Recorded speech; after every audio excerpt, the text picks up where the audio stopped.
And feel like you can give it. I'm down for trouble with you anytime, yeah. Nah, nah, nah, nah, nah, nah, nah, nah, nah, nah, nah, nah. You know I want it, and I want it. So baby, build a rocket ship and put me on it. I'ma want it, I'm gonna own it. So baby, build a rocket ship and put me on it. Ooh, ooh, ooh, ooh.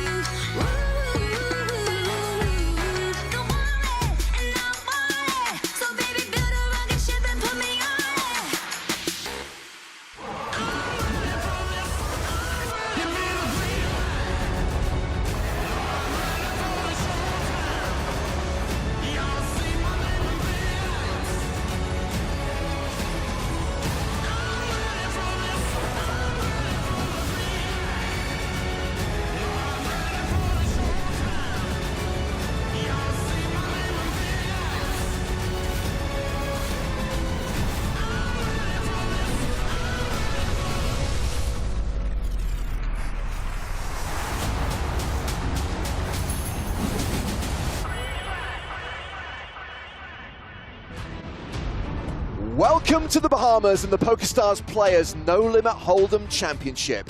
It's day 3 of this unique 25K event, which means it's bubble time. That's right, world famous bubble coverage incoming. We're gonna make the money today. 255 remain, 175 will cash. We'll have the build up and that bubble coverage right here. Every single hand live and cards up. With me, James Hartigan, him, Joe Stapleton. Hello, my babies. But not him, Griffin Benja. Hello, everyone. Because Griffin, you're still playing. Benja's alive. Yes, very much alive into day 3 of the PSPC. I'm very excited. I didn't have a great day 1. Day 2, I kind of brought it all together. And I got my Lucky Falcor shirt going. It's going to be my day. Because you want your tournament to be a never-ending story. Exactly. Nice.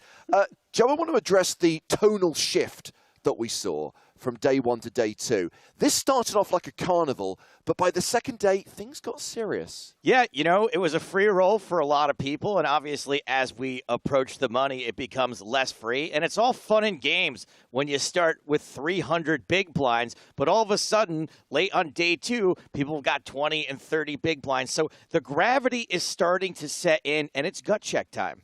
So yesterday, the numbers were confirmed. A field of 1,014 players, prize pool of nearly $25 million. I mentioned already that 175 will cash.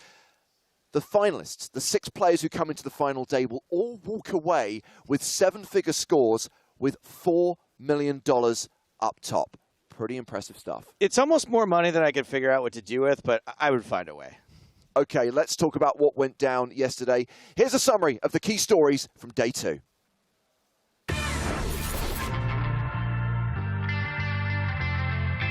Just over 2/3 of the entire field took their seats, still dreaming of a life-changing score. Spanish streamer Theros Poker got busy at the feature table. Viva España. Unfortunately, reigning champ Ramon Kalilas hit the rail early, while Papo MC enjoyed himself on the main stage. Cheers. Cheers. One. Salud. Cheers. Team Pro Sam Grafton was short most of the day, but bagged a healthy stack after spiking a 3-outer on the last hand of the day. Sorry, brother. That's horrible. And when the dust settled, it was Krasimir Yankov out in front. He was the only player backing a 7-figure stack. He has just over $1 million in chips. Griffin, I know you're a fan of the Academy Awards, the BAFTAs, the Golden Globes. I do not think Sam Grafton will be receiving any acting nominations for pretending to feel bad about that suck out. Yeah, you know what? They say it's always coming 7, but sometimes it's coming Jack. Maybe a Razzie for Sam. That's about it. Not buying it. Let's look at day 2 from your perspective, Griffin. How did it go? Yeah, really well. I mean, you know, like I said, day 1 was a bit tough, finished with 27,000. Came into day 2 almost with a little imposter syndrome, like, can I still do this? And to be honest with you, it went really well. I gained some confidence. I battled with some really, really strong players and felt like we were on equal footing. I had a good table image, and, you know, I clawed my way out of there with almost 20 big blinds. Yeah, so can you reconcile that for me? Because it sounds like you had a really good day. You're very happy with the way you played, but 20 big blinds. And I guess those two things don't always go together.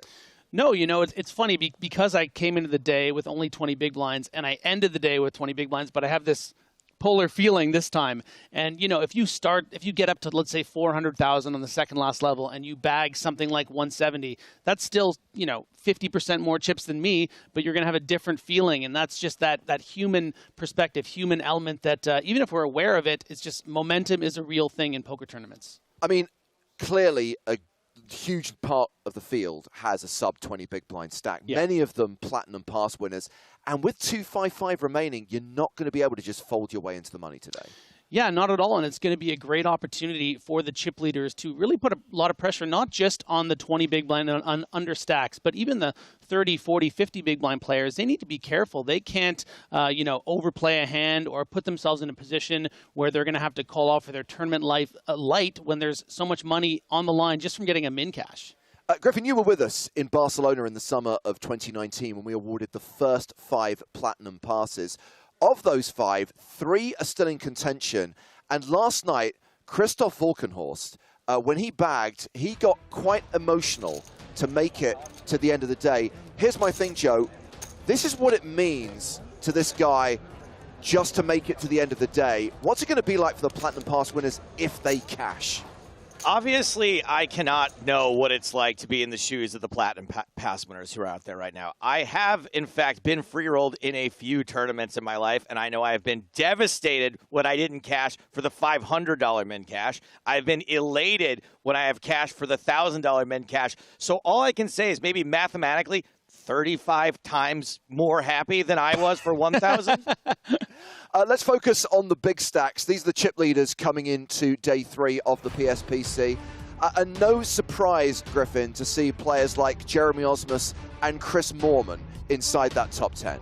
Yeah, I mean, the reality is some of the best players in the world are here, not just the Platinum Pass winners. So the cream is definitely going to rise to the top, but it's nice to see 2 Platinum Pass winners in that top 10. A lot of them left vying for that $4 million first place prize. And nobody has more chips than Krasimir Yankov right now. We checked in with him at the end of play last night to find out how he's feeling.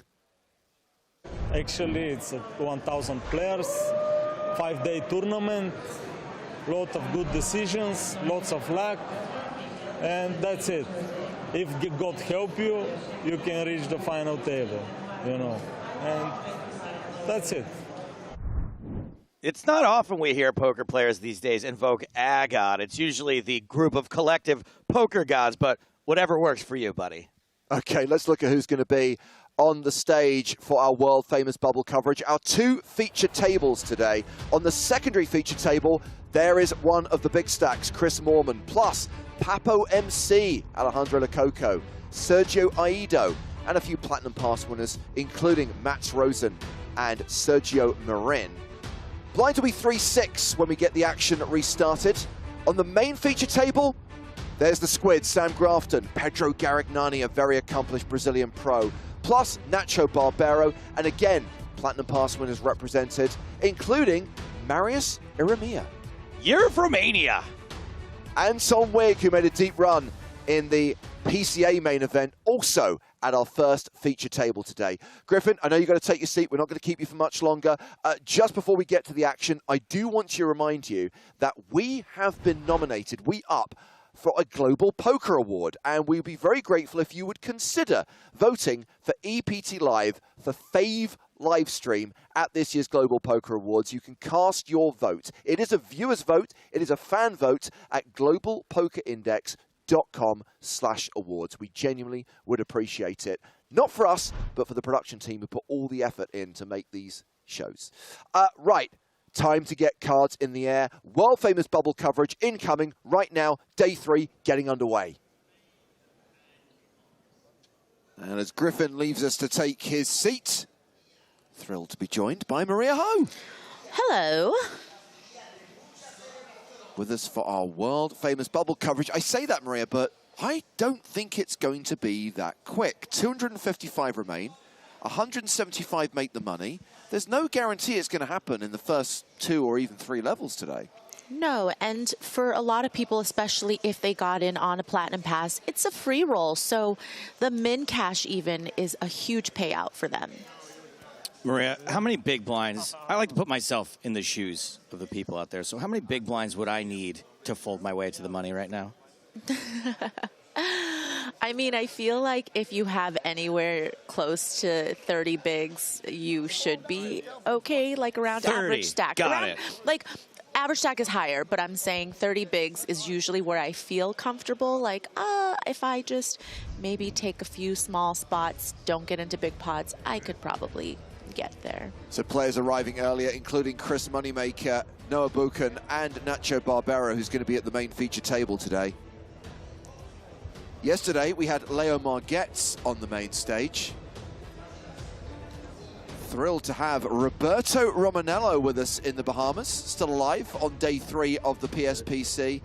Platinum Pass winner Mason Pye returns, trying to make it into the money today. Mixed games movement. Mustafa Kanit making a deep run. The PCA main event winner, Michel Detani, is still alive. That is Nicholas Tum, aka Flushy, holding hands. Clement Eloy, one of the Platinum 5, as is Adrian Vinuela, and the guy we saw at the start of the show today, Christoph Volkenhorst. Quite emotional when he bagged his chips. You could tell just the care he was putting into it. Folding the envelope over, making sure it was sealed tight. And I think people saw some tears. Ali Shaban, Sebastian Huber still repping the red spade.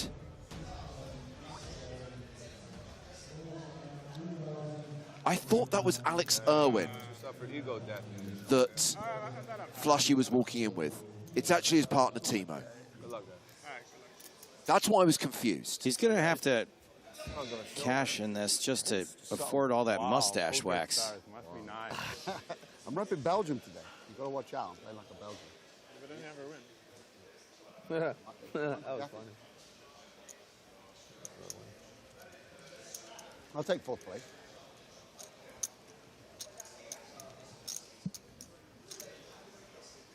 So first hand of the day, we get an under the gun raise from Anton Wigg with ace deuce of spades. Wow, these cards are horrible. No, they're so, like, they don't bend. Why don't we get the 130,000 chips. Not a huge stack. Is this something that you would recommend anyone who isn't an EPT crusher to be doing on a 30 big blind stack, even ace deuce suited? I don't think you have to be a EPT crusher. I just think you have to be somewhat experienced and know how to navigate post pretty well in order to be doing this. I think that if you are a novice and somebody who, you know, isn't familiar with a lot of these types of limped pots, post-flop situations, then it's okay to just fold.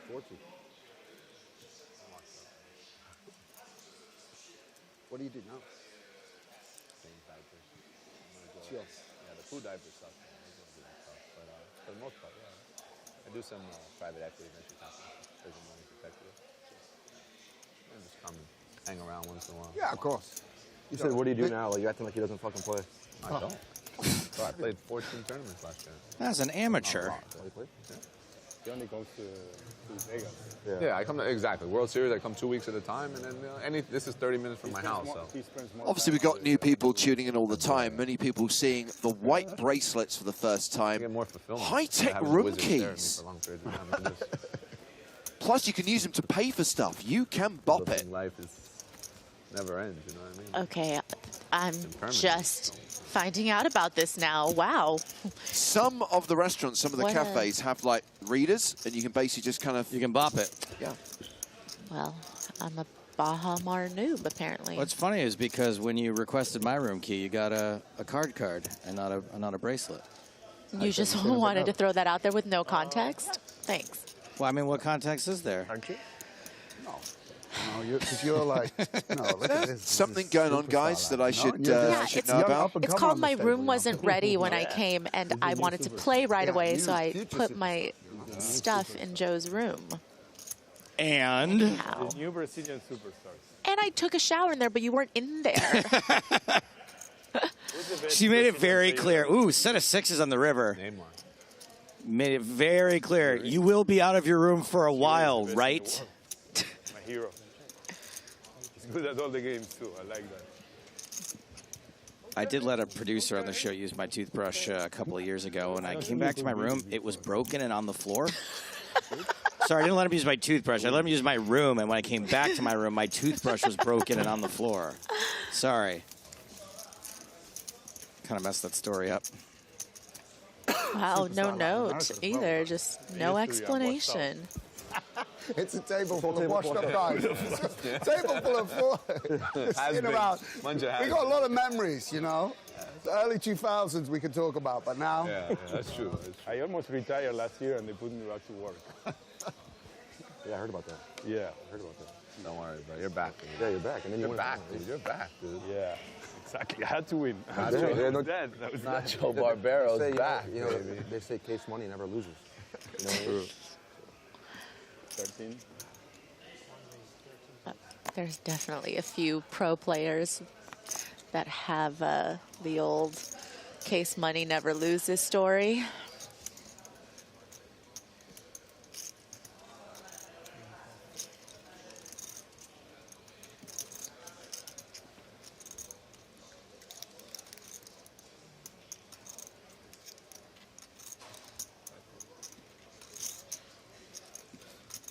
So Garagnani has flattered with the 5. Sam Grafton on the button with 7s.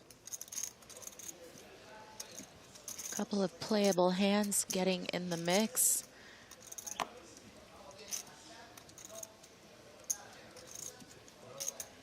Grafton almost looked tempted to maybe squeeze, but opts for the call. Look at all of these hands.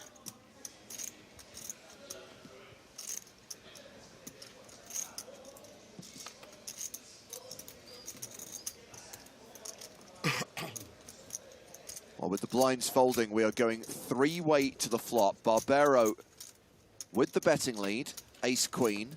Pedro Garagnani with 5, Sam Grafton with 7s, and it is an ace-jack-10 flop. Advantage, Barbero. Big time advantage. Just a really detestable flop if you have a normal pair.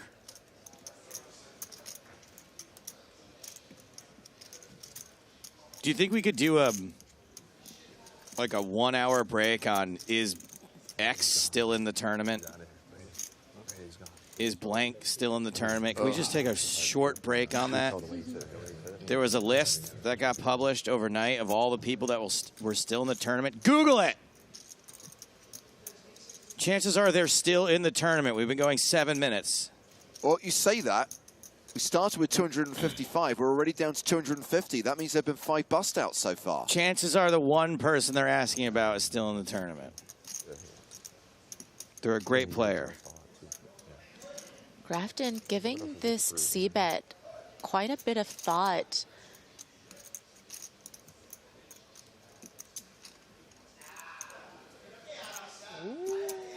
Seems pained by this whole hand, but does end up folding. Trying to keep my up, you know? hero, man. I didn't want you two guys to hit the seven on the turn. And If you bluff Nacho on a feature table, right? This it. You're never gonna get in a club in Latin America. yeah. Again. You're locked down. The You're door. banned for life. Exactly. You're back in the queue in every capital city, Latin America, LA. Like you can't. In fact, the entire America's continent, both continents, you're out. And you're out of the LAPT too, because I'm the king over there. Okay. Sure. It's done. Barbero, ace deuce suited, under the gun, third hand of the day. Usually when Sam does his bit where he's like bigs someone up like that to embarrass them, they're like, nah. No, Nacho's like, uh-huh. I need the LAPT back, See. I am Nacho. Back, that's why, yeah. Johnston Zaki with Queen Jack folds. Oh yeah, there's also that place. Noah Schwartz No one can compete with Nacho. gets out of the Go way. party in Vienna. Pedro Garagnani is out. Yeah. Sam's got 9-4 in the Did you cutoff. play many? What, you were playing many live? What's or it not? called? Volksgarden. Yeah. Volksgarden's a good spot. Pedro, you play many LAPTs? One? Yeah, you were narrow. I didn't see you playing that. No, it was too much for me back then. Too Crazy. expensive. Yeah, I didn't see you playing any. And now it's too little. Back then, No, it's back too then, he small. couldn't afford it. Now it's like too small for him to juggle for. How is he ever going to play a 1500? It's never worked out. He shot straight through that by level. Even this is a little small for him. 25K. Okay. Straight to the 100K he went. Imagine for you. Platinum pass winner Marius Irimia going to the flop here. Has Nacho dominated and is still a favorite post-flop. Irimia is an anagram for Year of Romania. Arthur? I didn't check that. Yeah, Irimia called Nacho's under the gun raise with a hand that some people might just fold against an early position opener. And here finds himself a little bit in no man's land because of that. Yeah. With Barbero also He c-betting, They're paying him it would $5,000 a seem year that to keep a mullet. Like 10,000. he's not going to be able to continue, That and was it? Barbero will win with the worst ace. Another under the gun ace deuce of I think it might be spades. 10. It's 5 or 10. I'm not sure the exact number. Yeah, It's I think we that got $600 if we talk about the general pro population, they're going to be opening that combination, but it's not a mistake if you don't. Huh. It looked like a mountaineer. The mountaineer. You're like, put that on my West list, I Virginia, guess. No. Someone, Yeah, but he's got rid of it now, right? one of the chat pros, really up bright and early trying to get that He said he was keeping worm. it forever. When I asked you that 10,000 question, a was year. like, oh, that's always an open. Oh. So it's just weird that you said it can also not be an open. No, I don't think it's a huge mistake. Again, if you have tough players to your left, if you have a pro-heavy table, and you're not really good at navigating post-flop with marginal hands, I think it's perfectly fine to fold. But you know what? What do I know versus a chat pro? I have a piece of paper in front of me that says it's Wednesday. Officially not Chat Pro Saturday. You are going to have to wait until the weekend, at which point this will be over, but don't tell them that. 247 players remaining. That means 8 eliminations so far in the first 10 minutes of play. This is hand number 4 at the feature table, and we have the action on Marius Irimia, 6-5 suited in the cutoff.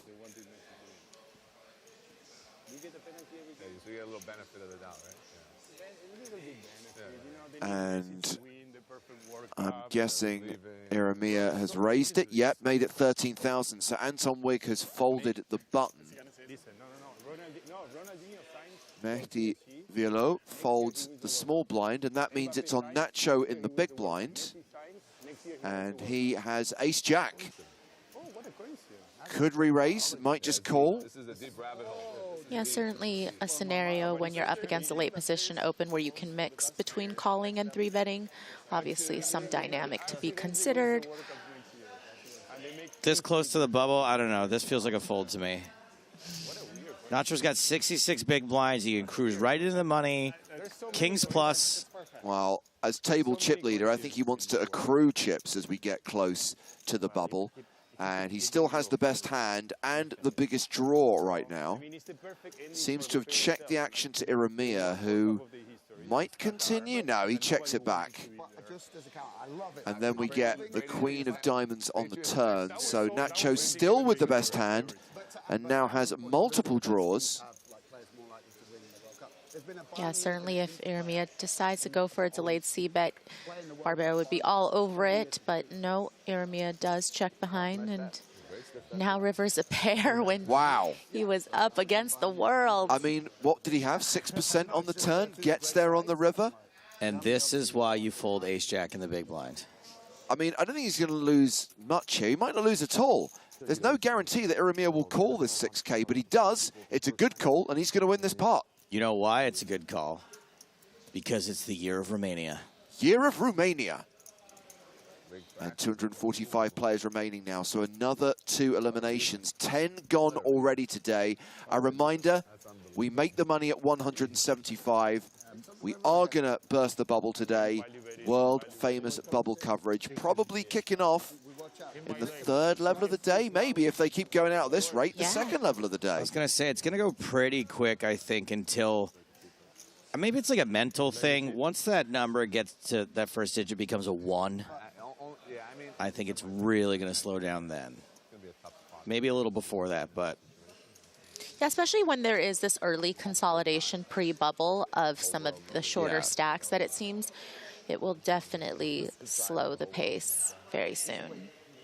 Normally you have to go to the golf course. Yeah, usually, good spots. You heard it here first on PokerStars TV. You get the good crypto spots, you get the good betting spots.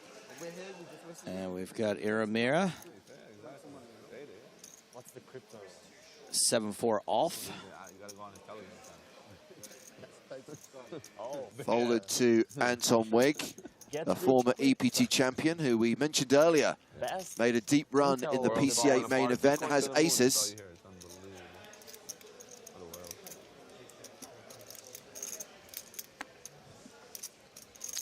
Anton started off cool a long time ago and somehow has evolved into still being very cool. Juju's hurt. Tony's hurt. Yeah, Kelsey was like the wide receiver 1 at the end of the game. All left the game.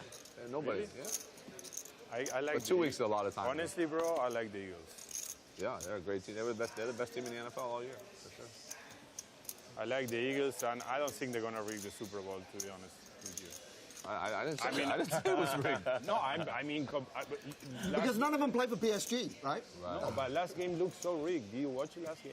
There were a lot of things. There are a lot of like inconsistencies for sure, but King I mean, 10-3 on the flop. I think it's a combination of things. But I just think I don't want to waste my your energy thinking that life is like rigged.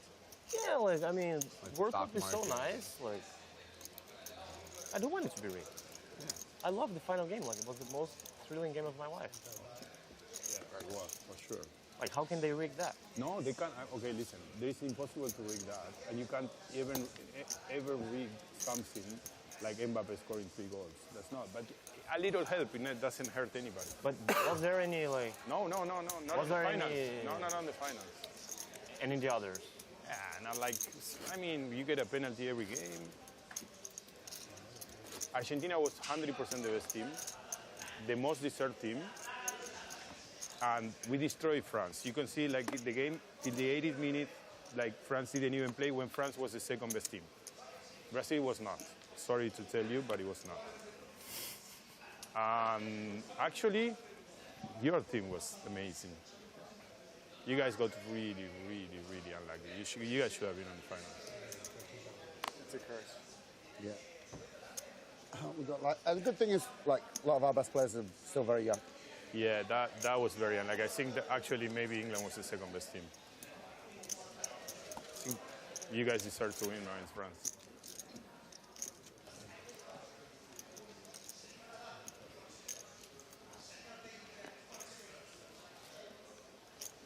Got a king-queen open from under the gun, and now the cutoff. Wakes up with ace-queen suited. Just gonna call. That was a crazy game. What a crazy game. That was insane. You're playing for I had a lot of money in England. Yeah. And it cost me so much money because I had England to win the World Cup. Right. And then I was so sick for me because I had the most money in Argentina to win, but then I had England too, and the only one I didn't bet was France. 9-8-3 doesn't connect with either player, but ever. Yeah, they had a Vilo's hand looks a little better with the backdoor flush draw, 2 overs. Exactly.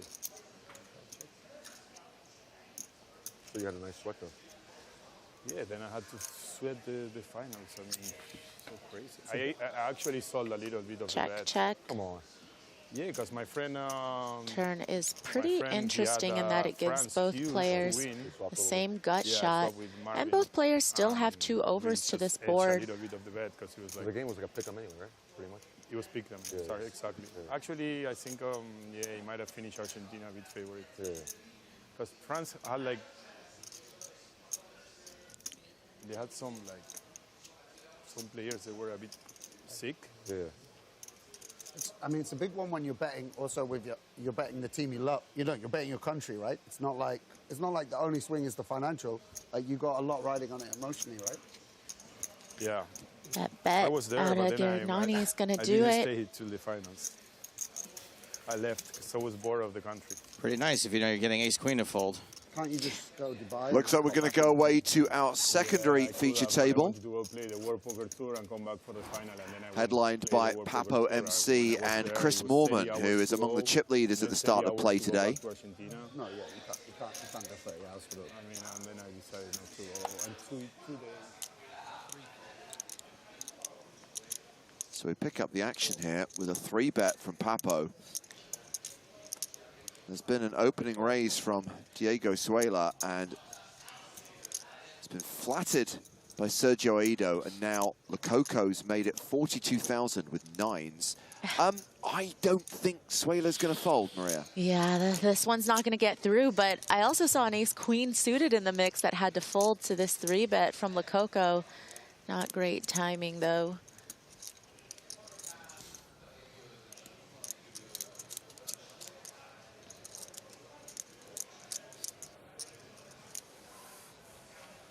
Suela had about 40 bigs to start this hand.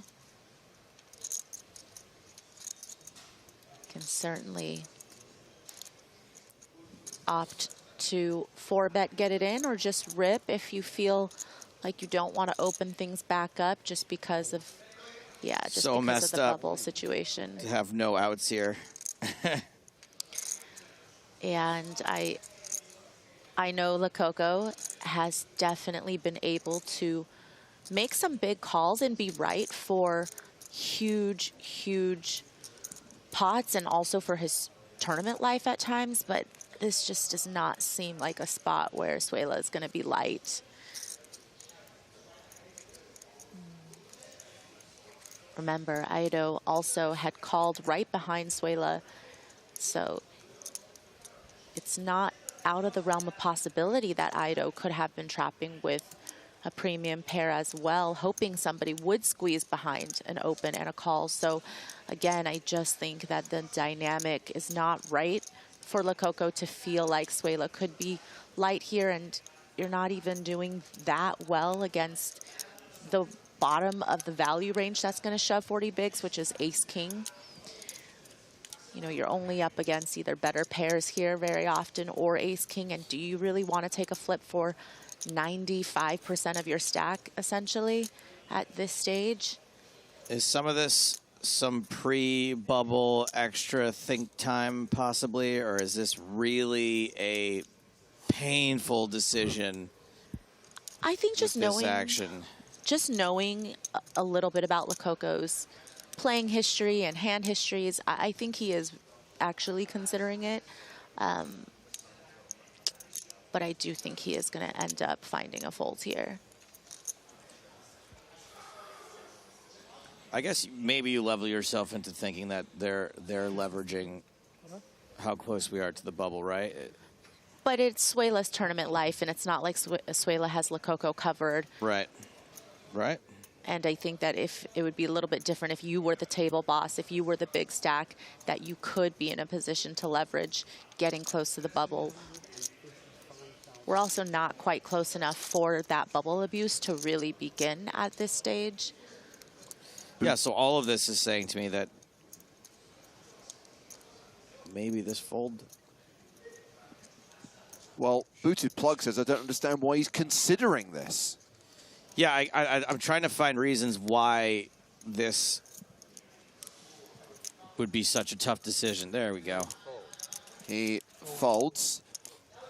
And you can see the field ticker has dropped down to 239, so players are falling at a decent pace. Should point out, the average stack is reasonably shallow right now. 250K at the 3K, 6K blind level. I think seeing a king there is going to make you feel a little better. Yeah, I mean, basically, you would think at best you're up against ace-king and worst kings, which is what he had. Stacks the players we're watching at the secondary feature table. Moorman still leads. And it is Jake Schwartz, who is the shorty at the table, with just 48K. Yeah, Schwartz certainly not mad about the time Lococo took that hand to make a decision, as I'm assuming Schwartz would love all of the stalling that he could get at this point with that stack. It's crazy. We have Jake Schwartz here, and we have his twin brother, Noah Schwartz, on the main feature table. So Papo has opened with a 5. Haven't seen his other card. And here we have Sergio Caro, who is a platinum pass winner, who's calling here in the cutoff with 7-6 of spades. Hawkins asking, decent number of platinum passes still in the field? At the start of the day, there were 96 platinum pass holders, and that accounted for about 38% of the field. And we know, Joe, that there were 400 platinum pass winners, 1,000 entries, so roughly 40% of the field, platinum pass holders, and it's tracking at that percentage right now. That's cool. Love to see it. We have to keep in mind also that, right, not all platinum pass winners are just random people that were plucked out of thin air. A lot of them won something. They won leaderboards. They won tournaments. So there's a lot of, you know, experienced players who've got them as well.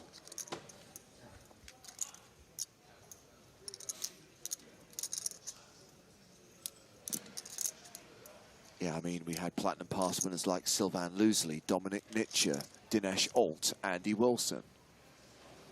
Never heard of them. Andy Wilson's the only one I knew when he got there in the end. I wanted to contribute to that list, but I was going, and then he got there.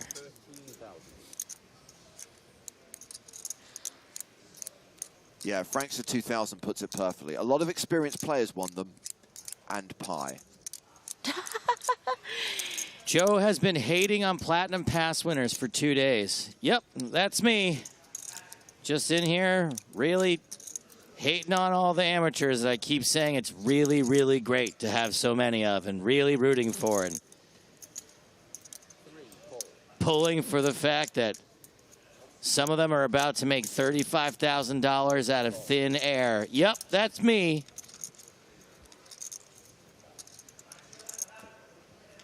I mean, Caro could have the best hand right now. Certainly has a solid draw. Yeah, seeing as Lococo did open from under the gun +2, I feel like some likely combinations obviously are going to be 5s, ace-5 suited, maybe 6-5 suited. But certainly those hands do not beat the pair of 6s of Caro at the moment.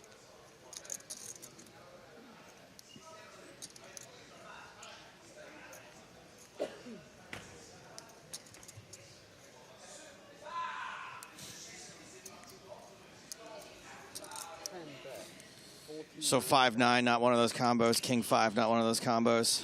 I'm going to go with no, but it's Lococo. The man can be unpredictable, but I'm going to lean towards nah. He bet the flop as well, right? He did. So this is, and I've been educated by our French colleagues, a second bar!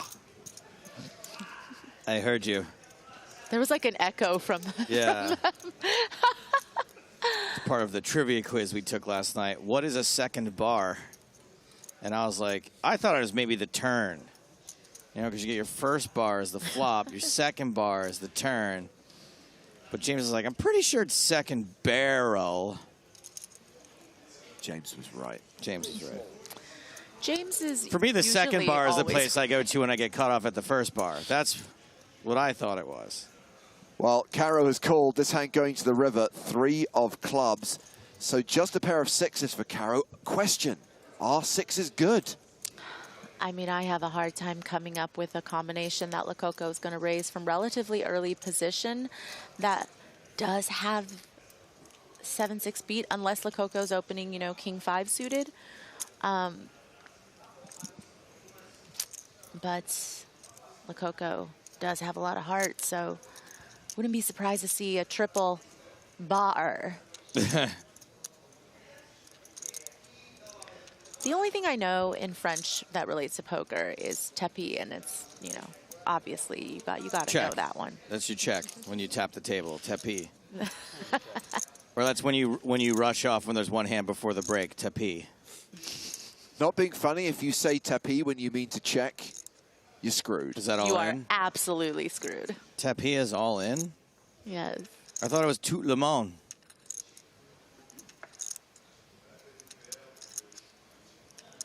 So no third barrel from Lococo, and Caro, I guess, deciding whether he needs to bet here.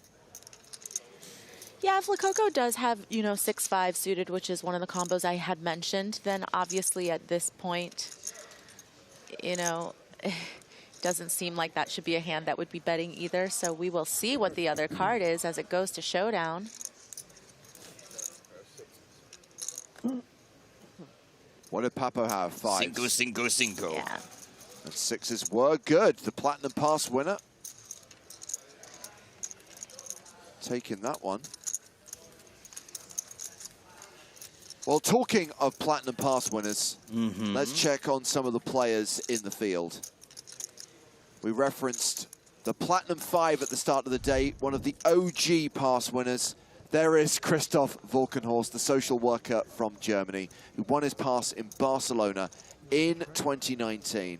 And we spoke to Christoph before play started today. I really had this strange moment. I got Jack King, and I threw it away often because yeah, I'm playing maybe a little bit too tight. And that then was the moment. No, I feel like I don't have to throw it away now. Pushed all in, then get caught with ace queen on the flop ace, and then turn king. I was already standing up, said okay, it was so great, and then river another king, and everyone was like, whoa!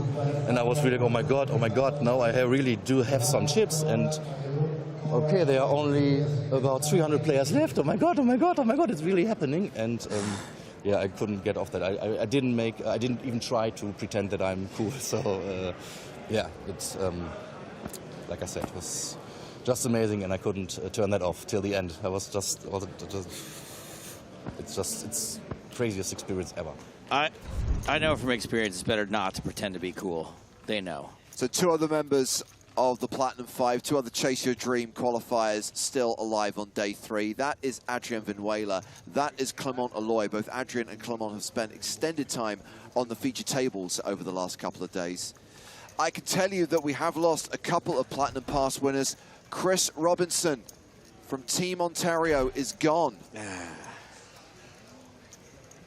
And also Dare to Stream winner Sebastian Huber. Peace and love. Peace and love, peace and love. No autographs will be signed after the 1st of October. Peace and love, peace and love. By the way, among the other pro Platinum Pass winners, Tom Hall, Andrew Chen, Ari Lodge, confirmation that 418 Platinum Passes were awarded, and all 418 took their seats in this event. They have it all planned. So sad. It's okay. Well, Aramea luckily does have We can run it back up. Some outs. We can run it back down, keep it back down. Yeah, I think we might be picking up on a little bit of a trend out of Iremia, calling perhaps a little too wide pre-flop. You know, we saw the ace-10 button call offsuit against an under-the-gun open, and now calling out of the small blind against an under-the-gun open with ace-4 off, but just a little bit too weak, I think, to be in the mix pre. And now, I think when they started doing up against top set. Full stuff, the thing was already like, I don't think it's going to work. I honestly don't think it's so easy, bro. They don't want independent money. They want everything. Iremia lets it go. They want every economy, Let every it single go. thing, the USDT, everything pegged to the dollar. You can't have like independent money that like that's forbidden. I mean, That's what Russia's trying to don't do now. front. Everybody watched Frozen. I've never seen Frozen. Lies. Lies. I'm aware of it. I don't believe you. I think if you grew up in a cold place like me, you don't really need to see Frozen. I think you and Griffin were in your room watching Frozen last night, crying, bawling your eyes out. We did both cry last night with what we were watching, but we were watching Last of Us. And also, you've had a lot of people in your room this trip. You're on that list. That's what I'm saying. Did you cry? No. You definitely left some DNA behind. Don't mess with it. Stay away. I have Pocahontas hair. 13? Your hair is like the hair that they used to hang that big ball from in Superman 4. It was wrapped. It somehow got wrapped around a piece of my clothing, and I couldn't get it off. It was so strong. When will the powers that be let By the everyone way, in World Cup? Such an oppressed country. People I don't realize reference it. some of the Held greatest movies ever made, and you just look at me with Long blank history of faces. the British You being reference held down. Superman 4, The Quest for Peace. Easily the That's- best Superman. Oh, There's a team that is never. we're not having this conversation. There's an evil Superman. There's John Cryer. I think you'll find They he's. take Mariel Hemingway into space. I think you'll find he's Nuclear Man, not Evil Superman. Evil Superman is in Superman 3. Win the World Cup. Sorry, bro. I'm sorry. I love England. I love the team. I love the players. They're insane. Isn't he made The from a coach strand of is amazing. Superman's hair, though? He is. They never win.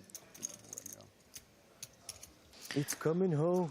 Against a hijack open, I don't mind this ace-10 off call from the button. Makes 30 it years of hurt. a little Now it's better like, for what, sure. fucking 60 Anything years is better than flying around the world to turn back in time. of hurt. Sure. The way Anything. his life's going, they'll probably take it away from Anything. us. Sorry, going to get back to the action Okay. at the feature table in just a moment, but my mind has just been blown. We have someone working on our production team who thought the Star Wars prequels were the original films. Goo! Wherever you, I don't know how many. No, but yeah.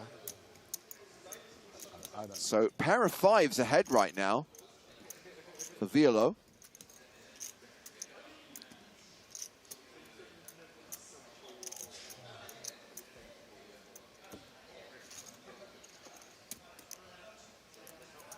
You going? Absolute obliteration that will happen if you actually win.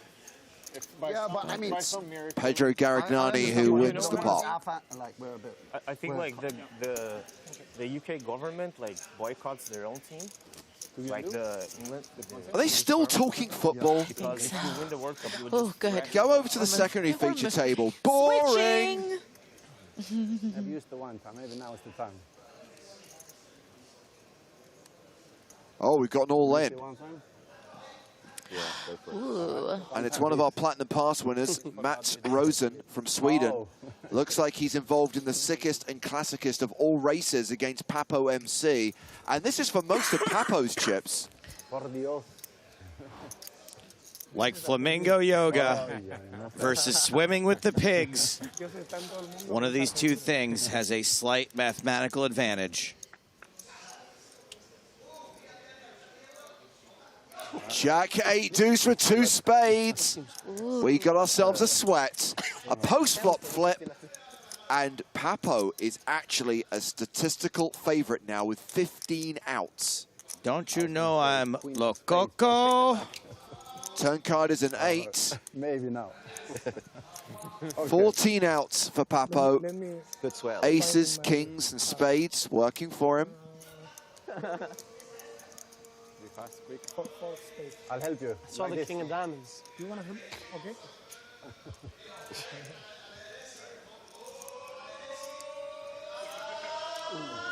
Spanish very excited about that river and delighted it was a king as Papo MC KOs Matt Rosen. And Papo is now going to be playing a huge stack as we drop down to 229 players in the PSPC. Papo MC gets the encore. He won't be leaving the stage anytime soon. We are getting closer to the money. 175 players will cash in the PSPC. World-famous bubble coverage may begin during level 16, which kicks off in 22 minutes' time.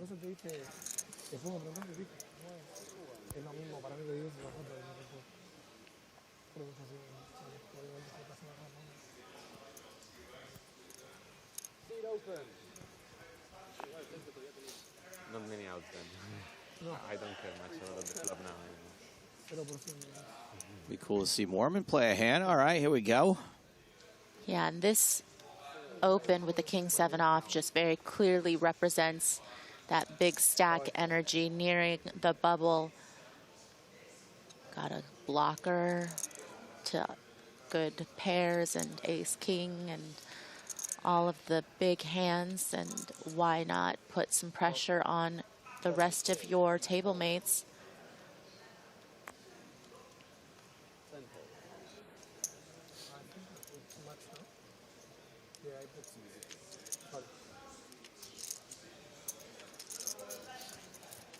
Great to see Chris Moorman in action, going to the flop against Diego Suela. That flop is King 9-3. Classic Moorman.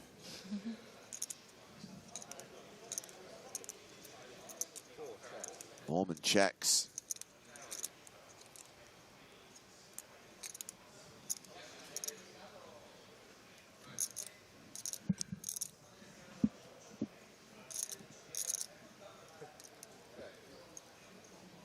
Suela checks behind. 10 on the turn. Suela now has a piece of this board. Second pair.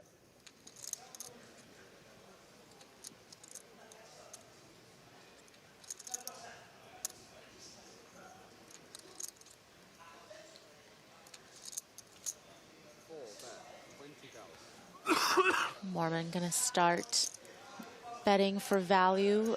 Also, with this turn card, certainly brings in more draws that you want to get some value from, a little protection as well.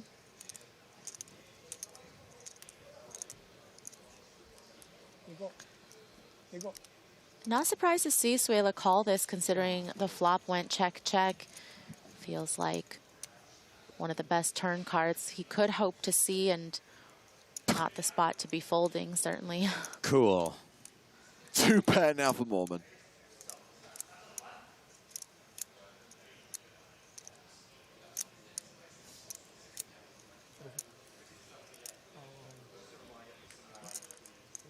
Quite a few missed draws, you know, any Queen X combo, Jack X combo, backdoor diamonds that would have continued on that particular turn card.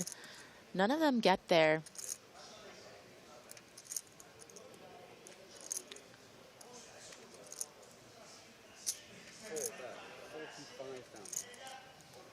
Moorman with this sizing, definitely targeting a lot of 10x type holdings that could have had some additional equity, like the Queen 10 combos, Jack 10 combos, Ace 10 combos.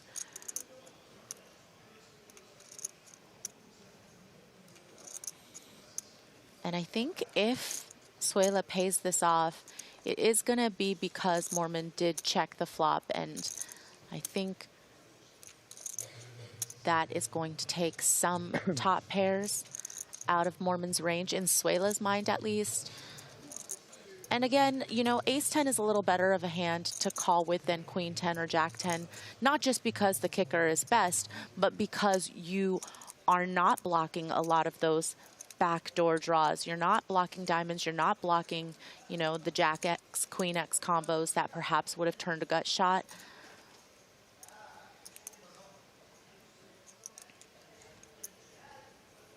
What did you think about when you were playing before you knew all this? This is all like relatively new theory. What were you thinking about 10 years ago?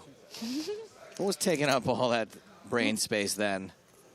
Honestly, pre-study of theory in any significant way, I was really trying to get live reads off of people during hands, and I felt like I had a very good knack for that. You stare into a man's eyes and then you put him to a decision for all of his chips.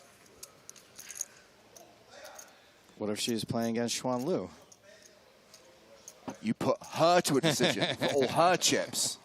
Meanwhile, Noah Schwartz all in on the river with a set of fives. Nacho Barbero with top pair. And a rubbish kicker.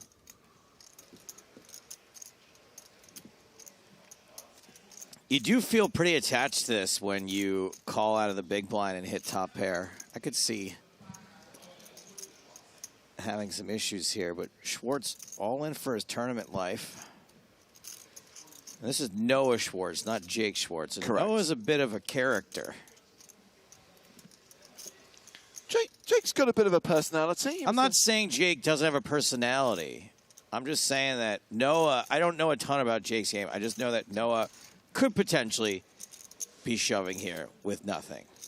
Jake Schwartz was among the players who went deep in the last PSPC. I mean, they're twins. It makes sense they would have similar When he goes to customs in America, similarities. And TSA is gonna lie. They're not gonna let him in the country. That's what I mean. He's done so. It's the end of the Barbero narrative. So Well, I know you don't play many tournaments, but we're all leaving one chip behind now, aren't we? Oh, I see that. I copied someone. Oh, Pedro copied me. Just so you know, that's what everyone does. Now. Okay. Thank you for the. There's no problem, you know. People are gonna mark you out as like, you know. I like how Sam like reads Kierkegaard, but then will also be like, "You copied me." So down to 226, so approximately 30 eliminations in the first 45 minutes of play. Kicker? Kicker bits? King 10. Kicker? No kicker. No kicker. Oh, no Pedro kicker. Garignani No kicker there.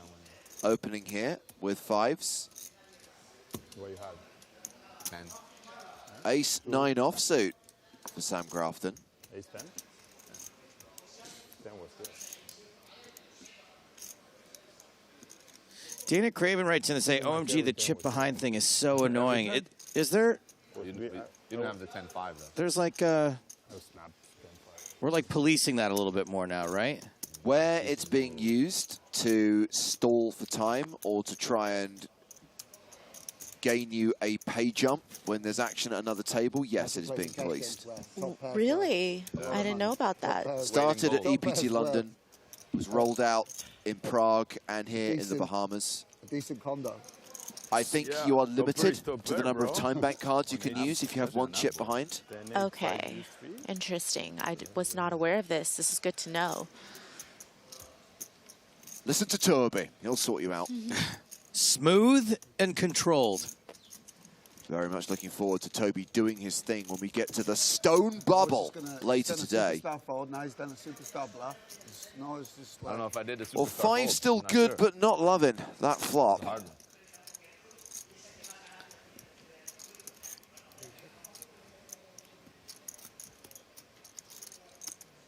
You might just have like the king 5 or something.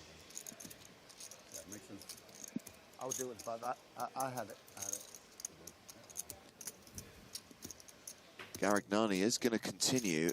Zaki Yes. with the straight draw and backdoor diamonds. And an ace. May well call this 12K. By the way, I like the policing of the one chip back thing if it's applied universally. And I'm not saying they would play favorites. I just mean that like it might be a hard thing to keep track of at every single table. Yeah, absolutely. I agree with that. but I feel like they're usually pretty solution-oriented here, and I think that they wouldn't implement something if they couldn't find a way to adequately police it fairly and consistently, and we shall see. Heading to the outer tables to check on NFL Hall of Famer Richard Seymour in a hand against Oliver Blanco. We have an ace, queen, 3 flop. And looks like Richard Seymour has bet 28,000. Blanco folds, and Seymour is playing a 50 big blind stack. He has got 300K. Love to see it. Does having gigantic hands make it easier or harder to shuffle chips?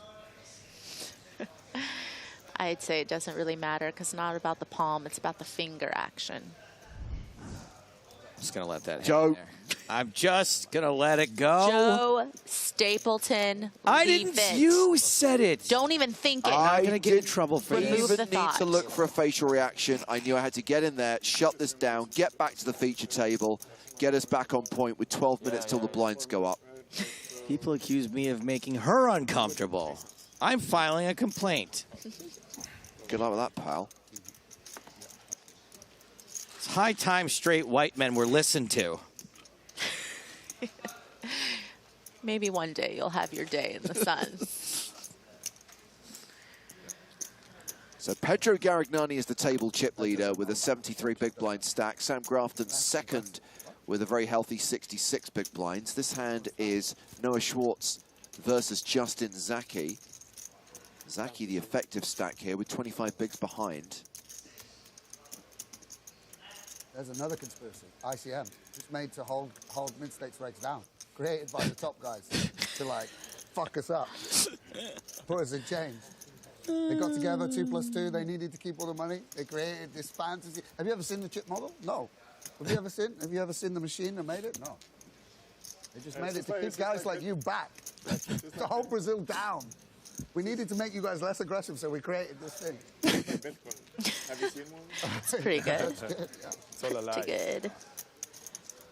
Nice logo. Anyone actually seen the chip model? That is actually a fair question. No, it's theoretical. At least It that's doesn't not a white exist. paper. Where's the ICM white paper? Who did that? The ICM white paper. Maybe in your Discord channel. Mine's just memes. What? He said maybe in your Discord channel, but mine's just memes. Very nerdy stuff from teachers. Did you go to uni? Yeah. That's where I learned poker. You did geography, right? What did you do? What did you do? What? Yoga. Yoga. You look like a geography teacher. No, it's computer engineering. You finished? No. How many years you get through? Year and a half, right? That's the standard. Yeah. The poker players, it's always a year and a half. If it's over 2 years, you just manage to get across the line and complete it, right? So you don't drop out your first year. It's like 14 months is like the line. Griffin was telling us last night that he managed to get over the line. Score. Of course, got dragged into poker through his university days, but managed to get through it, managed to get through the course and graduate. It was amazing.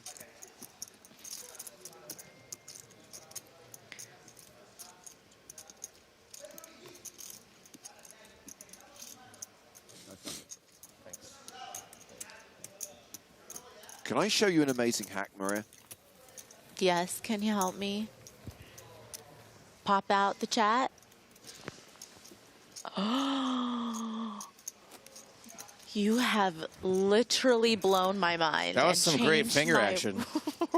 On her iPad. That's amazing. Oh my gosh. Thank you. I don't know. I feel like I owe you something huge I didn't know how to for do that either. I had I'm no pretty, idea that I'm was pretty a thing. amazed myself.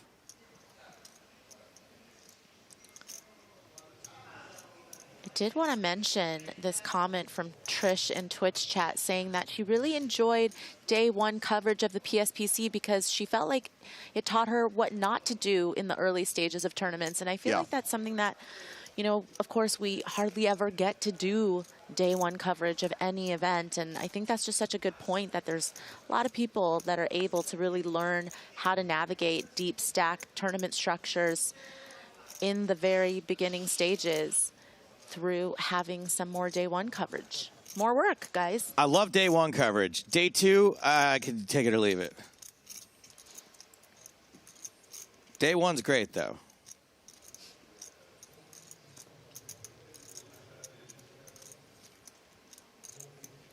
So Nacho Barbero has opened in the hijack with 9 at 7 of diamonds. Folded around 2. Sam Grafton in the big. 325. 330.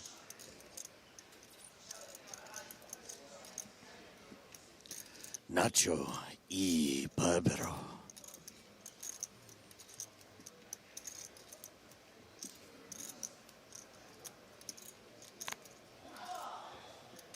Sam just calls with 9s. Sure. Clearly the dominating hand in this situation, and we have a King Jack 6 flop. All spades. So Sam still ahead with his pair of 9s, has the flush draw as well.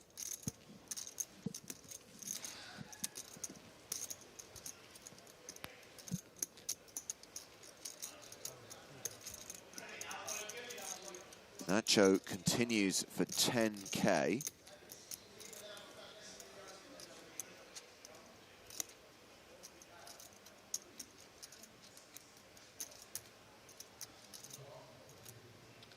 Could Sam consider a check raise here, Maria? No, I think he probably will go check call route. It just feels like certainly if you check raise in the spot and get called, you're not really able to continue in any way on turns, and then you're just making the pot bigger without really knowing where you're at. And at this point, you're just kind of hoping your opponent will shut down. He does. Nacho checks it back, and we get the Queen of Spades on the river, so Sam has a flush.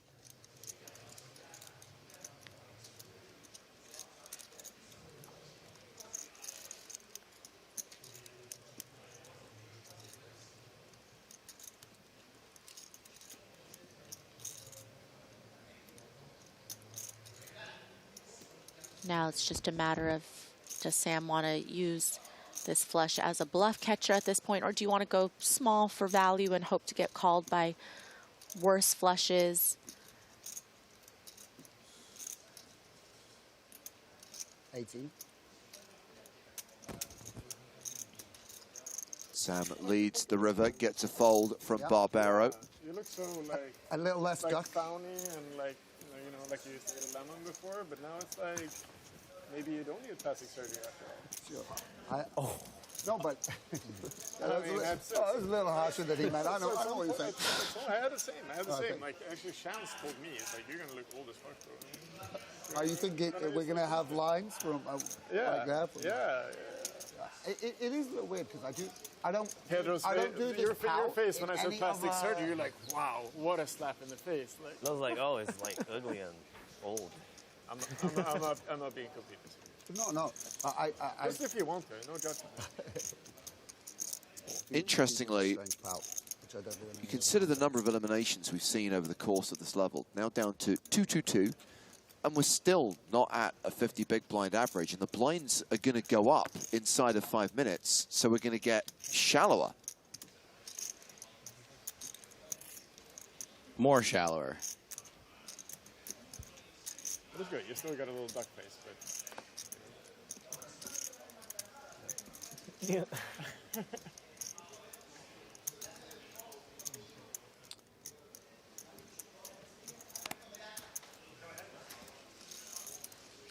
Jay Tizzle says, sorry I'm late. How many paid? Around 180? Close, 175. Actually, no one was paid yet. Thank you for your question.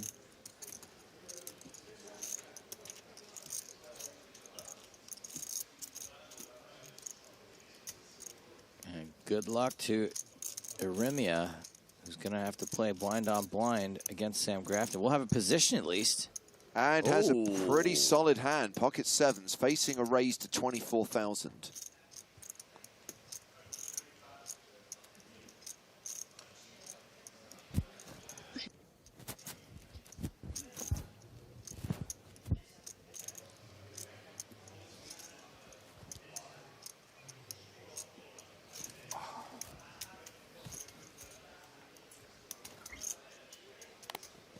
So Cool wants to know, when are we going to get the bubble graphic showing 175? Now, the bubble graphic normally denotes that we are officially starting world-famous bubble coverage, and we need to be a reasonable number of players away, kind of between 10 and 15, but because this is the PSPC, maybe we'll do it at around 200. We'll give you an extra special bubble.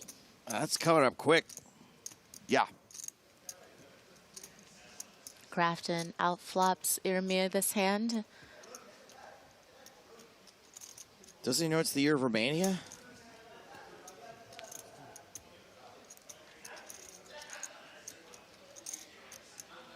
And it is a little unfortunate for Irmir because you almost feel like if you just fold right away, it's too weak, especially because this is blind versus blind. But there are 2 overs to your pair, so does feel like you're not going to get to river very often cheaply.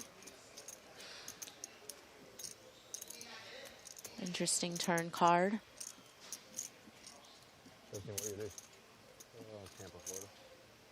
Oh, Tampa? You ever been? No. Nice. Like about 4-hour drive. Obviously, big Sam Grafton fan, but I do feel that his chip stacking is a little bit sloppy. That's a messy stack of chips, Maria. Yeah, I agree. And also, anytime, whether it's messy or people aren't doing it in stacks of 20s, it just like gives me a little bit of anxiety. I have a little bit OCD, so it's tough to see. On this occasion, it is not coming 7. Look at Pedro Garagnani's chips. That's how you should stack, ladies and gentlemen. Like now there's so much shit like in the US, but he'd probably fly out here. Like, he came to win obviously in December. I mean, you're coming to summer obviously. Yeah. He's flying a lot. Usually it's only the World Series and that's it. Any value bet from Sam on the river? Yeah, it's tough. You know, once Irmia checks back the turn, you do wonder, as Sam, can you perhaps target worse Queen X's, maybe some 9X's, but that river card might prevent you from getting value from some other hands that you could have gotten value from, so you see him opt for the check. He's so slow. Sam is going to win another pot and has taken the table chip lead, has the slight advantage over Pedro Garagnani right now. I like the stadium. I haven't been. As we drop down to 218 on day 3 of the PSPC. It is bubble day. 175 will make the money today. And it's really hard to articulate what that means to the Platinum Pass winners in the field. People who are effectively free rolling. A min cash is worth $35,000. 35K will be life-changing money to most of the people who have Platinum Passes. For sure. Maria, do you have any swaps that are live right now? Are you rooting for someone to cash? No, it was, I'm a little bummed about it. My strategy was I swapped with a few people that I normally swap with before the tournament started, and then I was going to wait until I made day 2 and swap Day 2 some more. swaps, yeah. But I came into day 2 with, you know, a little under starting stack, so there weren't really anybody around that stack size that I wanted to swap with. And then I proceeded to bust, and now I wish I swapped out like 99% of myself before the tournament started. Don't you think you, being you, could have like still finagled the swap even at like 20 bigs or whatever? Oh no, yeah. It wasn't that nobody would swap with me. It was that I would have swapped with people around the same stack size, and there just weren't a lot of people around my stack size that I was friends with. You would just go up to the chip leader and be like, yo, let's swap. No, I wouldn't. Okay.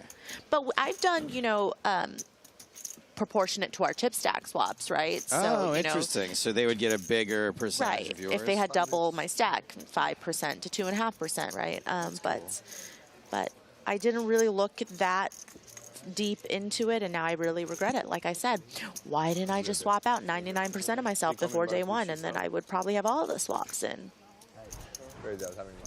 But definitely these types of tournaments, you know, the really big ones where you can stand to gain a pretty penny from swapping with the right people, it's one where you have to balance, you know, how many people do you want to swap out with before you get to the later stages of the tournament. On what? Chip counts as they currently stand. Of course, they are not specifically affected by the blinds, but the number of big blinds you have obviously is 4,000, 8,000 now as we tick over into the second level of the day. Okay. Oh, I didn't see. We do have a couple of people asking if we can explain swap in layman's terms. I mean, essentially, let's say you and a friend are playing in the same tournament. You're both playing in the PSPC, and it doesn't matter whether one person got a platinum pass or, you know, one person's free-rolled or one person's buying it. It doesn't matter.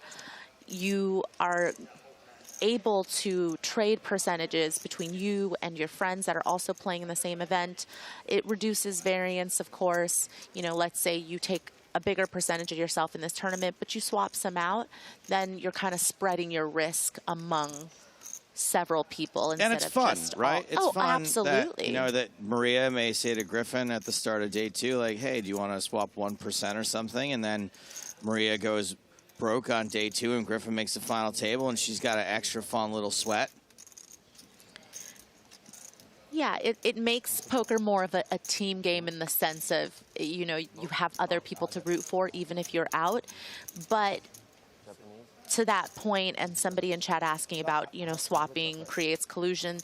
I mean, I can say that, yes, that could be a possibility. Obviously, that doesn't affect the way that I play, but it's okay to be transparent about your swaps as well. Speaking of swapping with Griffin Benger, which no one did, looks like we have got a 3-way all-in. Griffin Benger, Ricardo De La Rosa. I see. By the time we got there, the third player had folded already, and cards went on their backs, and it looks like Griffin is going to survive. Ace-Jack against Ace-7. And there was a Jack on the turn. No 7s anywhere. Okay, all right. Let's go, Griff. And Griffin up to 80K, which is not great. That's about 10 big blinds. So I imagine we'll be checking in on Griffin and his privilege. Yeah. Pretty soon again. Change momentum. Halftime going in, at least minimum 9-6. He throws an interception on the 20-yard line. The other team gets a field goal. Just big spots. He's not good. When he has time to throw, he's great, but so are 85% of the NFL quarterbacks. Sam Graffin opening this pot. Jack 9 suited. Yeah, it hurts. Yeah, for sure. Pocket 3s for Anton Wig on the button. Yes, Maria? I was going to say, and yes, in fact, they are still talking about football, whether it's NFL or soccer. Still going.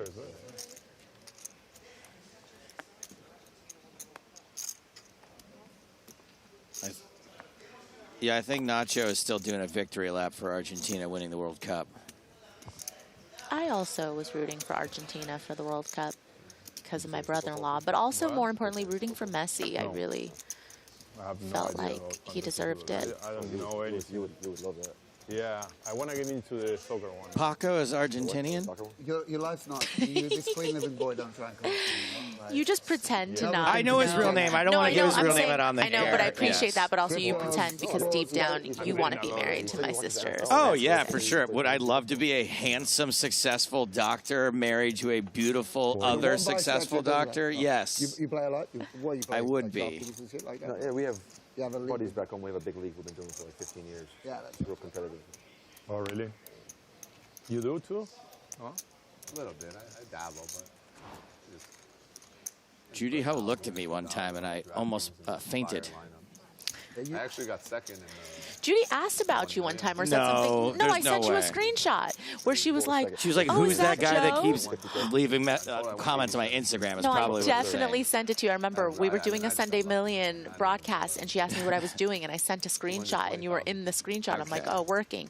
She's like, oh, is that Joe? Tell him I said hi or something. So. All right. All right, sorry, I got third. Second was 100. Third is 50. PHM says, what stops you from becoming a doctor now? It's not too late. It's not too late for me to become a doctor. It's too late for me to become a handsome doctor. All, like, one game went to overtime. It was Green Bay versus Indianapolis. Garrick Nani under the gun +1 with ace-queen offsuit. Zaki in the big blind with 9-5. They got a field goal. It was crazy. Like, it was, I ran pretty bad not to win. You can see yourself in real time? Yeah, real time. I mean, the thing is, all those contests, sick dopamine. People will lose like $1 million on a QB Neal. It gives them like negative 0.1 points, and they'll like lose $1 million. Yeah, because so many people, right? Like, like every you have to be very contrarian. Every point matters. Yeah, it's huge. Yeah, I lost by like 0.75 points or something. I'm going to let them talk just because there's probably someone out there that understands Dallas this. Was playing, they had Zeke on the 1 yard line. First and goal, they gave him the ball, they stuffed him. And second and goal, they gave him the ball, they stuffed him again. It's unbelievable. No. I was like, bro, I was literally going to shoot my television. So upset. I was just talk about running bad, bro. They can't block. $1 million. Picks up the gun. That's yeah, in London we don't shoot our TV. We might kick our TV, but I guess in Florida you guys. Yeah. We all got guns. You saw that video that went viral. Cowboys fan took his TV and fucking threw it outside. Ran over with the truck. Yeah, ran it over with the car after they lost. I mean, for $1 million, actually, I mean, it's frustrating. If you just lose, but they're on the 1 yard line and they give them 2 shots and they just stuff them. Like, it's close to 0% to get stuffed 2 times in a row. With their offensive line, it's insane. Phil Razor writes in to say, I just looked it up and I'm 7 years older than Sam. Rip me. How do you think Sam feels looking at you? That guy's only 7 years older than me? Sorry, Phil. 215 handed is where the real poker starts.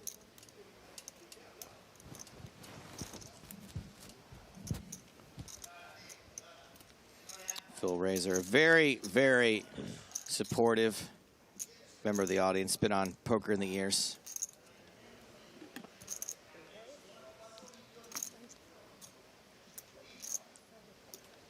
I had natural 8 on the bottom. Raise and take it for Zachy. Mark's MJ says, payout? Yes, there will be. Thank you for your question. All they do now is stream casino, bro. I think casino is the way to go. Yeah. I mean, honestly, bro, come on. These the kids like studying all this stuff. I don't want it. Minimum cash, $35,100, but we are not there yet. It's all about the bubble today. 175 is the number of players being paid. 215, the number of players who are left in your upper right-hand corner of your screen. You're a wizard, bro. It's all about the bubble, baby. Plastic surgery component. But everything else. It's my dream. I need to final table this so I can get the plastic surgery I've always dreamed. Bro, about. everybody seems to have like buttocks too. Buttocks? Buttocks. You have it for sure. Buttocks. Look at his forehead, bro. Yeah, your forehead doesn't move, man. I don't know if I like this topic change. Plastic surgery? Yeah, they're talking about butt implants, I think, now. I've seen a few of them at this resort this week. Maybe they just do a lot of squats. Yeah, sometimes you can be like, that's a butt implant. It's usually because someone has like a couple of, kidneys sewn on their original butt. It's not a shape that happens in nature, no matter how many squats you do. It's like 2 gigantic tumors.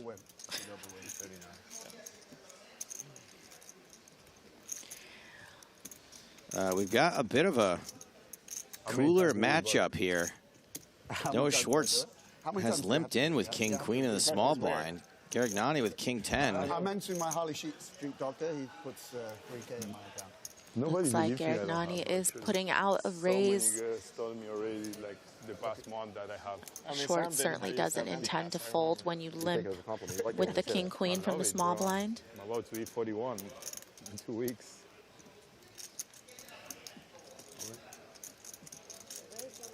Wow.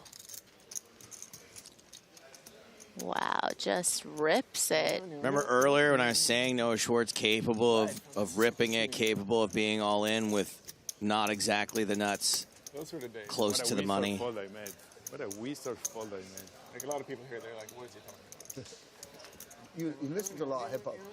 I always see you like post on. What, that was the World Series of Poker thing?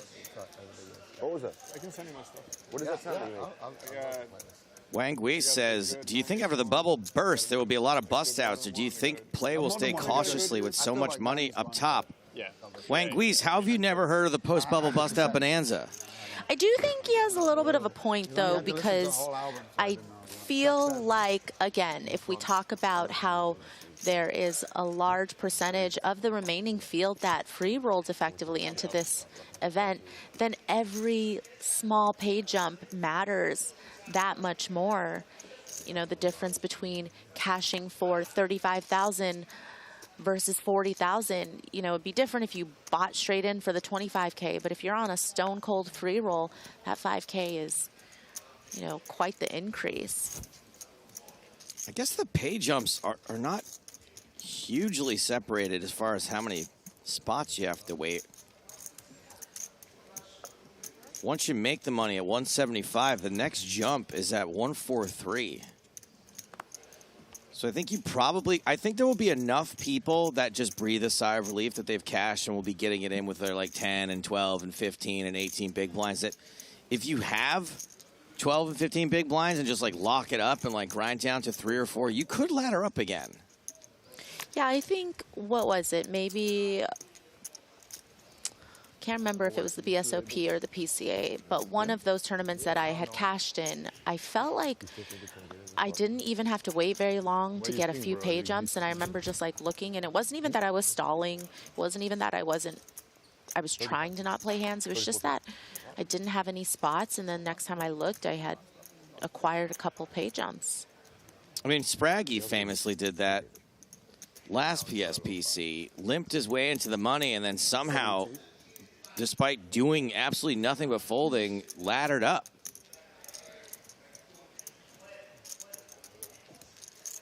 That's another $5,000 if you make it out of that first round of payouts. Sam Grafton 3-betting out of the big blind, attacking the covering stack, despite the fact this is an under-the-gun open from Irimia. After this level would be a good time. He's got that ace blocker. Yeah, and this is Sam just using a little bit of his experience and putting that to work here, knowing that your opponent, even though they open from under the gun, there's just going to be very few hands that they're going to be willing to call a 3-bet with or continue with, getting close to the money. I mean, it's number of players, right? I guess it's the number of.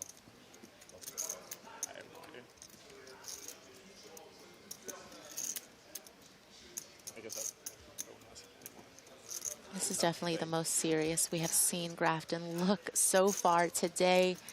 Very intently looking over at his opponent. He's going to get it done. I like Sam, obviously. Sam's a team pro. We all like Sam.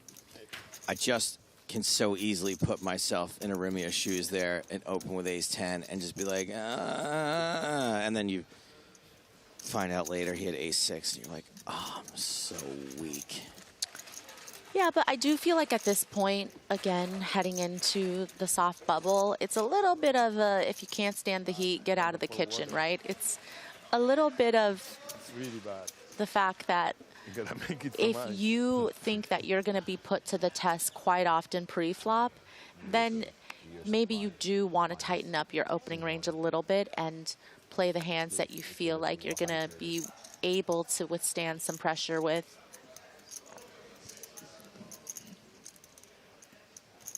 Voila!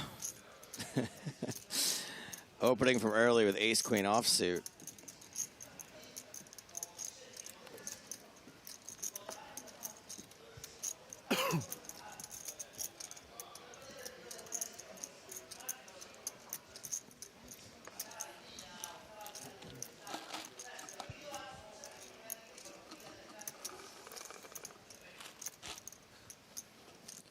And actions folded around to Sammy G in the small blind with king 6 suited, and he looks like he wants to get up to no good again. He ain't re-raising. Oh, and it looks like... Oh, he did. He called, right? What is that? No. The big blind folded out of turn? Folded out of turn, which actually gives Grafton additional information, which is he almost feels bad maybe exploiting right. it.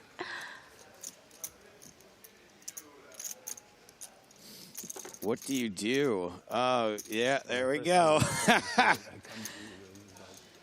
might not have a hand. He knows he's not going to get squeezed now. He can take this flop sort of as if he were the big blind. And Voileau flops a draw. Grafton also has a draw. They're blocking each other, I guess. Yeah, Voileau checking back, trying to keep the pot small, hoping to hit the straight or perhaps hit an ace. You know, a queen is a little dangerous because even if Voileau makes a pair, obviously that fills in a lot of the straight draws.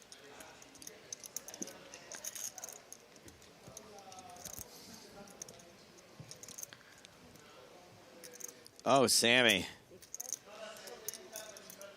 Sammy going after it. Okay, so it looks like Sam, between that hand and this hand, he's gearing up now, right? He's like decided, this is my time. I'm going to start to try to work the bubble a little bit, put pressure on these less experienced, smaller stacks. And my guess is, unless he just like runs into the buzzsaw somehow, he's going to start printing. Yeah, and the timing is great, right?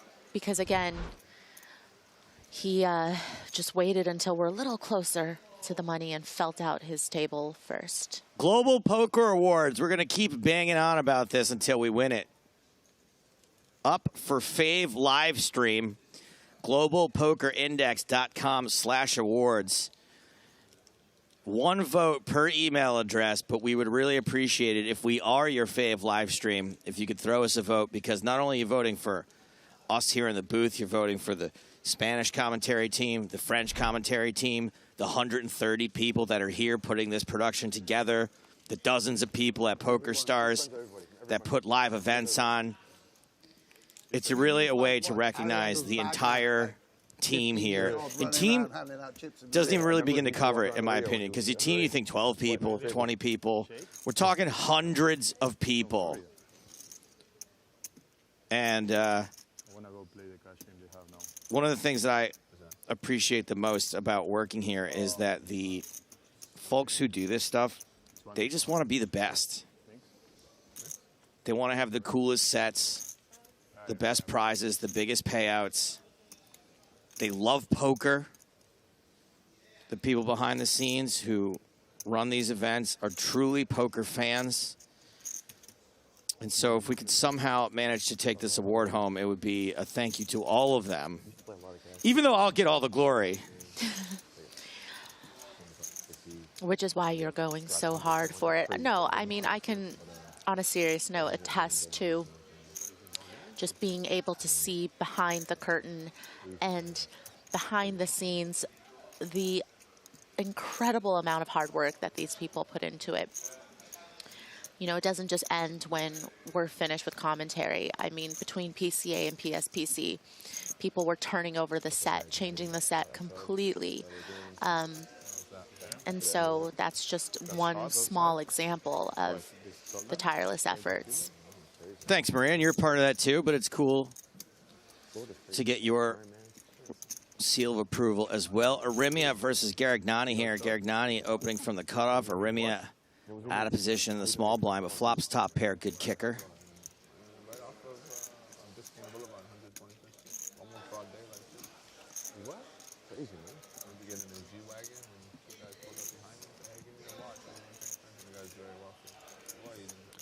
Yes, Killian, EPT. EPT Live is what we're listed as. That can be a little confusing. Maybe you're looking for PokerStars or PCA or Joe Stapleton, but no, it's EPT Live. Lots of folks said they voted already, and we do appreciate you.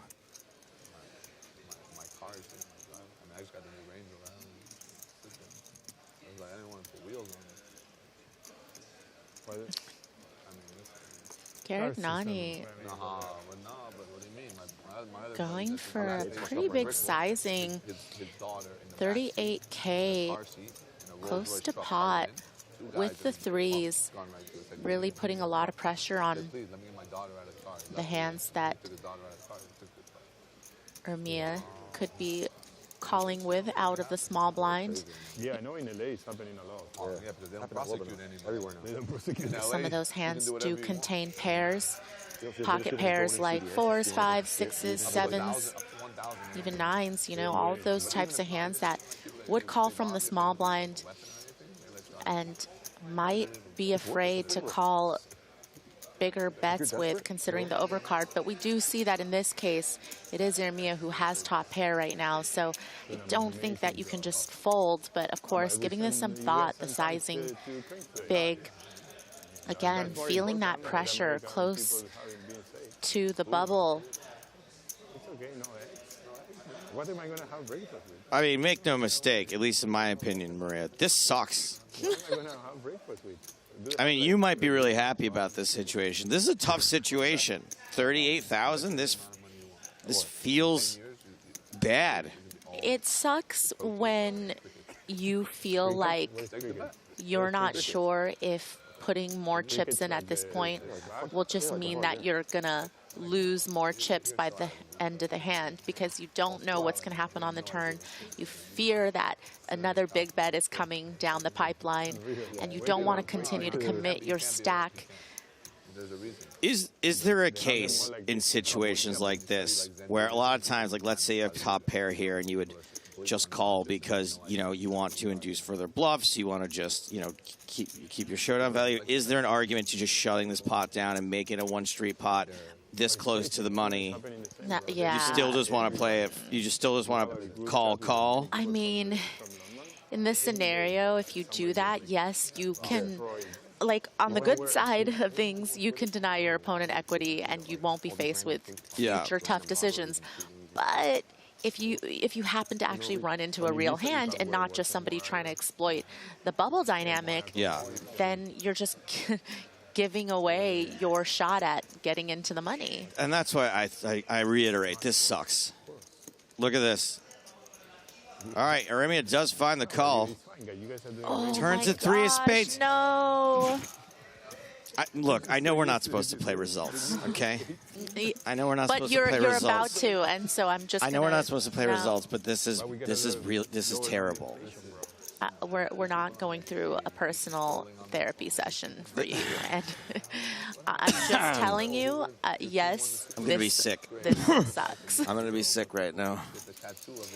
This is why you just shove on that flop, shut it down. And sometimes you get called and you are crushed, and then you are out, and then you're looking back and saying, man, maybe I shouldn't have just check shoved top pair.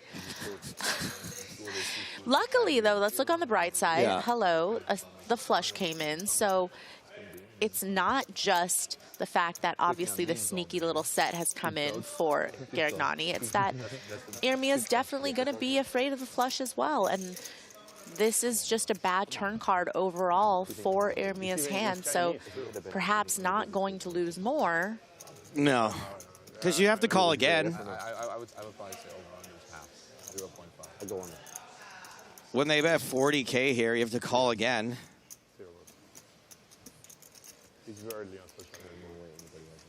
This is so bad. I think I'm going to cry. A lot of it's probably because I'm still thinking about The Last of Us, but some of it is because of this hand.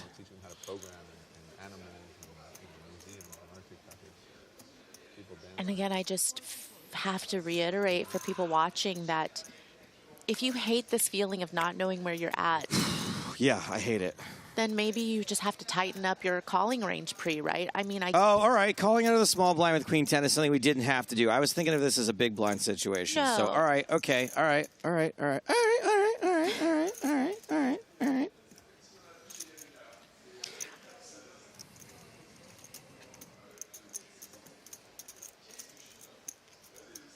I mean, Ermia really pained here. Yeah, and it's because most players have seen enough poker to know that this is the stage where the bigger stacks are going to start picking on the little stacks. And you can't help but know that that could be what's happening, but you're a little bit helpless to stop it. And so it's really about how do you navigate this part of the tournament where you don't want to be over folding, you don't want to get bullied, but yet you also don't want to risk your tournament life in a spot where you're not quite sure if you have the best of it. Here's a question.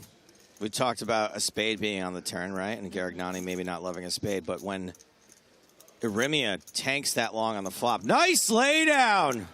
Woo! Hang in there, Kippy. You can do it. Yeah. When Irimia takes that long to call on the flop, does Garagnani, can you rule out flush draws there? Yeah, perhaps. And you can also rule out, you know, some of the stronger hands that you might not want to bet turn. All right, well, we've got big action happening out in the field. This is Tom Parsons, a platinum pass holder, has just doubled up. Kenny Howlert versus Jerome Moreau. Jerome, of course, the dealer platinum pass holder. Love to see it. All in pre-flop. Kenny with queen 4, Jerome with queen 10. So Jerome is dominating. Queen 10 on the flop should be good news for Jerome to stay alive. And it's over on the turn. Double up Jerome. Like to see the dealer going deep. That only gets him up to about 80K though, which as we know is 10 big blinds. Man, that's brutal. You got Kenny Howlert to your right and David Peters to your left. And we have got a few people that haven't been as lucky as Jerome. You think 10 big blinds is bad. How about 0 big blinds? Leo Margetts has Margotten eliminated.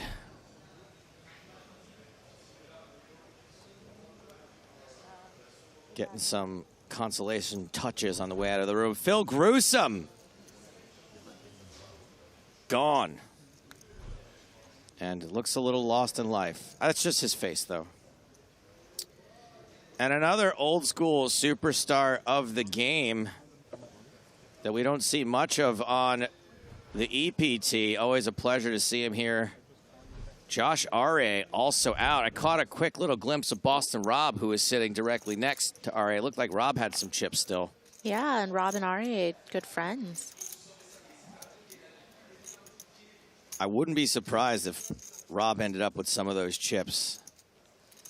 Good friends like Rob and Josh can sometimes clash at the poker table. And we've got the bubble graphic right there. 176 is the bubble. 175 is the money. Sometimes I get confused.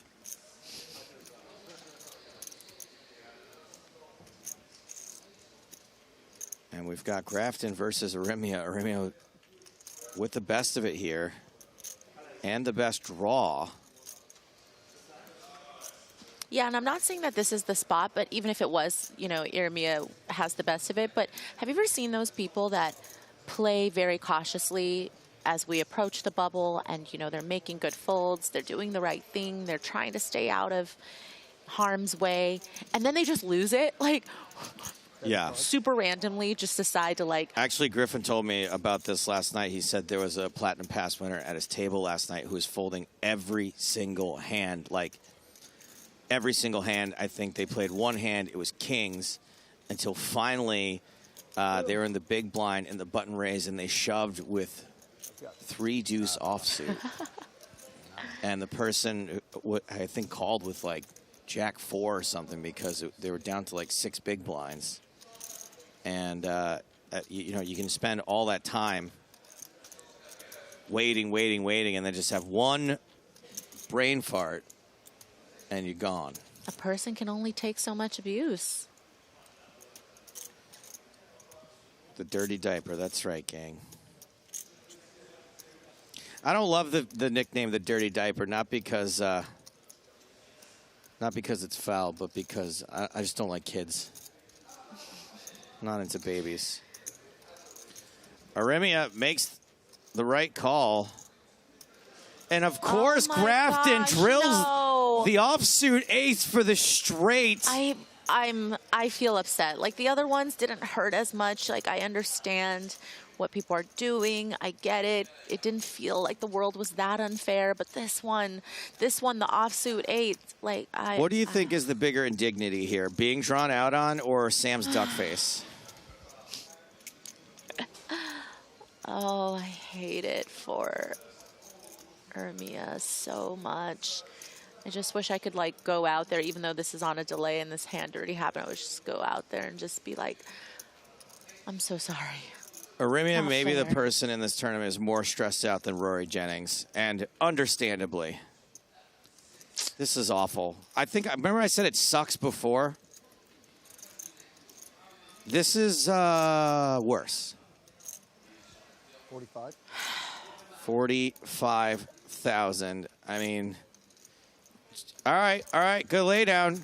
Good lay down. Good lay down. Good lay down. 2 good lay downs. Look at Sam. He's trying so hard not to cackle. He's like, I'm just printing chips on the bubble.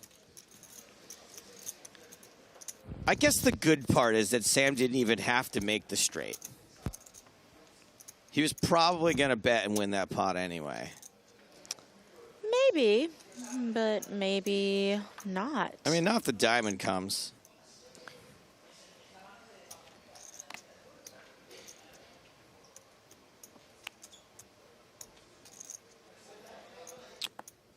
I don't know about comments like this. That's what you get when you playing passively. I mean... Yeah, you address that, Stapes. I'm not going to do it. You know what? I'm not going to let them bring me down to their level right now. I'm going to stay above it. I'm going to stay above it. I'm going to let chat police itself. How about that? Get him. Pocket jacks for Noah Schwartz. Folds around to Anton Vig with ace king, and Anton is a short. He's got 13 big blinds.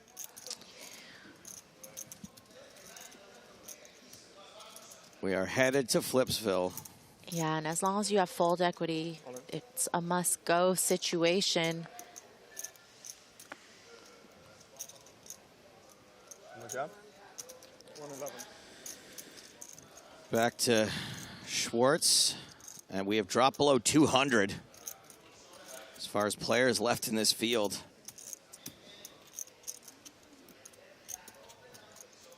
Noah's made the call, so we are going to flip.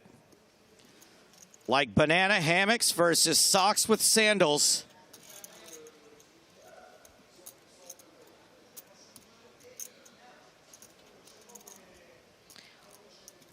It looks one of these two hands has the slight mathematical advantage. very weird face that Vig made, like he didn't get called yet. Sorry about that. Top pair for Anton.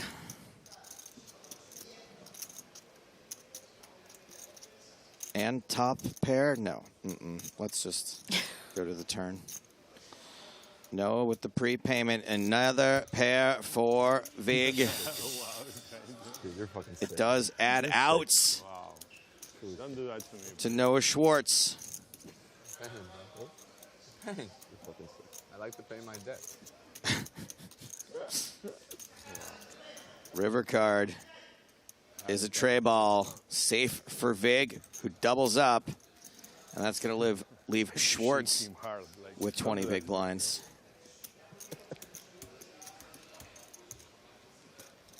Anton up to 30 now.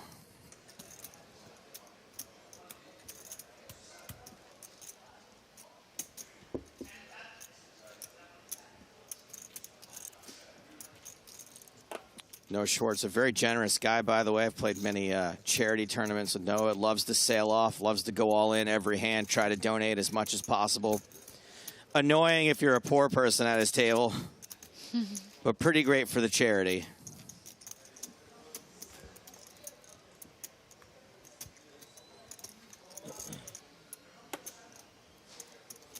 James says, Maria, I met you at WSOP last year. Thank you for taking the time to take a picture with me and then stuff me into a locker. What? I'm just kidding. I made that last part up. You're welcome. And happy to do it. Everybody that approaches me is usually so kind and so nice, and I really don't mind at all. So nice to meet you, James.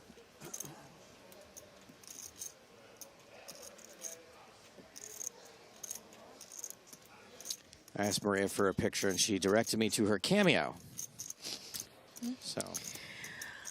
Joke's on you. I'm not even on Cameo.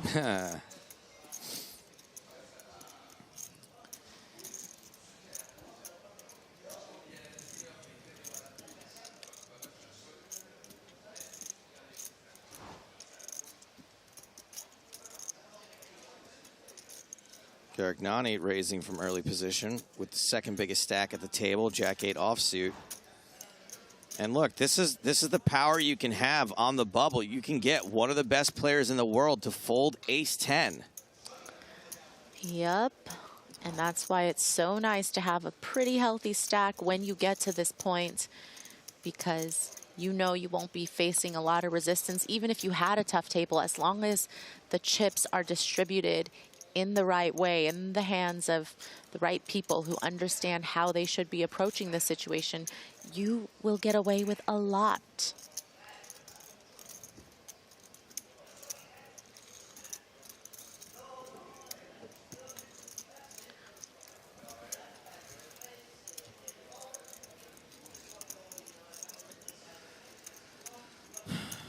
I don't have a lot of poker bucket list items, mostly because I'm realistic, right? I don't think I'll win a bracelet. I don't think I'll win $1 million. I would like it one time to be able to abuse the bubble. You know what advice I have for you, Stapes? What is that? Is maybe try opening your game up a little before we get to the bubble so that you can have a big stack as we get to the bubble. I've been better at that. I've been getting better. We've been working on my game a little bit. My game's been improving. Been getting into situations, accumulating slightly more chips so that if and when a bad beat comes, that I have some chips left over. We've worked on that a little bit. Anton in the hijack with ace-queen, remember, has about 30 big blinds.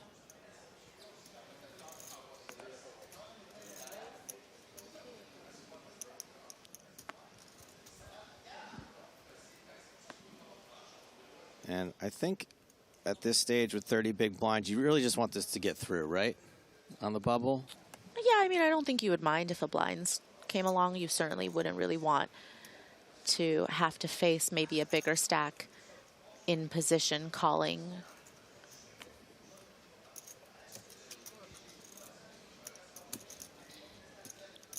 Noble Kev asks, where is the bubble graphic? Now, it's very difficult to see unless you're using your eyes. There's like 2 things on screen. There you go. It's even dancing for you.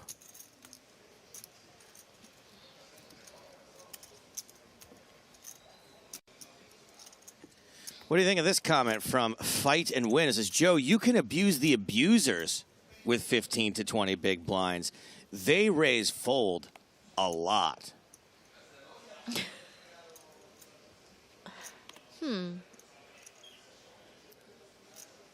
You can just say thank you for your comment if you want. If you don't want to. I'm going to go with thank you for your comment.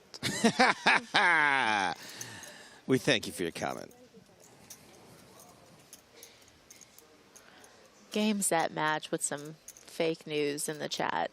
Not even going to read it. Martin Berrigan says, be nice to have the Boston Rob at the feature. Hint, hint. Good for chat. Rob got to talk. Ha, ha, ha, like most of us. You know, I agree. I think Boston Rob's a fun guy to watch play poker. I know that they looked at it today. His table was pretty early in the breaking order. So that's why they did. And it's hard to compete with Sam Grafton, Pedro Garagnani, Nacho Barbero, Anton Wig, Justin Zaki, Noah Schwartz all at the same table. I think at Rob's table, it was Rob and Josh Aryeh. And a fella who had an interesting name that I thought maybe meant he could be a personality, Turbo Win. Turbo, of course. Everybody knows Turbo. Do you know Turbo? Yeah, he's from LA. I mean, Almost a Brazilian race. So when you look at the player list, sometimes they'll have like people's legal names that you didn't even know, right? Like Will Faila is listed as Emmanuel, like Will the Thrill is listed as Emmanuel Faila. So when I saw Turbo win there, I was like, this dude's legit name is Turbo. It's not like a nickname. That's funny, though, because I thought Turbo was his nickname and his real name was Fong Wen. But maybe that's what it says. It's whatever it says on your PS Live card. I think so, right? yeah. So, you know, maybe you know someone. What is Mason Pie's real name? Nobody knows. Looks like this text should look like. Charles Hall asks, what are the blinds? The blinds are forced bets that rotate around the table that are used to stimulate action. Thank you for your question. Well, I'm assuming. Good. Also a good move. Another monster hand for Anton. Yeah, gaining a little bit of momentum. Third hand in about an orbit that is considered pretty premium.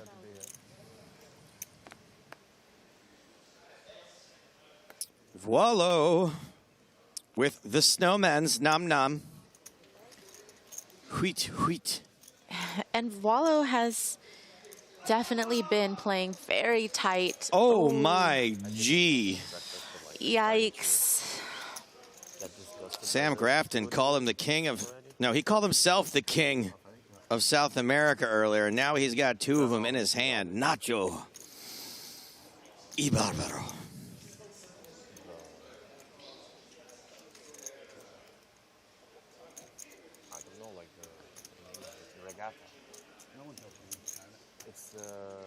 We get a buffet with the room, or we have to? No, it's like your PokerStars thing. You can like say that you're PokerStars, and they. And what was the action from Nacho? That's basically an Y Barbaro. 3-bet to 60,000. Yeah, effective stack, just under 30 bigs. I don't think that, even though this looks like a pretty hand, no doubt, I don't really think that there's that much for shorts to think about here against early position open, facing a 3-bet. It's a little hand funeral, I think, you know. Yeah, right, right. Now, on to the real question. So much fat in everything. It's just, Jacks on the bubble, covered. got like 2 slices of bacon and sausage. It feels really gross, but like, I think if Nacho just ripped it, actually it looks weaker. So this 3-bet almost. Oh. Anton all in. Snap called by Barbaro. Ugh. Anton does have a live suit. Mostly looking for one of the two. No, one of the one remaining jack. So how dirty is this going to be? We will soon find out.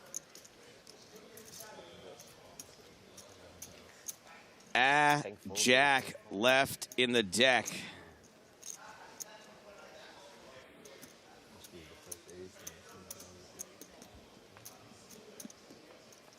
Looking for the one outer. 8-5-4. Some chopportunities now, I guess, if we're being optimistic.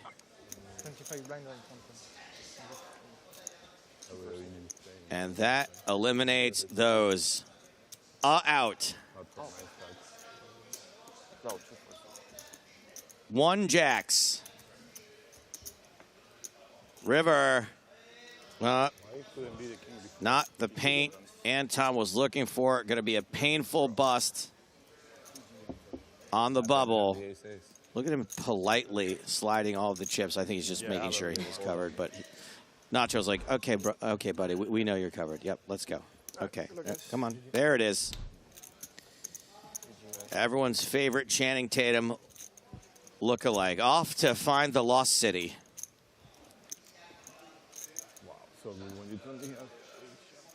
Painful, painful spot to go broke in this event.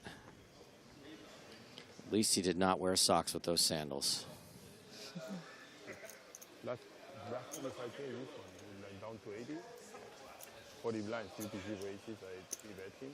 Rhea, do you think you think a little bit longer before shipping it with jacks there? I think I would have, but you can't blame Anton, certainly, given the dynamic of being close to the bubble. And if Nacho ever has any 3-bet folds there trying to exploit the situation, then, you know, it's going to be a profitable shove a lot of the times.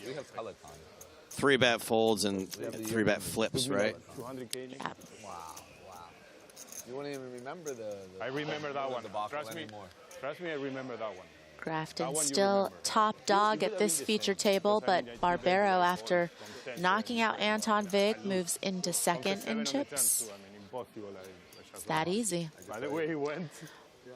Okay, Voilo decides, I've folded enough, got 9s under the gun, What was it?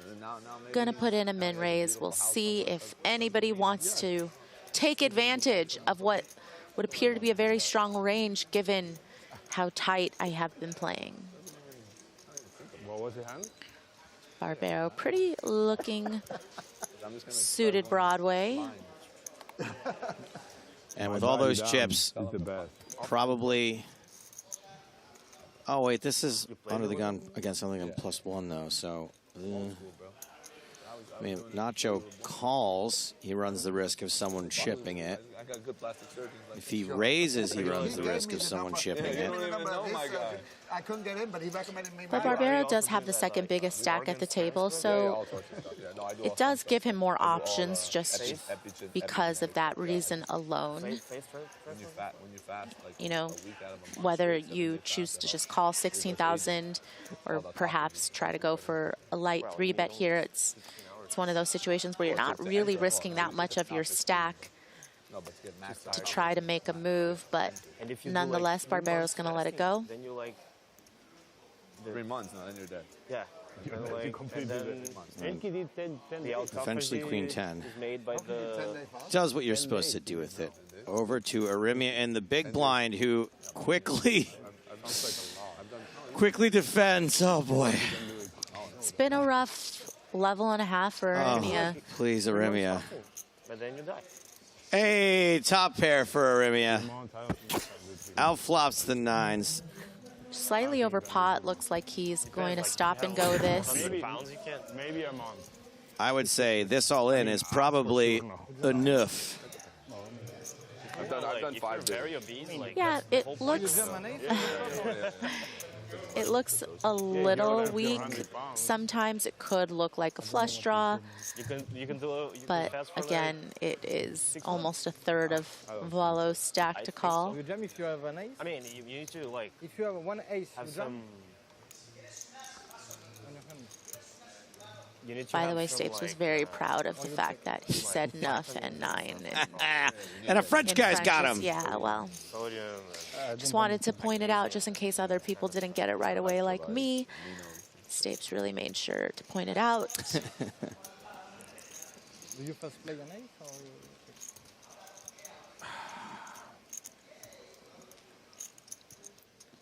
Voilo trying to get some info. This feels like a frustrated snap fold. No, I disagree. It's not really posturing in my opinion because again. No. I don't think he's posturing. I'm saying I'm just like, okay, I'm up against an ace here 1,000,000% of the time. But This you're dude's not up against bluffing. an ace 1,000,000% of the time. I don't. What bluffs does Yeah. Arimia have? He called from the big blind. He could very easily have a draw here. Could easily have, you know, like a flush draw that just feels like if I stop and go with this, I can get those exact type of hands to fold, right? Like the 9s and the 10s and the whatever. I can try to rep an ace. But, you know, honestly, most strong aces, if I were him, I would just check jam those. You want to get a little more money in. With one ace, difficult only. Only with one ace. Difficult only. 187 players left. We getting close. We getting close. I hope you to have the ace. Wow, so I see how it is. Put me in here for the first 2 levels, and then right when we get to the good stuff, kick me out. So close. So close. Noble Kev says Bubble Mania is about to be insane.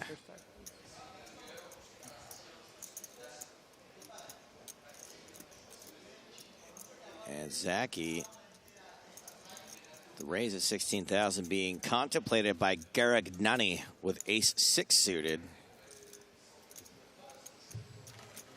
Nino asks, is there a break soon? Yes, there'll be a break in 8.5 minutes.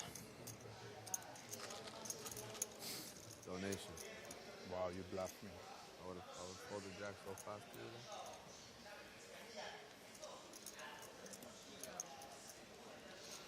Never fold the jack, bro. I would. I stand by my You hadn't told us about your financial situation. snap Now fold I would fold. in the last Now I hand. would However, that's only okay, with the information that I've had, which is seeing all of the hold cards for the last 2 hours and knowing It's hard to build up your network how again. difficult it is for What you Iremia spend to on put both chips in the service pot, and even on with the- top pair. I likely wouldn't have that information if I were sitting there. And Maria's looking at it from the actual perspective you should be looking at it from is that you don't have that information, so people are going to have draws there. They're going to have other weak pairs, right? So you're basically saying I'm right without You're right. saying you're wrong. No, I'm saying I'm right. I just am like just a little sensitive of being chastised in chat over this. No, it's not worth being chastised over that. I can agree with Zaki trying to get away with the light open, but Garagnani not going to have any of it this close to the money with one of the bigger stacks at the table. But Zaki, it's like, you know what they're doing, but what can you really do about it? You can not open A7 of hearts on this stack size. Also, my 2 cents. Again, probably wrong. No, I think that you've got really 2 modes right now when you've got a few big stacks to your left, right? It's tighten up your range and hope that you will be able to get into the money with a stack that still has a chance of accumulating chips post-bubble. That's why they send me the TikToks. They send me the TikToks To avoid these scenarios where you're just kind of bleeding out 2 bigs at a time.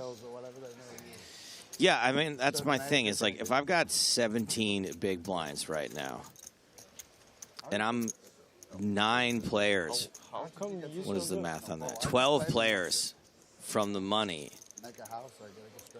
it's got to be better than A7 for me to put a chip in the pot. Yeah, and that's perfectly fine. That's the name of the game. That's a part of what happens with a certain stack size as we are approaching, again, a $35,000.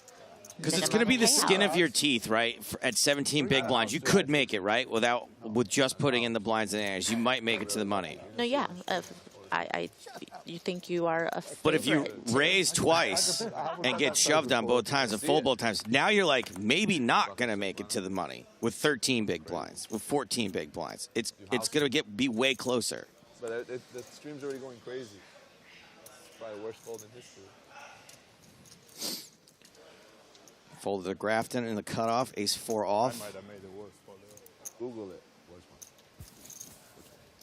Got our phone. You can say anything right now. We can't prove it. 10-7? 7-5.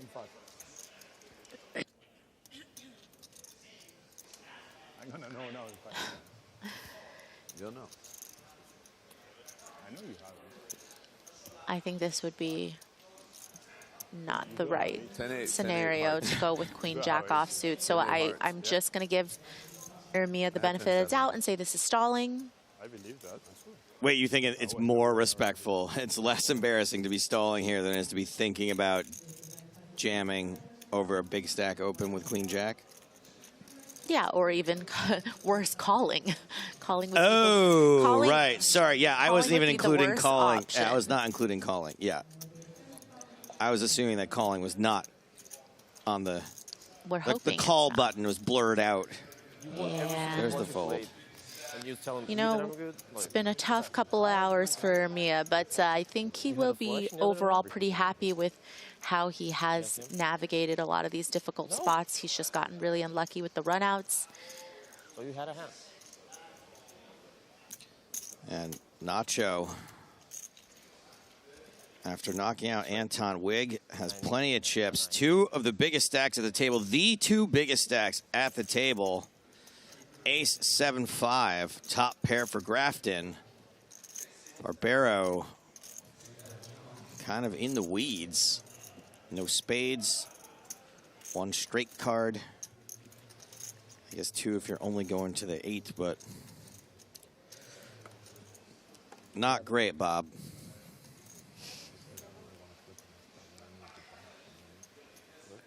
C-bet from Grafton. Fold from Nacho. There's nothing you can do in that. Nacho, Nacho, man. I'm really pleased for you. Love that. But bro, the tournament's still going. What are you doing? How many chips you got? You strolling around? 370K. Go bash them up. You should be 3-betting. Come on, guys. Uh-oh. Sam's giving away all the secrets. Yeah, that'd be great. Just once in my life, it'd be cool to have a big stack on the bubble and just abuse the bubble. I feel like you're getting close, Stapes. I'm going to predict within the next 3 to 5 tournaments you play. We don't know who that was, but he seemed cute. You know what? I do have a tournament coming up in a couple of months where that would be a nice one to be able to abuse the bubble. Oh.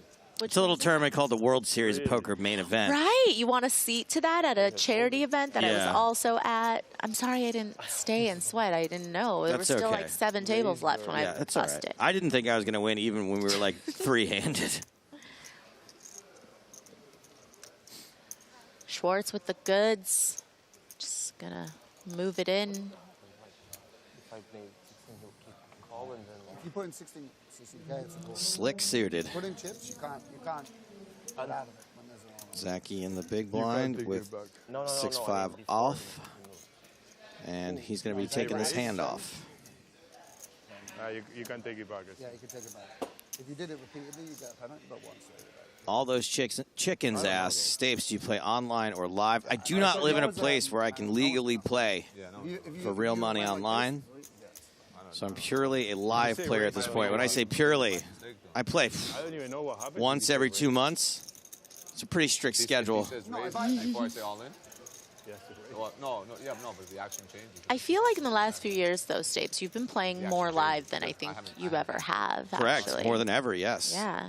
Thanks to, I like to play, there's some great mid-stakes tours in the US of A, and I like the Run Good Tour. He saw he had a jack. He didn't look at his second card. He was going to raise. He saw he had any 2. I'm opening any 2 in this spot. It's a good price point for someone like me. You say I'm opening any 2? Oh, okay. You really think I would open any 2? Yeah. I'm keeping him in there. Don't worry. If he gets out, I'll start. Fine. Well, my favorite geography teacher here, you know? He's just a geography teacher on a holiday in the Bahamas. And Remia, King Queen suited from the hijack. Well, Maria, help me out here. 11 big blinds. What you just fold it? What do I think he should do? Yeah. What would I do? What would you tell me to do? Some school somewhere have a great geography teacher. You know, if you want to risk it for the biscuit, it's not a bad all-in spot, but also we are pretty close. I mean, it definitely depends on how close you are to the money. If you were like 2 away from the money and you know you can, then obviously you just got to fold. 3 away, yeah, you got to fold because you could fold your way into the money, but... Maybe not. What's the capital? Okay, if you say it's a good spot, it might be a good spot. You've been there. No, I haven't been there. No? Still no. Venezuela. Caracas. I didn't say that Jake Schwartz and Noah Schwartz look alike. I said that they're twin brothers because they have the same last name, you freaking goofballs. Clearly they're not identical twins. I don't know. How can you not know? 10-10, bro. That's Messi? Re-raise from Nacho. You have 10? Wins him the last pot of the level. These players are going on break. Outer table action. Anything else? Any other tables in play? Looks like no. We're going to stick with this feature table. When we get back, blinds will be 5,000, 10,000 with a 10,000 big blind ante. Sam Grafton leading here, abusing the bubble. Nacho slightly behind. Noah Schwartz, Justin Zaki, and Marius Aremia, the shortest stack, trying to hang in there. We're taking a break. When we get back, world famous bubble coverage.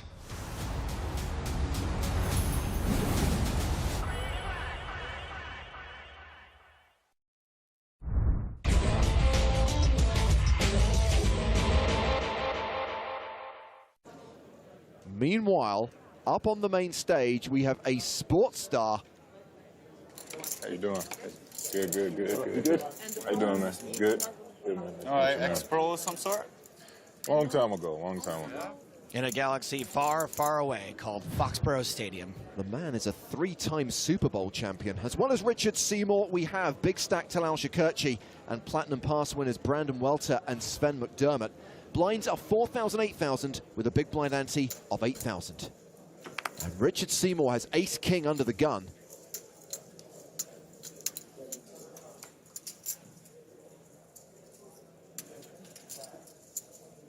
Raise coming, 17,000.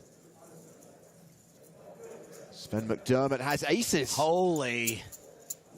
Now, re-raising here gives your hand strength away as super premium, but you're most likely going to get action from the under-the-gun raiser anyway, so why not try to make things go heads up? Looks like we will see a re-raise from the man from Team Ireland. He 3-bets to 48,000. Jason Kuntz with pocket nines folds, and Marquez is out. Brandon Welter gives up the small blind. Thiago Nishijima has queens in the big blind. What in the world is happening? This dealer is possessed. I actually think there's a strong argument for getting away from this near the bubble. All in. Nishijima shoves. Does that count? Richard's got both players covered. What a dream spot for this kid.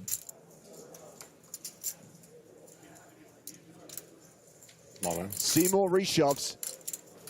Call. And Sven calls all in. What a cooler. How about his queen? Go on, show his queen. You guys know it's coming, right? Jack. Queen. You're gonna hit a set. I think we're gonna make quads. You're gonna hit your set. Queen of spades. I will take that. I will take it. With. Okay, that's queen of spades. Queen of spades. Queen of spades. Come on. Thiago and Sven are both at risk here. Ace is still ahead. Oh, now where's your queen? Queen of spades. Queen of spades. Queen of spades. Queen, no, you said it. No, keep it going. 4 of clubs. Keep it going. So much pressure on aces holding. Turn card. Oh, come on. Now. Hold it. Actually, it's going to be the queen of diamonds.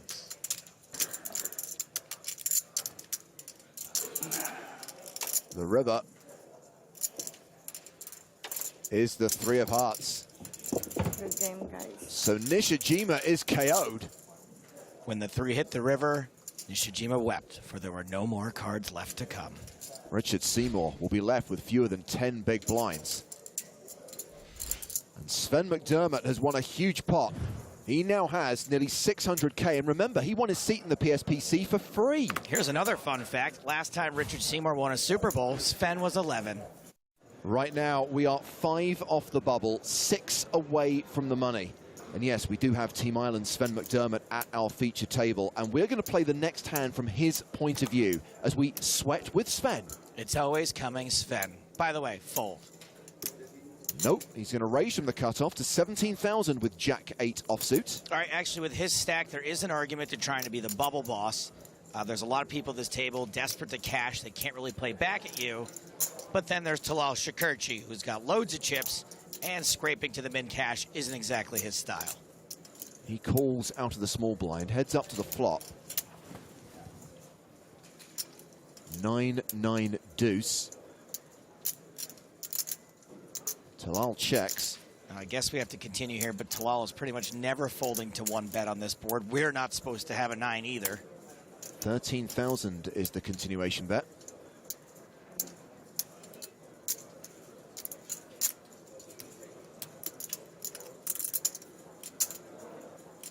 Shikirchi calls. The turn card is a 10. That's an open-ended straight draw for Sven. I almost wish we didn't pick up outs here because I did not want to put any more chips in this pot.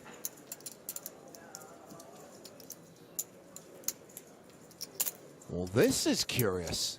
Talal leads for 32,000. Now, obviously, we can't fold now, but the problem with calling is that even though we have a strong draw, we're not even beating a lot of Talal's bluffs right now. McDermott calls. This hand going to the river, 140K in the middle. And it's another 10. We have a double paired board. I think there's only one way we can win this hand now, and even that might not work. Well, Shikirchi doesn't bet again. He checks. That one way, of course, is to bet this river. That's what Sven McDermott will do. 18,000. That is a small bet. I would have gone bigger. Talal could look us up with a lot, but he doesn't. He folds 7-6. So was Sven bluffing with the best hand there? Exactly what happened. I think Talal would have looked us up with an ace for sure. Well, looks like we're finished everywhere, bar 2 tables where we have an all-in and a call. At the first of those 2 tables is Leo Fernandez, who's the at-risk player, up against Belgium's Bart Lieber. Aces against queens. Let's see the flop, please. Double up likely. He did not have a real decision. Sure. Looking good for Fernandez. And the turn, please. Just has to fade a queen. And the final card, please. It's a queen! Leo Fernandez eliminated. It is not a good day to get it in with the best hand. He goes out in 185th place, and remember, there's still another all-in across the room. Let's get over to the other table. Irish player Paul Leckie, who's just stood up. He's the player at risk here. Well, he doesn't love his chances. He is being railed by members of Team Ireland, including Alex Irwin. Okay, we're on table 22, 2 players remaining. We have Paul and Wang. Paul shows 2 black kings. Wang, can we see your cards, please? And Wang shows 2 black aces. Horrible cooler on the bubble. Leckie's suits are covered as well. Let's see the flop, please. Flop is a 3-7-10. Paul Leckie has 2 outs. And the turn card, please. The turn is a 5. He needs a king on the river or he will bubble. He needs the Leck of the Irish. And the final card, please. And the final card is a 6. It's over. Players, congratulations. You've all cashed in the biggest 25K in the history of poker. The bubble has finally burst. Smiles all around the room, but spare a thought for Paul Leckie. Unlucky. Right here, man. In the money. Great result for all the Platinum Pass winners who've turned $0 into more than 25 grand. Good job, Shorty. Good job. Thank you Way very to grind it out. We have a 3-way all-in involving Mustafa Kanit, Christoph Vogelsang, and Kuntz, who has both players covered and dominated. Well, this is a bit of a cooler. A Jack 8-4 flop. Kuntz still a huge favorite. No help for Kanit or Vogelsang on the turn. And a brick on the river, which means we have a double KO. 2 of the world's best gone in one hand. Vogelsang out. Kanit eliminated. And Jason Kuntz up over 4 million, the new chip leader. Well, back to the feature table, where Jake Schwartz has raised to 65,000 with ace queen of diamonds. Action is on chip leader Jason Kuntz. And he is going to call in the small blind with 10-8 of spades. A little loose, but he is the chip leader. Louis Boutin has 6-5 off. Wait, this guy's name is Louis Boutin? He calls as well, and we're going three-way to the flop. Jack 6-6, that's trips for Boutin. Oh my goodness. Check to the pre-flop aggressor, he checks behind. 9 on the turn. Kuntz picks up an open-ended straight draw. And he's going to lead for 90K. Bad timing, but I don't hate it. How does Boutin respond to this bet? With a raise to 255,000. I mean, it's most believable that he would have a 6. Jake Schwartz folds. Action back on Kuntz. I think it's real easy to convince yourself you're getting bluffed here. Keep in mind, Kuntz only has 10 high. Most of the hands that are bluffing still have him beat. Wow, he re-raises. 550,000. I think if you're Boutin, calling is the play here. If you raise, you're either going to fold out the bluffs or get punished by the hands that are beating you, which, by the way, is any other value hand. In this spot, I prefer folding to raising back. Remember, the shot clock is in play. Boutin is going to have to play a time bank card, which extends his clock by 30 seconds.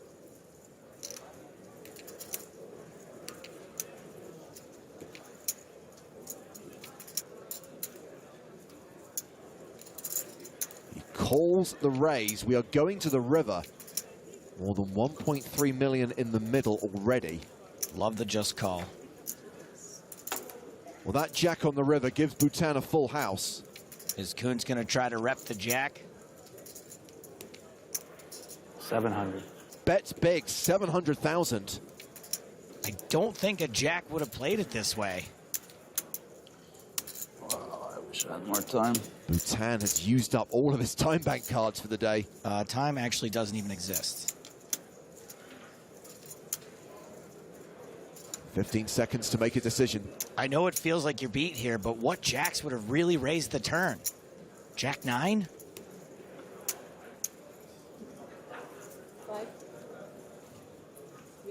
Boutin makes the call. Heck of a call. Wins a huge pot. Ouch. Wow, what a good river for me. Nice hand, Louis Boutin. Well, he and Jason Kuntz do the big switcheroo. Boutin playing 3.3 million. And Kuntz down to 2.68 million.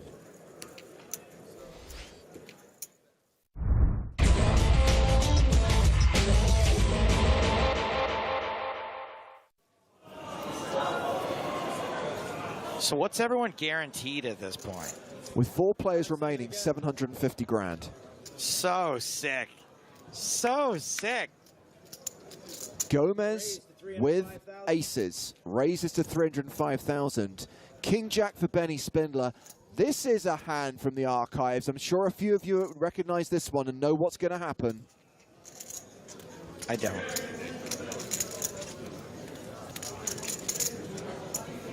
I mean, giving contextual clues, it seems like we're about to see some more chips go into this pot. Benny's going to make the call, 305,000. Okay, just a call.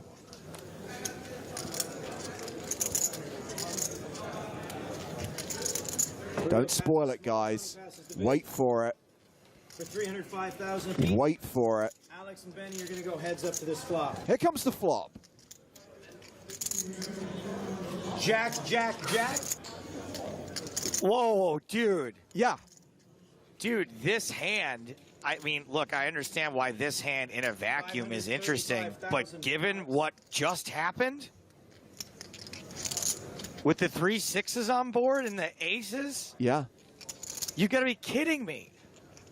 Gomez with the full house. Benny Spindler with flopped quads. You have got to be kidding me. How does this happen twice and this time the second nuts is no good? 1 point. Spindler raises the flop. Gomez continued. Spindler's made it more than 1.3 million. This is one of the craziest things I've ever seen. And the people who watch this hand on its own have no idea how much crazier it really is. Like 10? 820,000 year rate.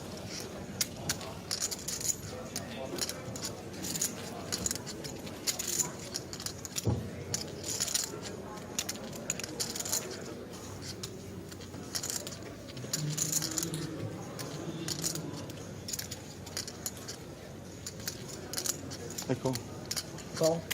Alex calls. Gomez just calls, thinking he's trapping here, thinking he must have the best hand. I guess he's saving the good Hollywooding for the turn. All right, for 1 million. Remember, these are the 2 biggest stacks, by the way. These guys are 1 and 2 in chips right now. Turn cards a 5. Well, that 5 on the turn has Gomez drawing dead. Jack 5 with 2 spades on board. Alex is first. He can no longer hit running aces. Gomez checks the action to Spindler. Benny loading up to bet big. Benny bets out 2 million. A bet of 2 million into a pot of 3.5 million.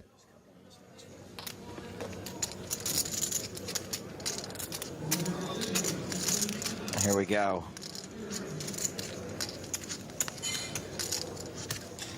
Just no one on the rail has any idea. I'm all in. The shove from Gomez. Spindler checks his hand before calling. Benny has quads. Such a sick cooler. 15.5 million chips in the pot. Alex Gomez out. No river card can help him. Eliminated in 4th place for $750,000. Alex is drawing dead. Let's see the river, please. And Benny Spindler, monster chip leader, with just 3 players remaining in the PCA 2009 main event. What a way to go out.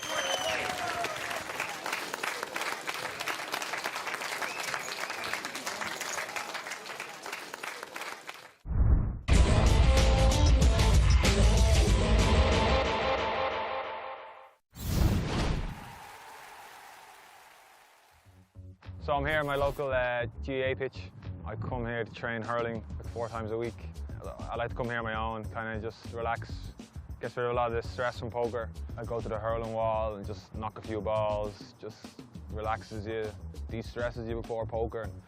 It's so nice out here, so I love it. It's a big community thing, the GA, and it's a big part of our lives around here.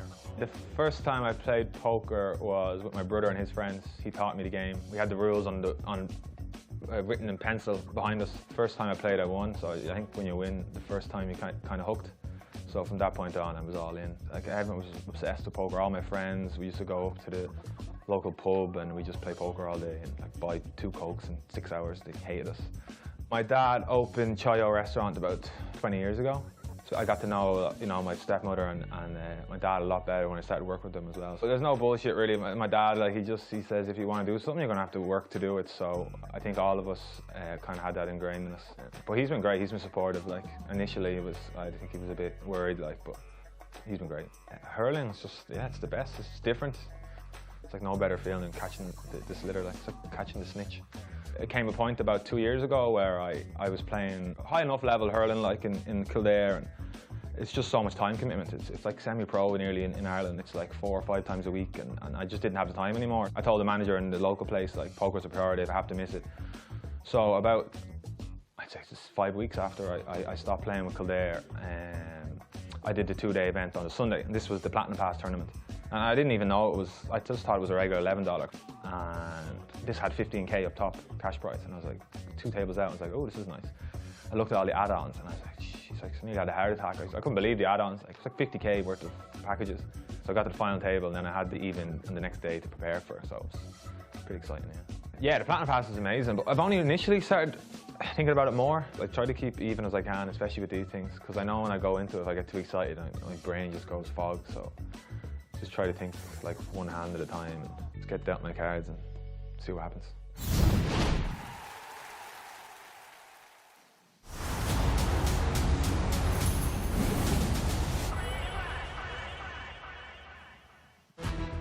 Welcome back to the Bahamas, and the PokerStars Players No Limit Hold'em Championship live coverage of Day 3 continues.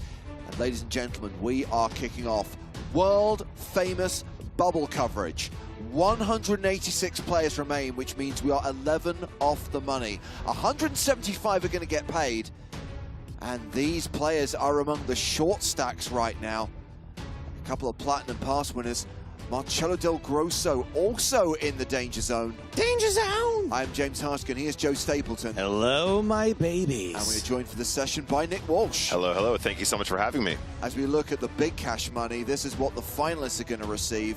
The final 6 all getting at least $1 million, with $4 million up top. A min cash in the PSPC is worth $35,100. Now, obviously, if you are a Platinum Pass winner, if you have basically got into this tournament for free, that is $35,100 in pure profit. It means so much for these guys, and only 11 players to lose, and we are going to start paying players. We're going to be cracking open that prize pool of $24.8 million.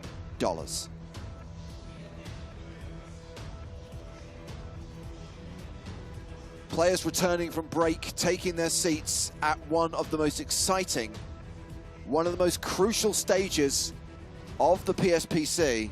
Are players returning? I can see players in their seats. Maybe they haven't returned to the feature table yet, but the clock is still paused. We haven't started running yet. One thing I would highlight, so we're about to kick off level 17. Blinds 5,000, 10,000 with a 10K big blind ante. And the average stack right now is 327,000. I do not need the human calculator to tell me that we are playing a 32 big blind average. This is getting pretty shallow now, Nick. Absolutely, getting shallow. And the players have returned to the table. This is where it gets really sweaty, you guys. We're sort of in that weird spot where we're like not quite the bubble, but very close to it. We're going to see a lot of adjustment for play here. A lot of these players obviously sweating that min cash. That can be so huge, especially if you didn't pay the 25K to buy in. So the tournament director, Toby Stone, has already said he's going to play it by ear. If we see excessive stalling as we get closer to 175, we may go hand for hand earlier. The bubble is at 176. That's when we are one away from the money. That bubble will burst when everyone is guaranteed at least 35 grand. Yeah, Toby's fantastic at managing that kind of thing. I think he makes really good decisions and just a world-class tournament director.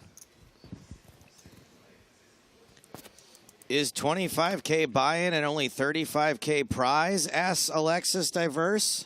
Guys, is it weird that Sam is wearing both a black and a white room key / bop it situation? I'm told that the black one gets you a free coffee. Kind of feels like an unnecessary inconvenience to wear 2 bands to get a free coffee. Are you nuts? 175? Cost nothing to wear 2 bands. And the coffee costs $25. Coffee's like $8. I love it. How can I So, you have more chips than me and you're one left. one of our Platinum Pass winners on the main stage, Marius Iramia, has got 9 bigs. He's got pocket 9s under the gun +1. And I don't know if this is him thinking about what to do here, just stalling. I mean, it's a tough decision, right? Wow, yeah, I mean, that's definitely on the much tighter side, though. I'm not sure. I don't hate it. I think I might have overheard Maria sort of discussing this before we went on the break just now, but, you know, obviously making adjustments is one thing, but it's not like we're on the pure bubble here. I don't know if maybe that might be a little too tight. 9s are a very strong hand, but also, have you considered that they're also the stars nuts? I think that for my money, for my platinum pass, I'm going to fold down to 2 or 3 big blinds here. From that position, look, I get 9s on the button. I get 9s blind on blind. Different story. That's true. He was very early position at the table. So instead, we've got Nacho Barbero calling in the cutoff with Jack-10 of clubs. And Justin Zaki on the button is tanking with King-Deuce of spades. Zaki playing an 11 big blind stack. We've got comments like this saying way too tight with 10 left to burst the bubble. Now, what you're not taking into account, this isn't 10 to the bubble in a 40-player field. This isn't 10 to the bubble in a 80-player field. We've got 86 players out there still. How many tables is that? That's a lot of tables still in play. It's not going to take that long to reach the bubble. I mean, I think we're easily going to be below 180 by the second half of this level. That's why we are officially kicking off our bubble coverage right now, as we see Noah Schwartz call out of the small with Queen 10, and Pedro Garignani can see a free flop if he wishes with Queen 7. He elects, and we get a Jack 5-4 flop. So Nacho flops best with top pair. It is domination rotation.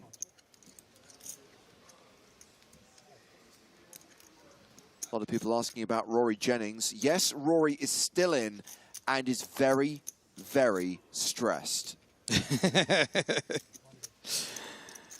We saw him at the table last night, and he was incredibly stressed, and that was the dinner table. He was done for the night, still tearing his hair out. Still had stress face.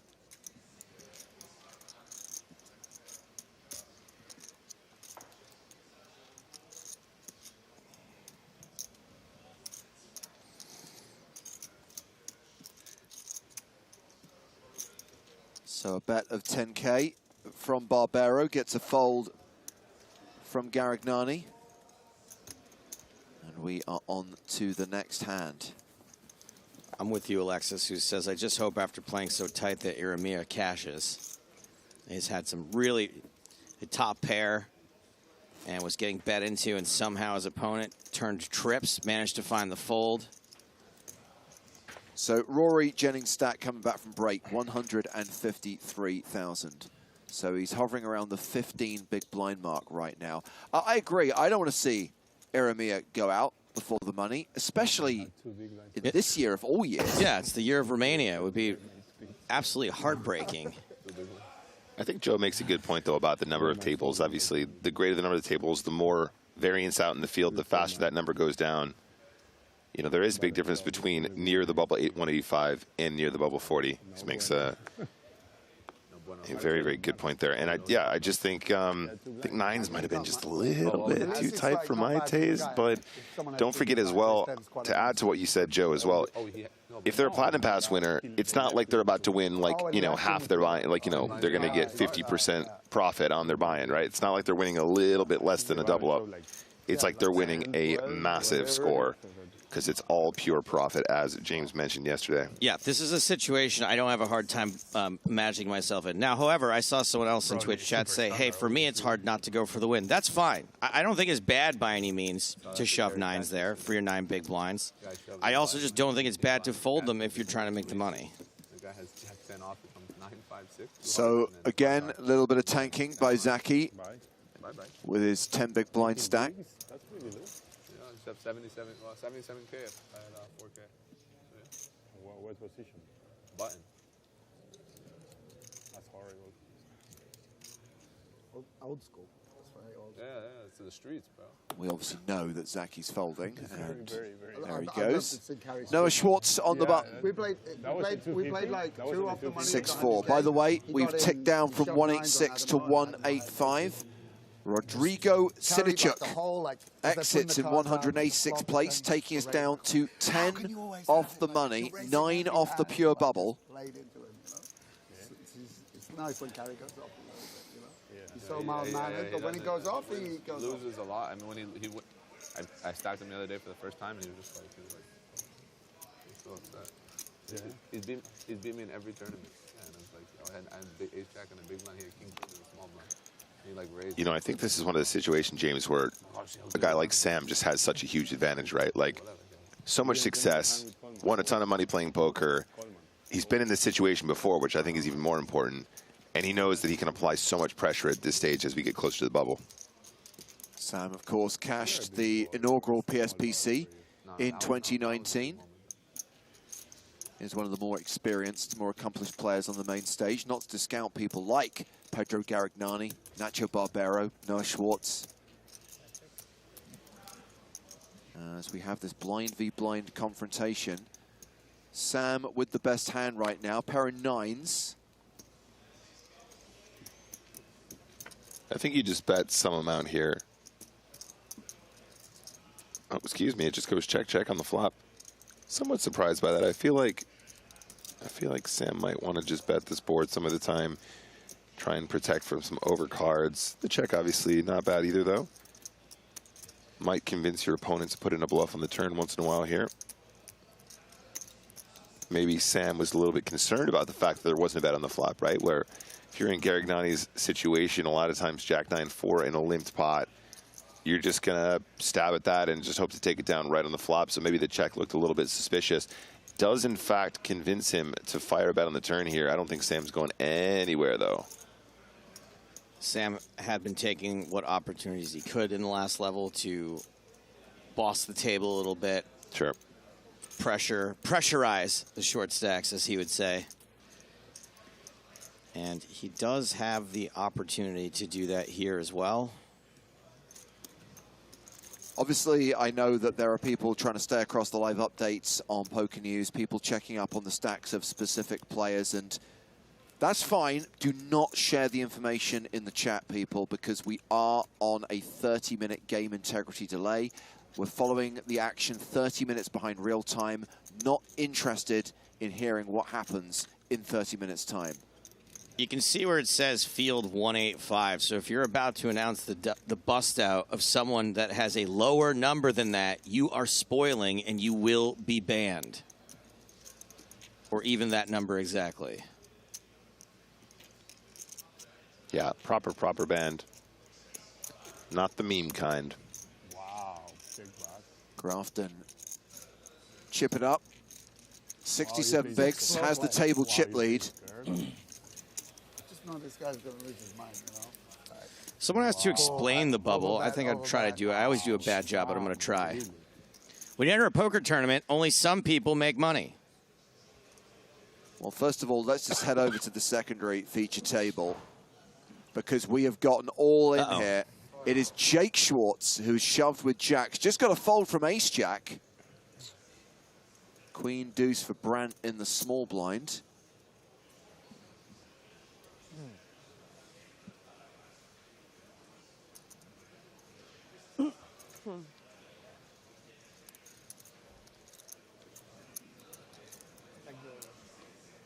Thank you. And again, this is obviously a situation where Brandt has absolutely zero intention of calling.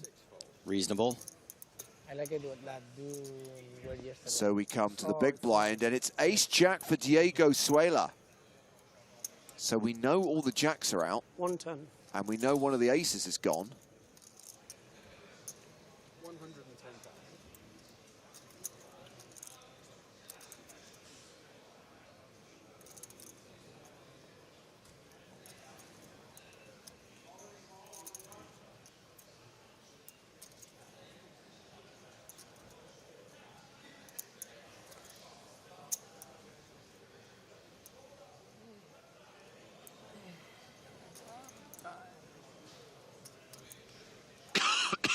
This is for half of Diego Suela's remaining chips.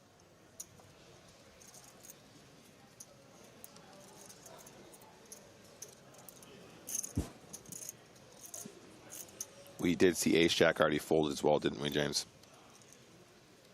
Indeed.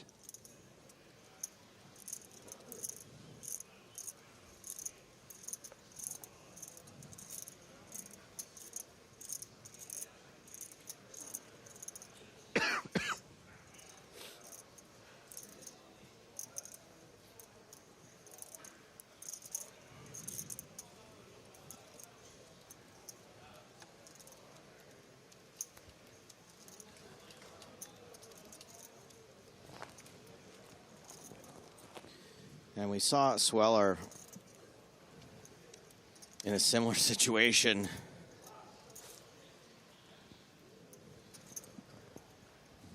During the last session. And eventually did make the fold. Oh, this time called. Yeah. So again, I think it was Chris Moorman who folded ace-jack. So there is an ace gone. All the jacks are out. And that means Jake Schwartz is a 72% favorite here to double up. Of course, if we do see nastiness, he will bust short of the money. I'm not sure I like this call, but then I appreciate I could see that Schwartz was shoving with jacks here. 10, 9, 8, which brings chopportunities.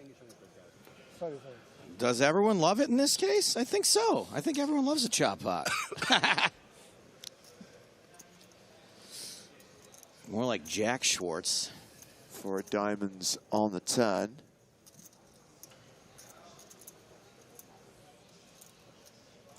And a 10 on the river, so Jack's hold and Schwartz is good. Add 1 of each. Nice flop. Do you think it's... Jacks, you mean?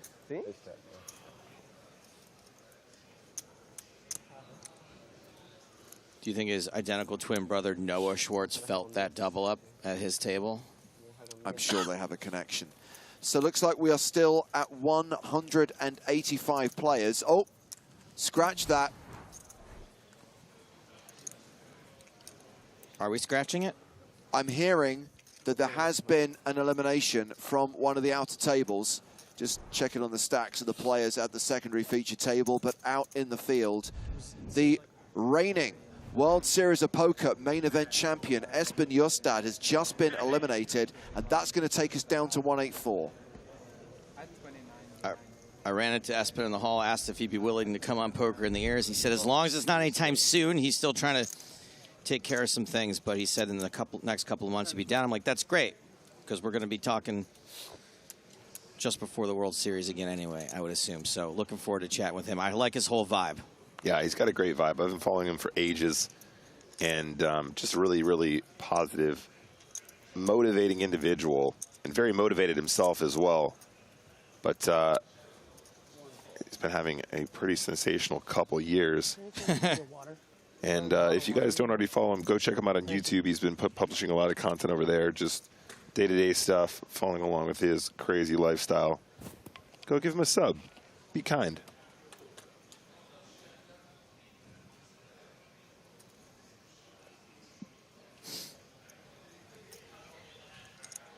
Caro with a hand you're probably not going to mess around with at this stage with that stack. 234,000 is human calculator says is around 23.4 big blinds. Zeros repeating. By the way, I read this guy's Book of Tells. Strongly recommended. That's, you know what? It's a good read. It's a good read. Onward Moorman Soldiers, raising to 20,000 from the hijack with Queen Deuce of Spades. Brant on the button with 8 Deuce. We'll be here a while. Chris Moorman, so deep here. Really, really bossing it. So average right now, guys, 332,000 or thereabouts. Does it feel good to be this deep, Nick? It feels fantastic to be this deep. By the way, I will be shocked if we don't go hand for hand early based on what we're seeing at some of the tables. I say let's do it right now. No, that's too early. Trust in Toby. He knows how to run the stone bubble. Smooth and controlled. That's what you got to do when you're getting this deep.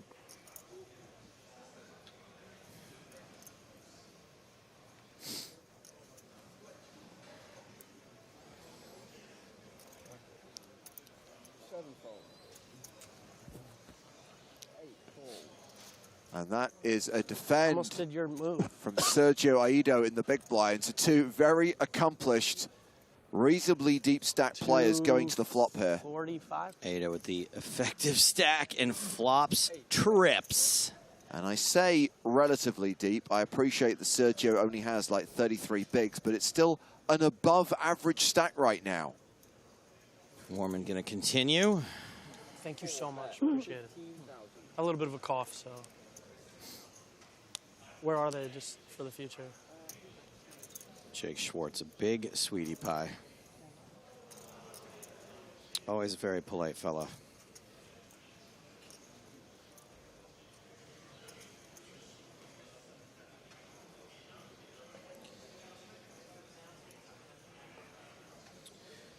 And we know Aido's going nowhere. I'm going to quickly address this from Sippy. He says, what's the point of tanking? I mean, do these players think they're being slick? The entire tournament is tanking at this point. You kind of just answered your own question.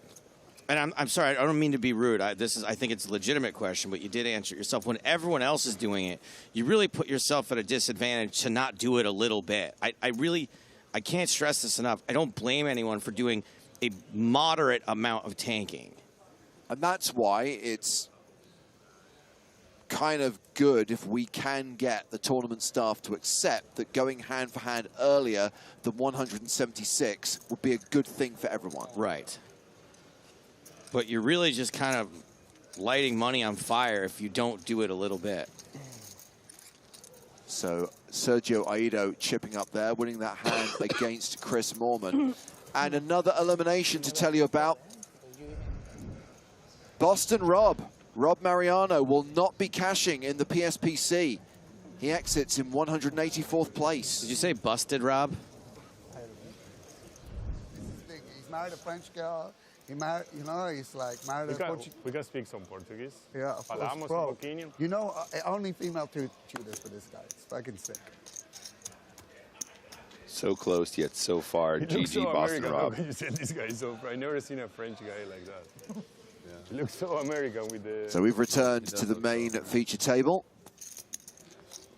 where Nacho Barbero has opened under the gun with kings. Action on Noah Schwartz.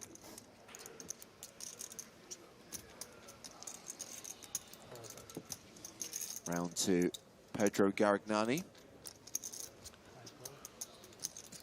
He flats with fives in the hijack. Marius Eremia on the button. Only good hands. Has an ace. How good does the other need to be? Better than whatever he had. Good point, well made. And good for him, because it would have had to be really, really, really, really good to get it in against kings. Quentin Krugbasser. Sure. I mean, Quentin Krugbasser from France, dressed head to toe in Detroit Pistons gear. I mean, it's like he's a Mad Lib. He folds, which means we've got Mehdi Violo in the big blind. He also folds heads up to the flop.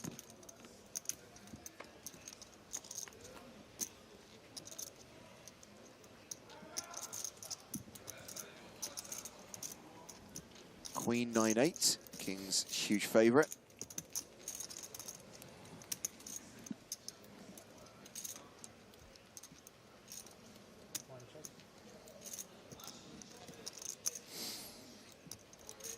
Kings check this flop.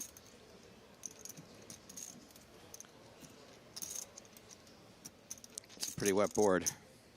Yeah, but this is extremely trappy. Could also be, as Joe's sort of alluding to here, just concerned about getting into the bubble, doesn't want to play a big pot at this point, potentially get into trouble. But I don't know, it's, he can't bust, first of all, because he is the covering stack with the kings. I think we're going to find out really quickly how he feels on the flop here, though, Joe, right? He's not folding, of course, but if he, for example, is check raising, it's more of a trap, right, immediately. If he's check calling, obviously he's just trying to pot control. It's going to hit the hijack calling range pretty hard, too, usually. Yeah, I mean, the only issue that I have here, Joe, is that king-queen is probably one of the ones that's going to be here a lot, and you've got two kings, so it's difficult for him to have king-queen here. Therefore, you're kind of scared of maybe the ochos, maybe the nueves. Yeah, no, when I say it's going to, I mean, I don't think it's necessarily going to outflop kings, but there's going to be some... Oh, action cards for sure. Yes. Yeah, no, you're quite right. A lot of suited Broadway that's going to connect with this. Might be a bit worried about Jack 10 as well. The fact that he check calls flop, I think, does mean he's just trying to control going to the river. We've ticked down to 182. Kuvang eliminated in 183rd. The bubble is getting closer. Kuvang, Kuvang, Kuvang.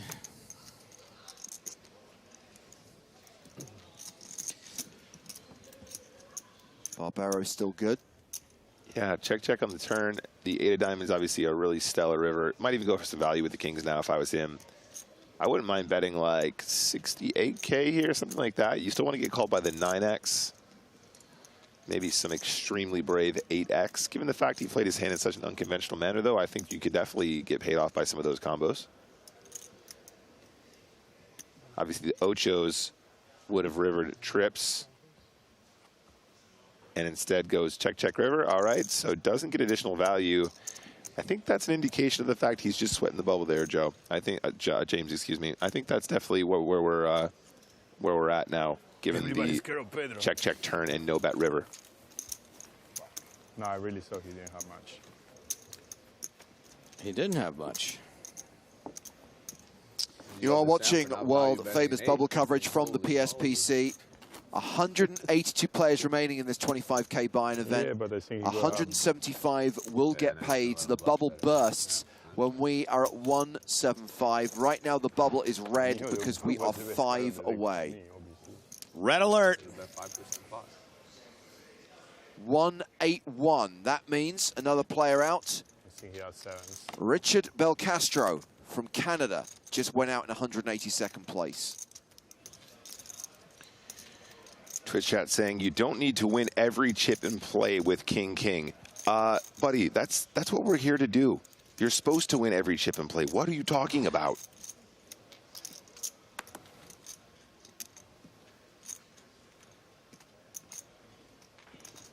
Points mean prizes, James.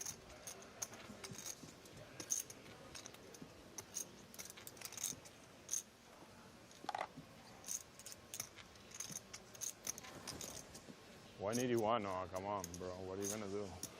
Bro, so close to the money. Just hold your hand. It's fine. Yeah, obviously indicating that he's sweating the bubble. I'm not sure if I would share that information on the table, honestly. I think he's really telegraphing to his opponents that he's going to be concerned. I mean, given the fact he had to table kings just now, I think that's probably probably not working for him either. Hand for hand. All right, here we go. Sam Grafton announces raise. It's okay, Sam. You don't fall. Makes it 25,000. I guess they're gonna. Since they're calling it. Wow, really, Sam? I don't know. Maybe it is. Aramia looks at the clock, looks at his hand. See? So Quentin Krugbasser is also a platinum pass winner. And he's got aces. He won his pass in the Platinum Grind promotion. You never check back the queen. You bet queen is tens, right? Trying to think what you have. Ace, 9, 6. And Krugbasser actually has Grafton out chipped, so this isn't a situation where I think at this point in the tournament, if you are being 3-bet by, and again, I don't know whether Sam knows this guy, but if he perceives that he is an amateur player or a platinum pass winner, you are folding this quicker than you can say king queen. Yes, I think that this is maybe even quicker than you can say queen. You beat me to it, Joe. I was going to say, even when we make it faster.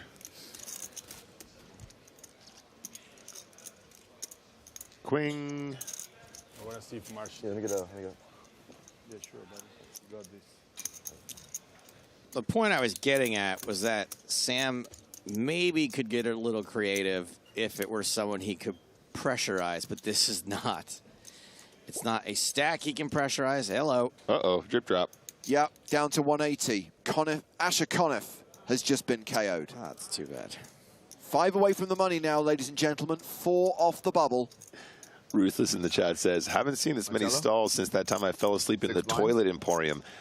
I would love to go to a toilet emporium. That sounds like quite the thing. Why would they sell the stalls there? I'm not sure. Can we see a spell? Rabbit hand one time if I have a pair. Let's see if I make a bet. No? Okay, Good try, Adam. Yeah, you get style points. It wasn't quite there, but I liked it. RDO3 says, Sam is a poker god. Never thought I would see him today. And not only is he on the feature table, he's stacked. 64 bigs for Sam, third in chips at this table.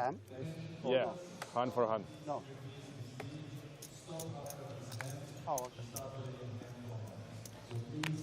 I haven't seen this many stalls since Hardigan tried to teach me to drive a 5-speed. I don't even know what that means. You can't drive a standard transmission car? Yes. Yeah, that's what a 5-speed is. I've never heard it referred to that. Oh. I knew there's an American expression that we don't have stick. Driving stick. Driving stick. Drive stick, drive a 5-speed, standard We have manual and transmission. auto. We refer to them as manual or auto. Manual transmission. Probably would have been better for me to say manual. And the I'll weird, take the note. The weird thing is, and I still don't understand why it is this way, manual is standard in Europe, and you have to pay extra for auto, whereas in the States, I believe it's the other way around. I just said standard transmission, and you just said manual is standard. What? Worst coffee I drink in my life, I think. Oh, no. Crew boss here, pocket fives in the cutoff. Definitely not. No, you see 852K, he is currently our featured table chip leader. I think the Americano from Starbucks is worse than this coffee here. No, you're out of your mind. I'm pretty sure, man. I think we have a group of poker players complaining about something. I know this is unprecedented. What? Down to 179 because Chris Chick, one of the finalists at the PCA main event, has just been KO'd in 180th place. Like, sucks big time to be... Yeah, Chick was very unlucky not to go deeper in the PCA main. Yeah, it's hell. Took a pretty significant beat on that final. A lot of equity not going his way. I mean, it's part of the thing. Like, you're just unlucky. It happens to everyone the same amount, but I feel like there's not that many tournaments that do TV. I think this is definitely going to be... How many? I mean, like a excuse me? 25K with a TV table on the bubble. Okay, well, I was absolutely wrong. I was not gonna. I did not expect this. The 8-7 off coming in for the 3-bet. You're already like the final table. Perhaps Barbero sensing the fact that he can exploit the bubble. Sorry to interrupt, Nick. Rory Jennings. No. Still in on the PSPC. Oh, you actually got me so bad. No, come on, Rory. Remain, buddy, remain. Yes, Nick, I think if you will notice that when Nacho was playing the Kings cautiously, it was against another that we know to be a very capable player at the table. Right. Now he's attacking the open of a platinum pass holder. Yes. Who is maybe not so recognizable. Yeah, absolutely, and I'd love to see it too. Love to be wrong in this spot, but 8-7 off I don't think is a particularly frequent combo used as a 3-bet, but I think it's max exploit time. You know what I mean, Joe? I think you called it. Exactly, and has out flopped the 5s. Also, massive noise happening out in the field. My guess is we'll be hearing about that one way or another shortly. James, you actually got me really bad there. My heart fell. Oh, come on, Rory. You can do it, buddy. Sonzaku says, what's up with Chambers? Is he still in? Sorry, Patrick Chambers, Dat Paddy, he was eliminated yesterday. He's in his chambers. The only thing I'll say is, and I'm not, I really like the 3-bet here from the 8-7 off, actually, as an exploit. The only thing I'm going to say is I think that this works way better against a Platinum Pass winner who isn't 77, 80 big blinds deep, something like that, right? Because obviously a lot of set mimes, Joe. Sure. A lot of set mimes in that spot. When they don't hit the set, you're just going to win. Yeah. Now, if he's like 40 or 30 big blinds deep, you're just going to get him to muck those 5s like all day long, and it feels fantastic. Still manages to win a pot. Very nice. Well played, sir. Really? A bad one, right? You can't come to the table. So we have had a flurry of eliminations during the first half of this level, down to 179. Do we keep up this pace? If we do, we're going to be in the money by the end of this level. Or do things now slow down? Who's on the bigger level? The guy that won the biggest tournament of the last year? I don't think they can. I mean, they'll slow down to a certain extent when we're on the bubble. By virtue of the fact that it's hand for hand, but I think there's so many short stacks out there. I don't think this is going to take that long. It's all over my Instagram. Every fucking Monday morning I wake up, I lost money. Well, we're going out into the field, guys, where there are 2 all-ins. Bro, I swear, I opened the millions. We are at the point now where the tourney staff are going to deal out the all-ins separately. What's everyone doing there on their phone? It's so weird. Are they paid extras? What's going on? That was very weird. Players at the secondary feature table getting hold of their phones to message that the bubble is approaching. Remember, they have to step away from the table if they want to use their phones. Guess where the all-in is? That's right, it's the table where everyone is crowded around. Huge boom mic, cameras in position.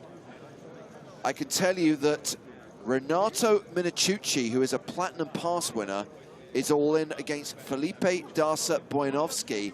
It's actually Boyanovsky who's the at-risk player here.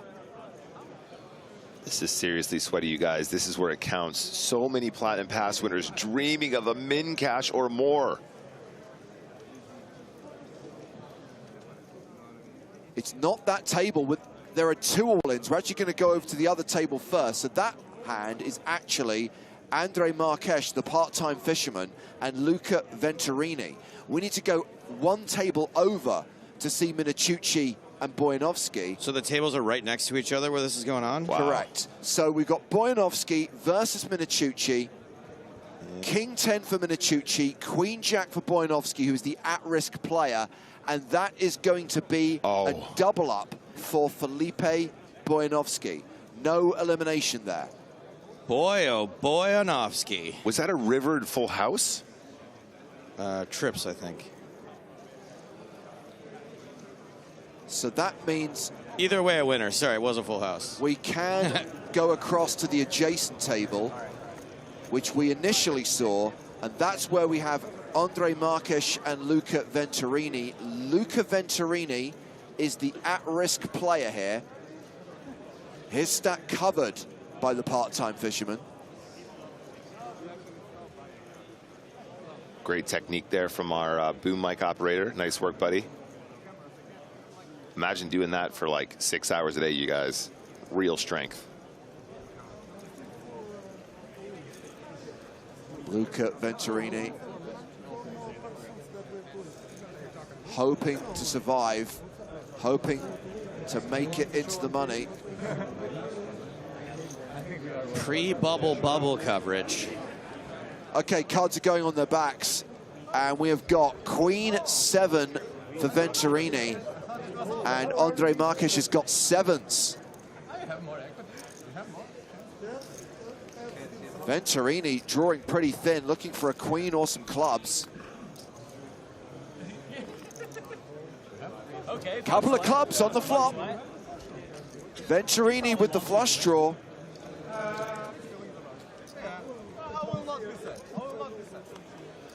Turn card is the 3 of spades. We've got a double paired board now. River is the 8 of diamonds, 7th hold, and Luca Venturini is eliminated from the PSPC in 179th place. Drip drop. So close now, guys. Tantalizingly close to the money. 3 off the money, 2 off the bubble, and the fact that we saw players taking time away from the tables, the players at the secondary feature table, for example, getting on their phones, I think play has been paused. I think there is actually a chance here that they've taken the decision to go hand for hand early, and that's why no one's dealing right now. This seems right. This seems right.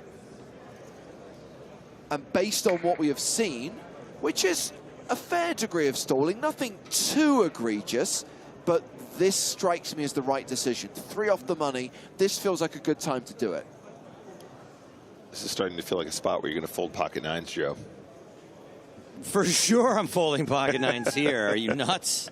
I jest. What's crazy of all the people asking is this person stealing, that person stealing. No one's asked about our bouncing baby boy, Griffin Benger. If we haven't heard him out, he must still be in. Yeah, just have a nice time and just have other streams. Bouncing baby Benger. Benger's alive. Bears beats Battlestar Galactica. Luckily, I'm okay financially. I don't really have to be concerned whether I win or lose. Yeah. It's irrelevant. Yeah, it's nice. Yeah, it really is. It's not, you know. So yes, all dealers have been told to pause. We're just resetting following the elimination of Luca Venturini. With 178 remaining, 2 away from the bubble, 3 away from making the money in the PSPC, where the top 175 are going to lock up a min cash of 35K. To win it a game of life. And I think we are expecting an announcement from tournament director Toby Stone, and I imagine he is about to confirm to the room that we are beginning hand-for-hand play near the bubble. This is it, guys. This is what they came for. Players. We have 178 remaining. 175 is the money. So we're going to continue hand for hand. During the hand process, if we lose 2 players from the same table, the player who entered the hand with the most chips will take the highest finishing position. If we lose 2 players from separate tables, any prize money will be split between those players. For the dealers and the floor and the players, if you have an all-in and a call, freeze the action, and players, keep your cards face down. So once again, freeze the action. Very important to keep your cards face down. And lastly, players, we need you to stay in your seats. I will be announcing the action, so you won't miss anything. So once again, players, please stay in your seats during the hand-for-hand process. Thank you. 2009. You? When you started? Oh, like when I was 05, 06. Oh, wow, I'm the oldest here. 2002. How old are you? I'm So there you go, guys. Hand for hand commenced. For the first time. Really appreciate the decision to do this at 178 as well, as we've already alluded to. Some stalling seems reasonable, but we want to make sure everybody has a fair shake at getting inside that bubble. So those of you unfamiliar with the process, it basically means that Toby authorizes all the dealers to deal one hand. Once play concludes at one table, we wait for every single table to finish before we deal the next hand, and that's how we cut down on stalling. So you're 31 now? And our boy Aramia, excuse me, we were just talking about him folding those 9s. I bet he's really sweating. And he's folding the jacks. The biggest stake was $5-10. $5-10 limit. That was unbelievable. Really keeping it tight. I swear, bro, I saw use 3 off was a good hunting limit. But just very quickly, sorry to talk over the players at the table, but the reality is, now with just 3 to go, you're thinking, maybe I can fold my way into the money. Yeah, no, absolutely. And like I said, I prefer the tighter folds as we get this close. But he's got 6 big blinds, James. If it doesn't happen now, I don't know where, you have no idea. You're just not going to get that much action. He's got 3 orbits. He can survive 3 orbits. Is it 3 M's, James? I don't do M. I promise you, well, you just did just now. I didn't even have $800 to my name. What's changed? 2 orbits, actually, because, of course, he has to post the small blind. I also remember the first time I lost £1,000 playing cash game, like I played low cash.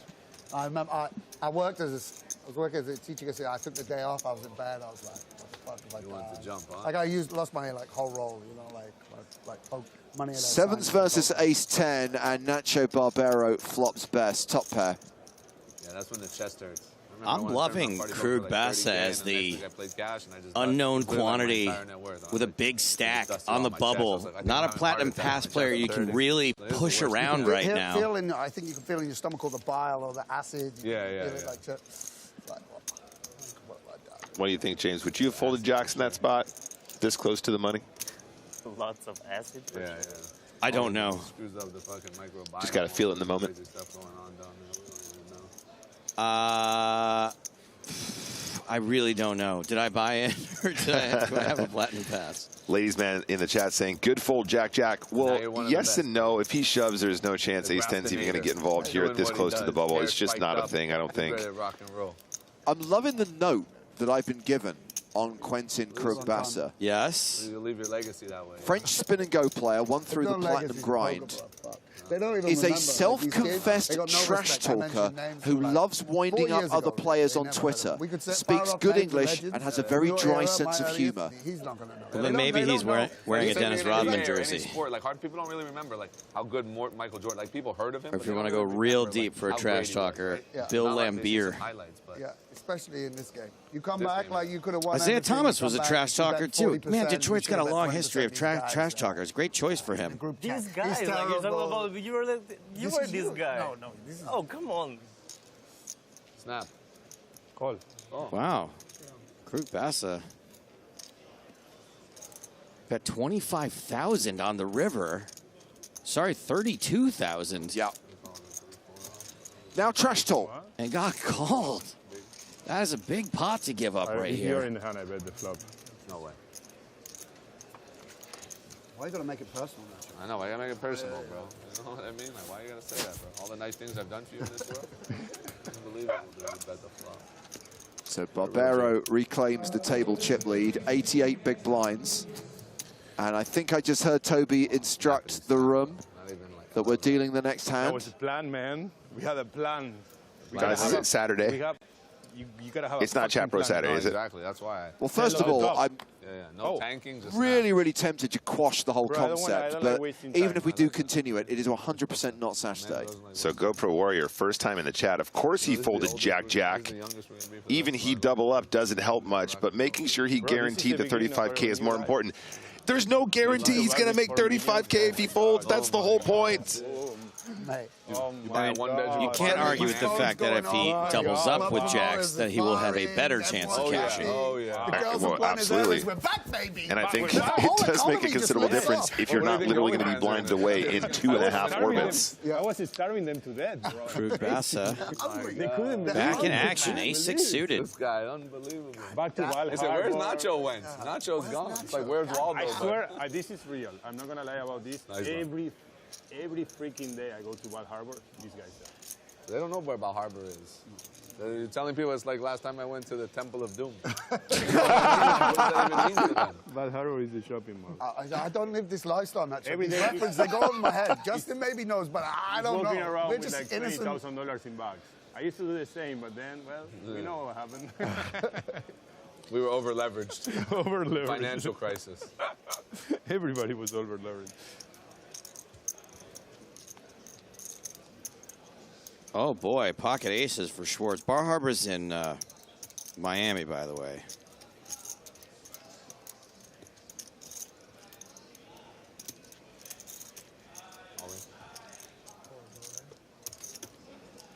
We're 3 away from the money. You sure you don't care? How many diapers is that? This guy's great. What a setup here. Oh, wow. So Schwartz all in and at risk. Garignani considering the call with queens, and I kind of feel he has to.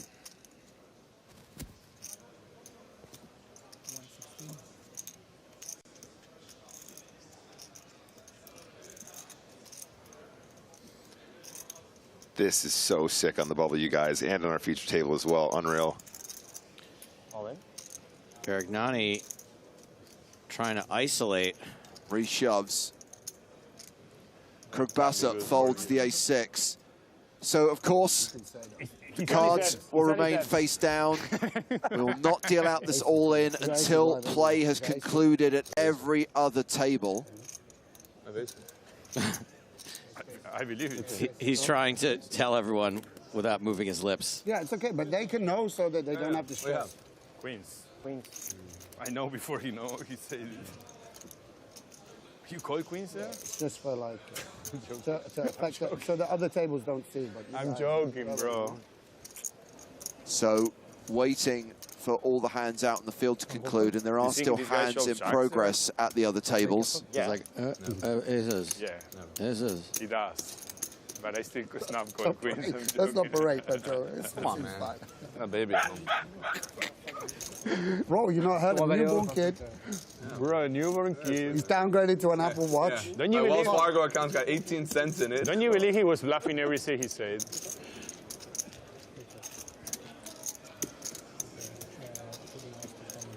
So, I know we're waiting for the other tables before we table the hands. But what does this mean if Schwartz gets unlucky? If Me, I he's have to out, be and playing we're down with to what? 177. Correct. I had 2 times king. One away from the bubble. Yeah, you did. If that happens. That's fun. Yeah, I got queens one time. I had deuces once. But you're the best in this table, so what does it matter?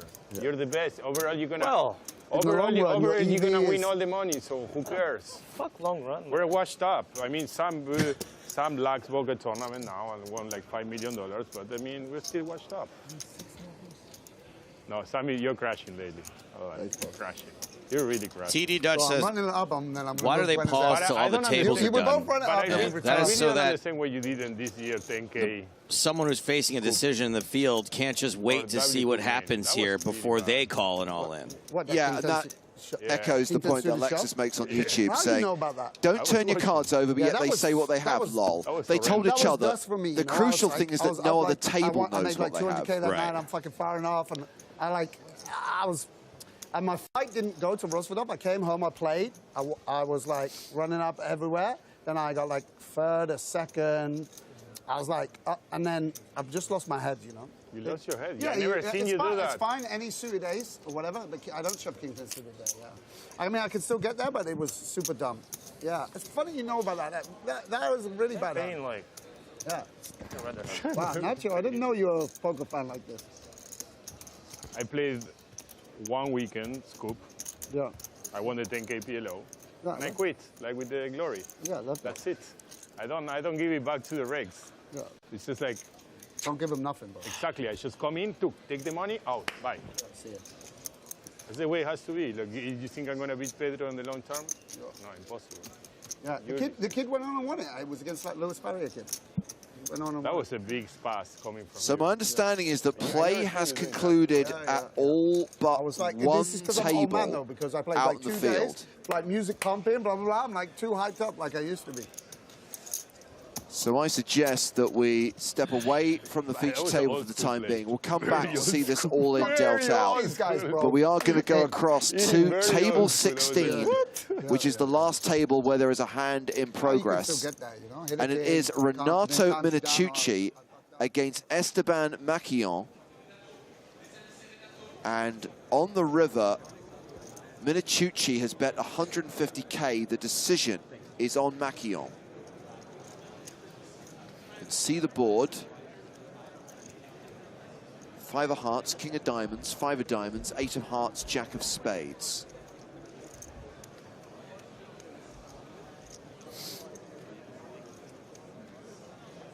So we've got full house as possible. Yep. That's about it. No flush. Yep. No straight. Nope.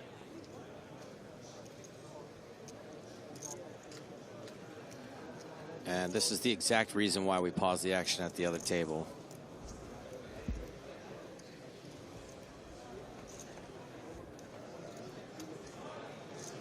Renato Minicucci is a platinum pass winner. He is the player who has bet the 150,000. Esteban Maquillon is the player in the white hoodie who has a decision to make.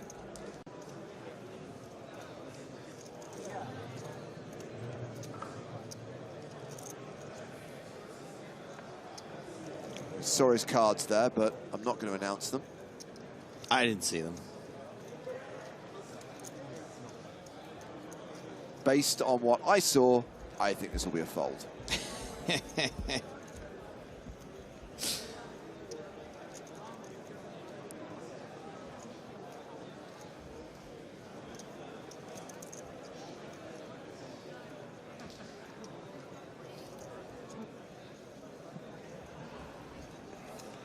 I would have said just because it hasn't been called already, it's probably going to be a fold. Yep. So play concludes at table 16 with Maquillon folding the river to Minicucci's bet. And that means we can now come back to the feature table and we can deal out the all-in. We have got Noah Schwartz at risk, but ahead, Schwartz with aces, Pedro Garignani with queens. Let's run it. Toby Stone on the steps, ready to come up to the main stage. He will announce the room what is happening.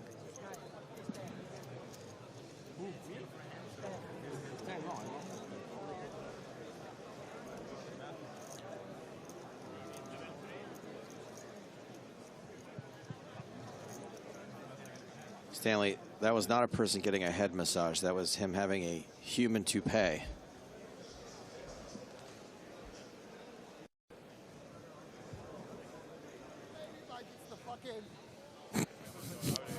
I mean, he's not even at the table, and I can still hear Sam Grafton. You can always hear Sam if he's in the room. Dropping sometimes from 3 rooms away. F-bombs.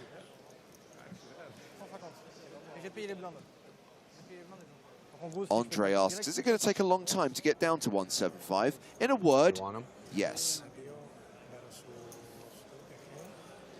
Okay, cards on the backs. Flush? Oh yeah, Garignani does have 2 live suits.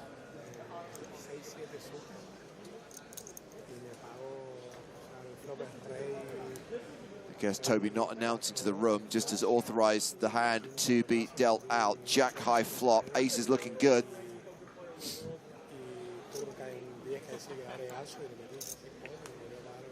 Jack on the turn, pairing the board.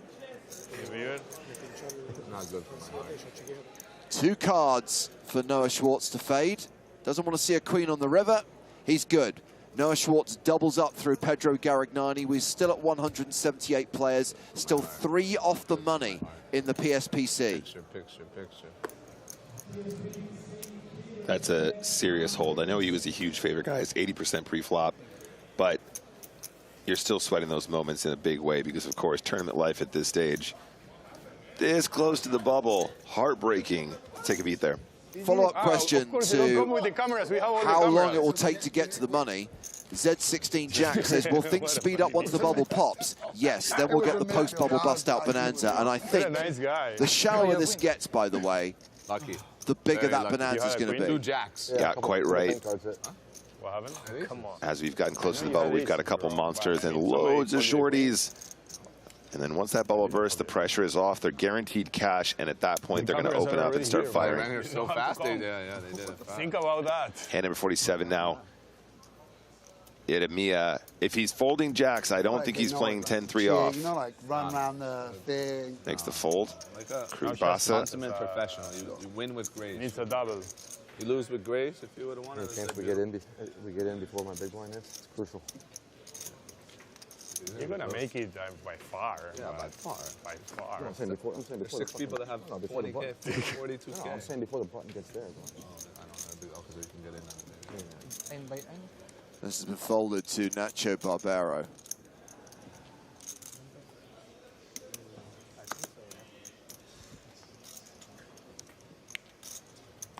Ils sont cripple complet. Je pense que le faire item.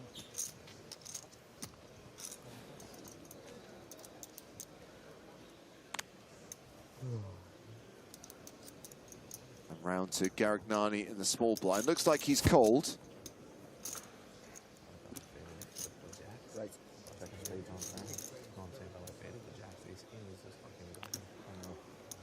Yeah, don't mess around with Sam here. He's going to punish you. I think there's a pretty slim chance Ace-9 was just going to go limp check there. So I think the fold is cool. He had a pretty garbage hand anyway. So on to the next one. Still 178 in the field. Crazy things happening. Obviously, we've got to wait for every hand to conclude before we deal another hand at the feature table.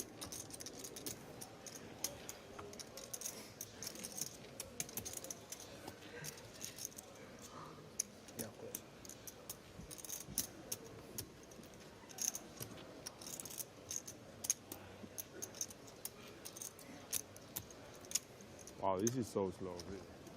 Go walk around. So speaking of our short stack, putting in the big blind and the ante there as well. I mean, Nacho complaining that this is really slow. It's only just started. He has no idea. I mean, what, we had 2 hands of hand-for-hand play?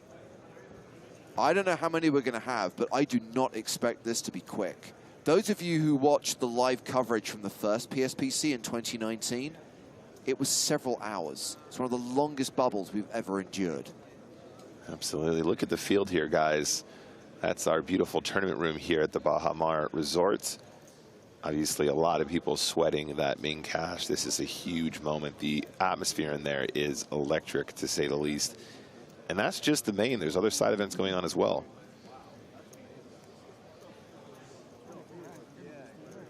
Just checking on how many tables we've still got action at. Looks like there's a hand in progress over at Chris Moneymaker's table.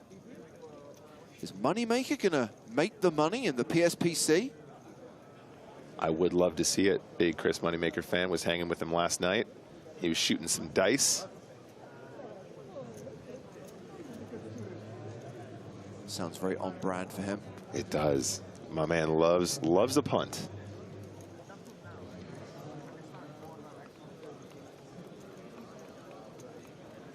Man, some great jib work there. Who's flying the drone?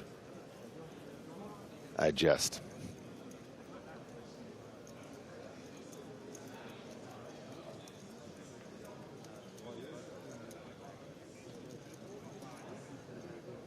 Play seems to have concluded in that section. We are heading over to table 20, where there is still a hand in play.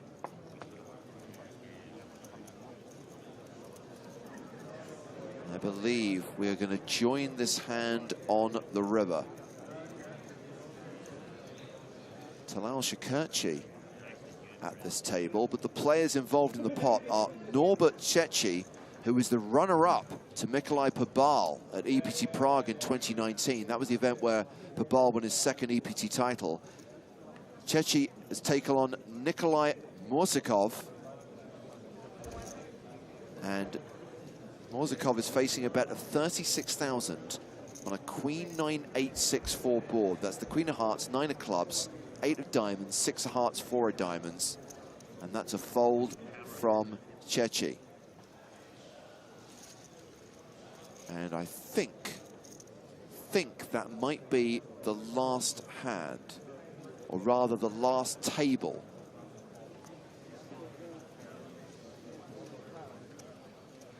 Obviously, the tournament staff are going to check around the room, make sure before they announce to dealers that we can continue.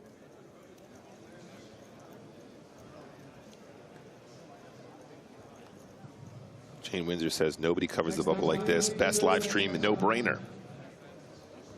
Toby has confirmed next hand, so let's go back to the feature table.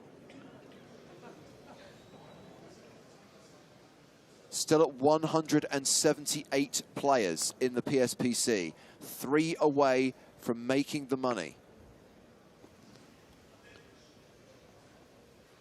If you guys are enjoying today's stream, don't forget to consider giving us a vote in the Global Poker Awards. Information in chat now. Thank you, mods.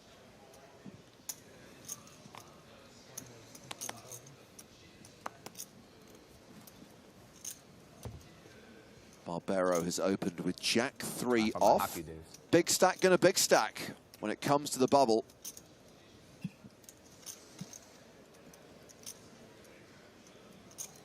Not the only big stack at the table, though. You can push around stacks like Garignani now. Ace Jack off in position. Any other time, slam dunk hand you want to get involved with. Now, yeesh. Yeah. And I would just like to point out at this stage as well. Good for him. He's going to get in the mix, too. Good for Garignani. I just want to point out here as well, guys, this is a totally different situation to the short stack that we were criticizing earlier for folding the jacks. This guy actually has an amount of chips that almost always guarantees you a min cash if you just fold, right? Very different than just having 6 bigs. Need to give a really quick shout out to my mom in the chat. Everybody, say hi to mom. She's here showing her support for PSPC. Yeah, it's fucking, Hi, your mom. We understand, kid.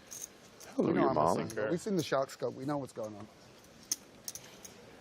He doesn't really care. Man, I wasted Nice move, 1,000. Garrick Nani. I'm so tilted. Why did I open to 21? So again, we're in a situation where play has concluded at the feature table, so we're going to go out into the room, see how many hands we still have in progress. The ASU Devil says, I follow, just got accepted. Can I please get a shout out? No. Thank you for your question.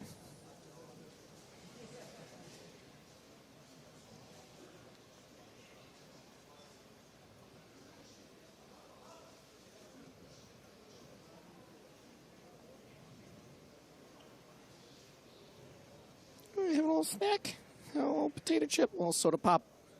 So among the Platinum Pass winners still in is Cesar Del Pino, who is a two-time Platinum Pass winner. So Cesar played the first PSPC, won a Platinum Pass to the second event, this event, and Cesar actually finished 183rd back in 2019 when 181 got paid.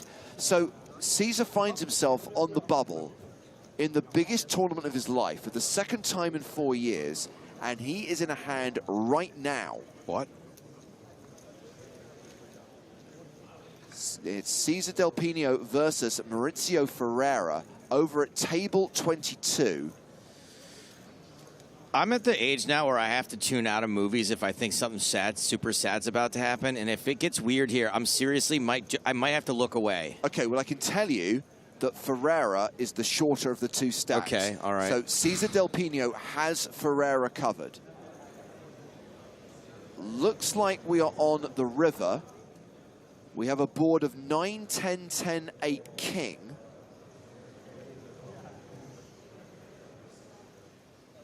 I got to see a redemption arc. And that is a pile of green.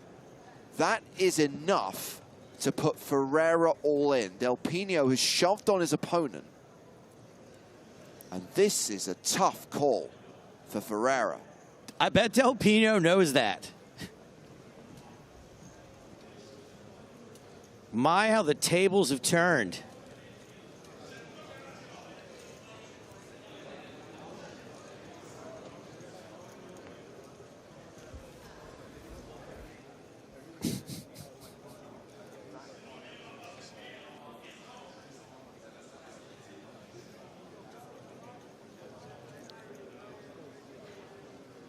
Doesn't look like too many tables are still in action. Paul Shakurchi with a comfortable stack there. I think this would be like a plus EV time to get a massage, by the way. Chill out. You don't get out of your seat.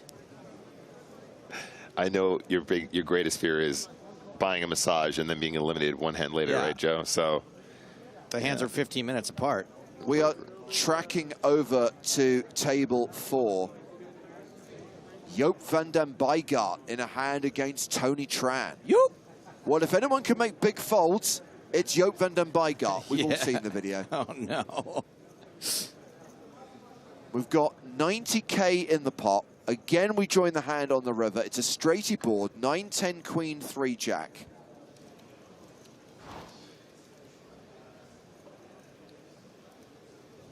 And Tony Tran has bet 76K, so a chunky bet.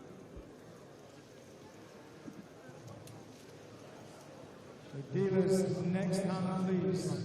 And with Van den Bijgaard folding, Toby orders the next hand to be dealt.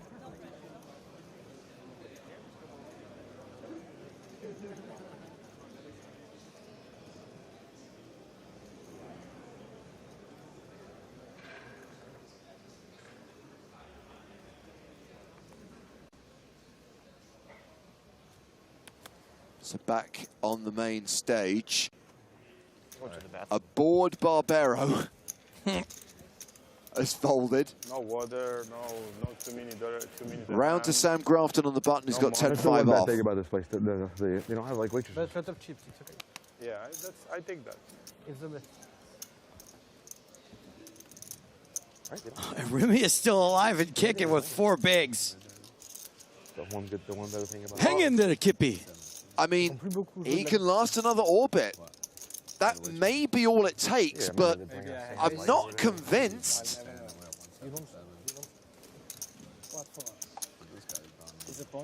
Should have played those jacks, Mike. Okay, so play concludes at the main feature table, but we have got action over at the secondary feature table. It is Chris Moorman versus Sergio Aido.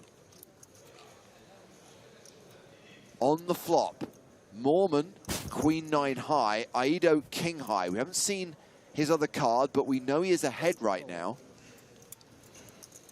A big fan of Chris. Chris played his first live tournament ever in Brighton. I was there when it happened.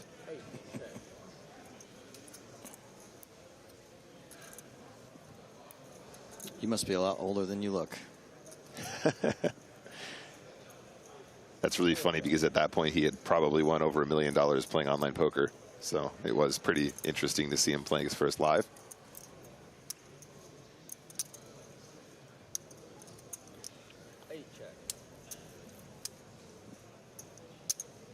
Aido checks over to Moorman.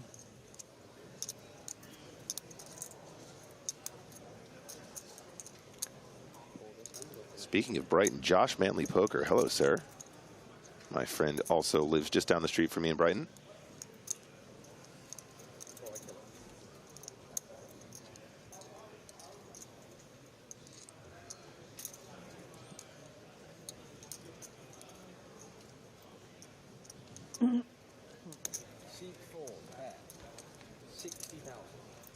See Moorman going for a 60K bet on the river. Pretty sure this is a bluff. Doesn't look like a value bet with Queen high. Solid analysis. Question is, do we get the hero call from Aido? I mean, I'm saying hero call. I'm assuming he has King high. Yeah, given the action thus far, that's kind of what it feels like, right? Possibly a missed flush draw. It is a hero call at this point, no matter what the other card is. Yeah, even if he's got kings, right? Unless he's tank raising with King 5.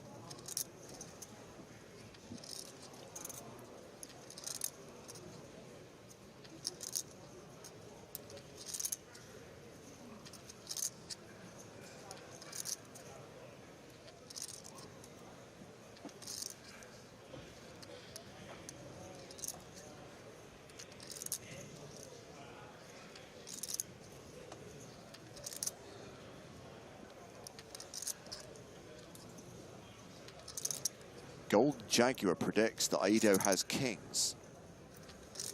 I feel like you find a call here a lot faster with kings. Yeah, it's not for his tournament life either.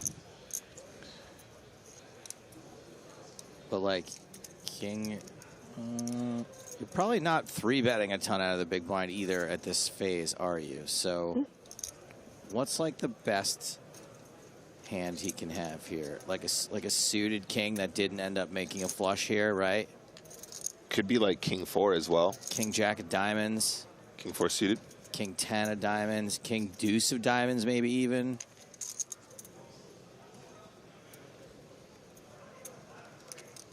King 9 of diamonds, says Fame King.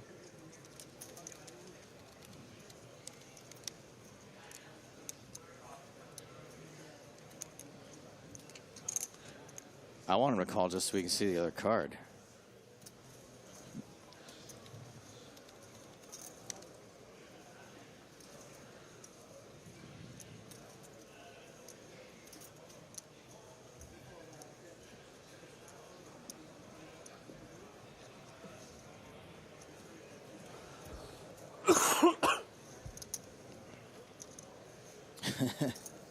Some textual says, only 170 players waiting on you, mate. Here we go. Makes the call. Well, we know that this pot is going to Sergio Aido. We're going to see his other card, Ace King. Just Ace King. So it's an ace high hero call from Aido. We shall win him this pot. Nice call, buddy. Yeah. Well, Aido may have been taking a sweet time, but that was not the last table to conclude. There are still hands in progress out in the field.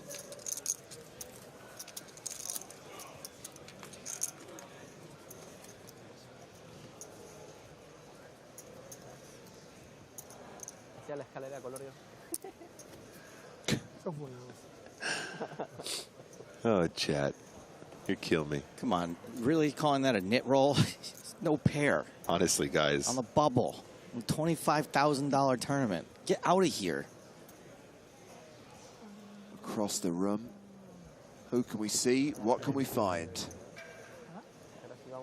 Over at table 2, looks like something's kicking off. This, I am informed, is Thomas Aishen versus James Mendoza. And there has been a bet on the river from Aishen of 160,000. A 10 deuce tray 8-4 board. No flush possible.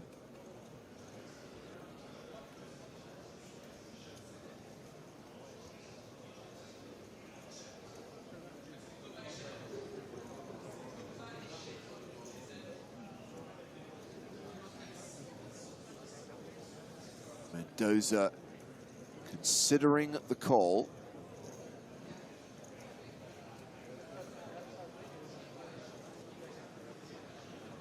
Man, it's a pretty big river bet. It's like, what, 16 bigs? Mendoza makes the call. Aishen has just tabled pocket deuces. That's a set of deuces. And Mendoza cannot beat that. He's mucked his hand. So the pot is going to get shipped to Thomas Aishen as Toby announces deal the next hand. A deal. People think of everything. Humans. And it'll be hand 50 at the feature table. What's it called? Spotted? Spotted. But we call it pillow.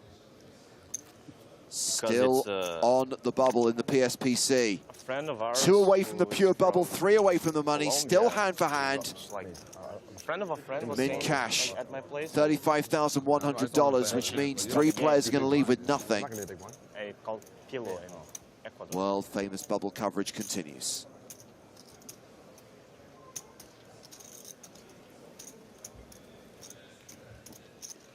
Barbero opens under the gun with kings. Sam Grafton, ace 3 of spades in the cutoff. These guys are first and second in chips, respectively, at the feature table.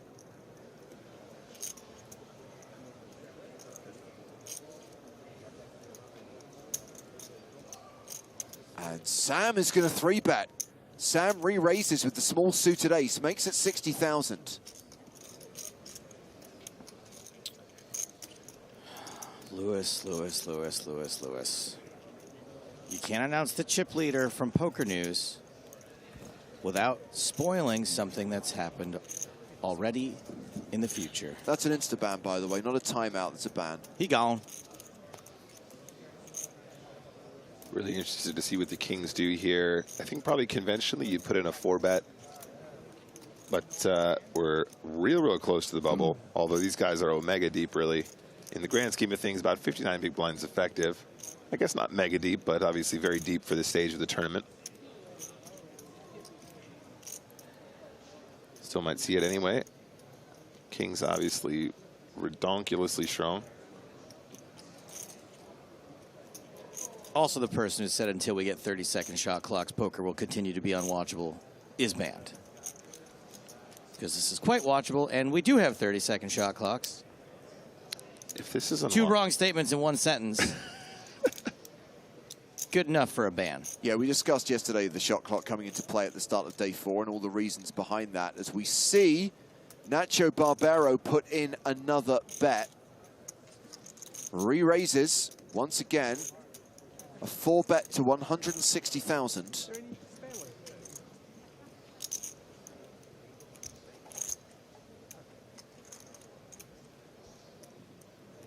Yeah, if this isn't watchable, I don't think you're in the right place, buddy.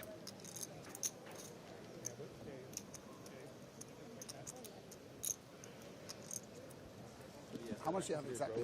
You have me covered? There any I studied with like chance that Sam calls here and goes to the flop in position, Nick? I'm not sure about that. I think this is a one and done scenario. Although, I think no.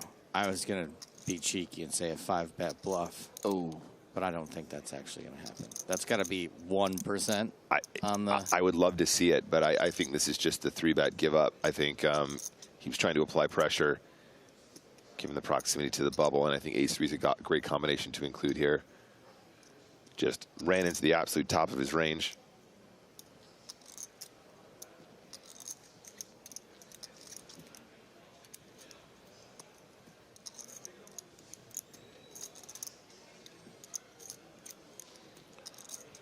$360.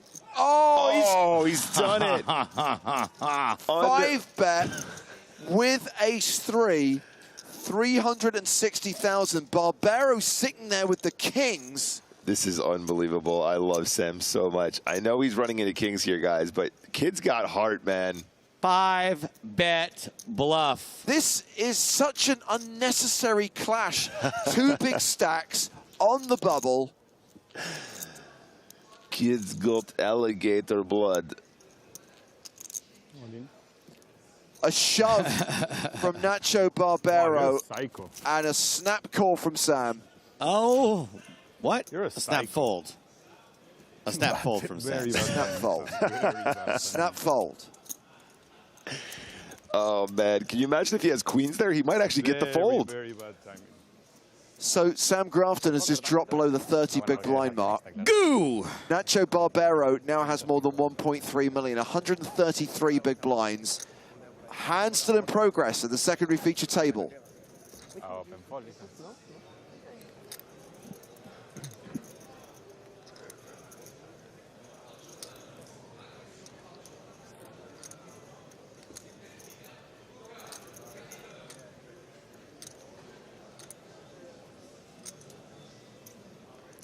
Lococo counterfeito here.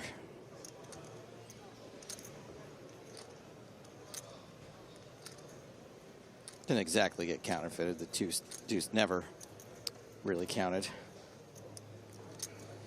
3 pair. This guy just always goes deep in tournaments. It's madness.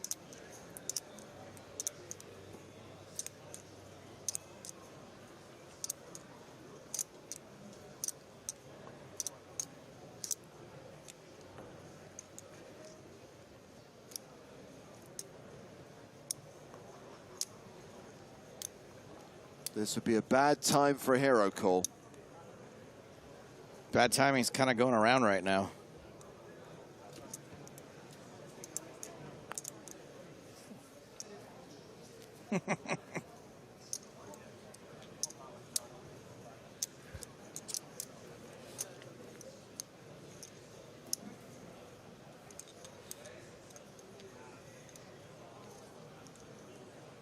Yeah, sucks as Lococo loves being a hero. Is that one of his tendencies?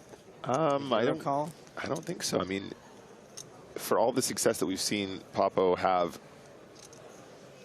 you know, since he sort of crashed into the scene, we haven't actually seen a ton of him on feature tables, have we, guys? Just recently, but he had tons and tons of success before we, you know, early day. Right. 1, 2, 3, 4 success. So. Yeah, I mean, so obviously one of his really big scores was in Prague, won the Eureka main event for, I think it was close to €250,000, and I don't think I've known him to be a particularly heroic caller. I think he just plays real good. When did he make the final table of the World Series main event? Was that before Prague, or was it this summer? I think it was before. I think it was before also. Yeah. That's where he really kind of made an impression on the poker world. Right.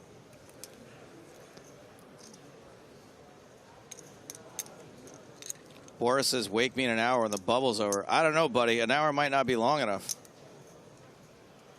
We've had no movement on this bubble since hand for hand started. What's incredible is that the first half of this level, we saw a steady flow of eliminations. We got to 178, and we've just sat here on 178 players for the rest of this level. About to roll, by the way, into level 18. Blinds will be going to 6,000, 12,000 very soon. And this whole thing is going to get really shallow, and those short stacks are going to be in the extreme danger zone. Extreme danger zone. Optimus Kling says, I seem to remember Lukaku making a huge call. I think that was WSOP final table. You're actually absolutely right. I don't remember the exact setup, but he did make a huge call under those circumstances. So that's probably what that comment was based on. Sure, sure. That makes sense. To mere mortals like me, this feels like a pretty... Yeah, there you go, pal. Good fold. Good fold, buddy. Okay, so was that the last hand in play? No. There is action over at table 20, Talal Shakurchi's table. In fact, Talal is involved in the hand. Oh, a reminder that Talal made the final table of the first PSPC in 2019. He is not the at-risk player here. It is Emma Zajmovic.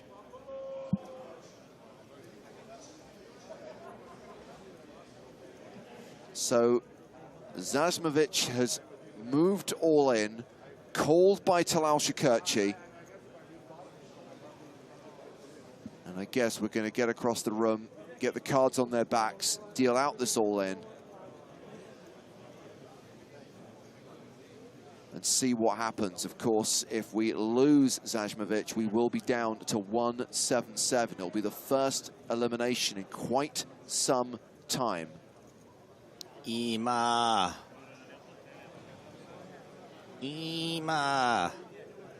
Well, Ema has got Queen Jack. Talal's got nines. It is a classic race. A race that Ema needs to win to survive. She's got the overcards, needs to hit. The flop is low. 8-6-3.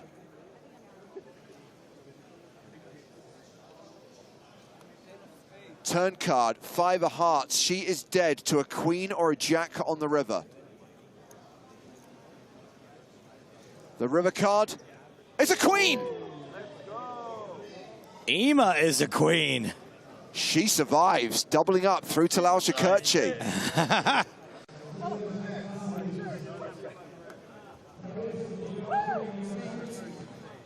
Deal the next hand, says Toby Stone. Deal the next hand. Nice little fist bump there from Talal. Very sporting.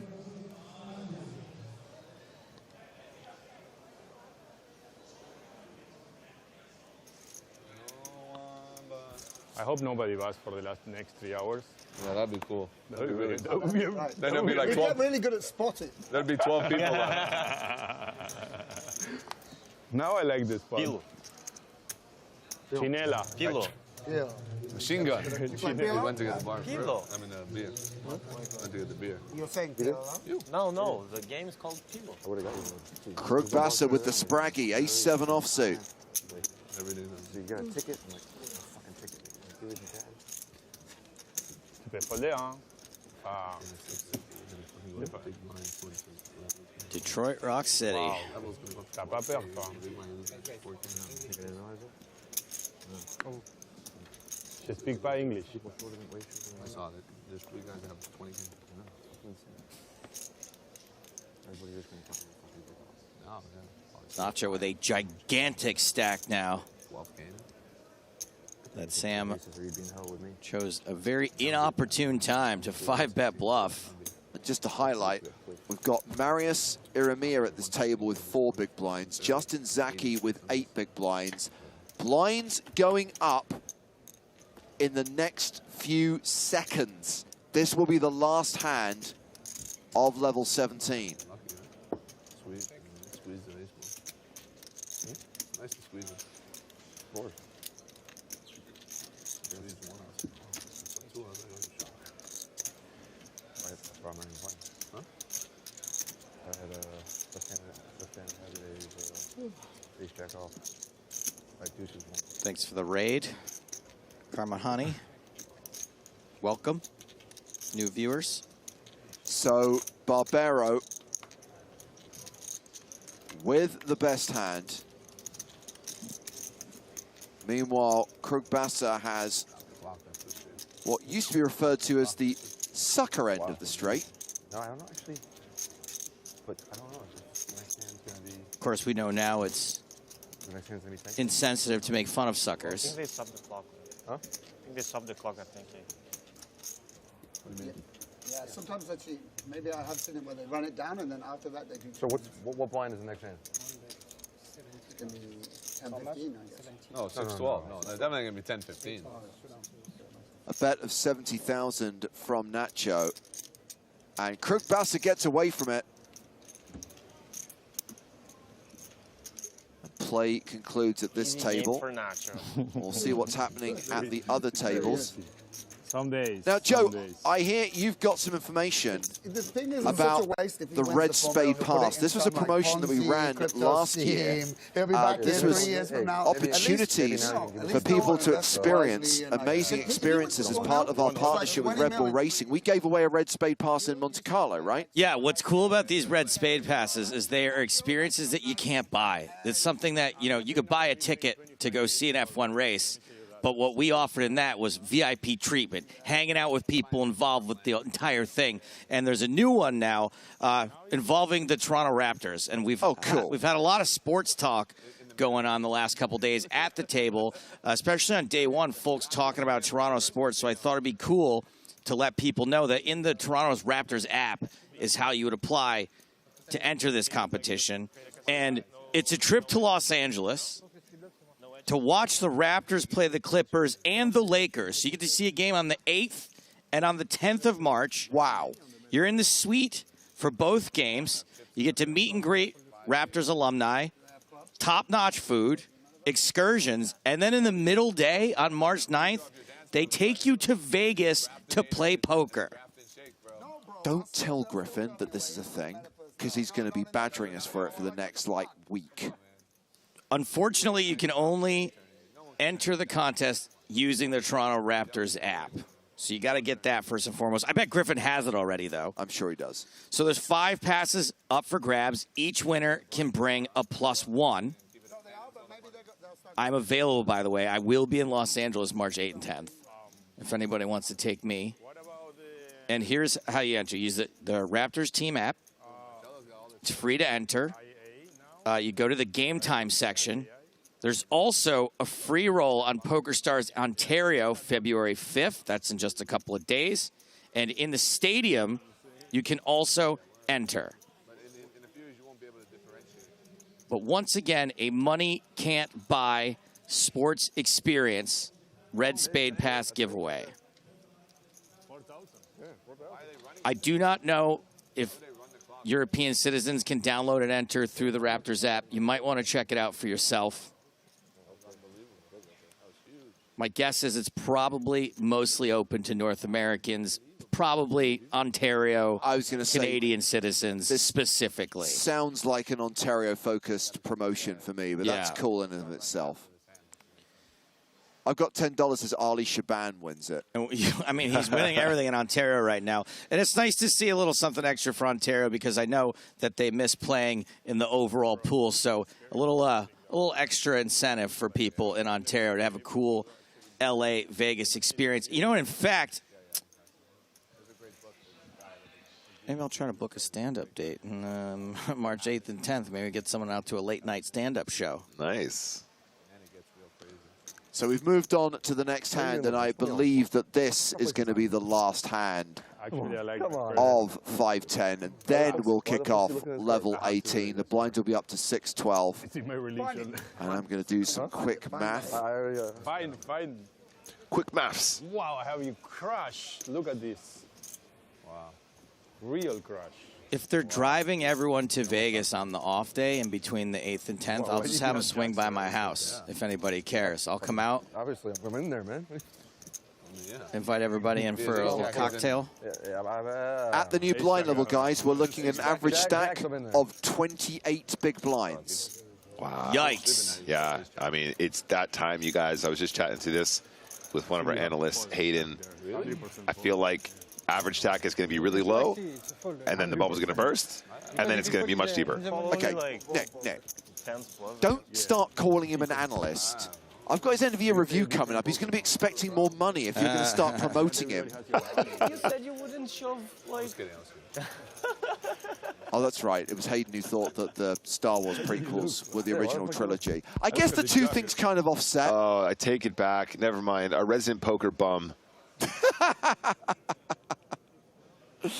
Okay, we're over at table 16, and this is Renato Minicucci versus Philipe Boyanovsky, round 2. Again, we join the action on the river. It is an ace-king-jack-9-6 board.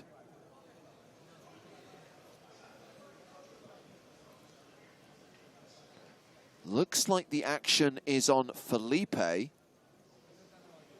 in the beautifully patterned shirt.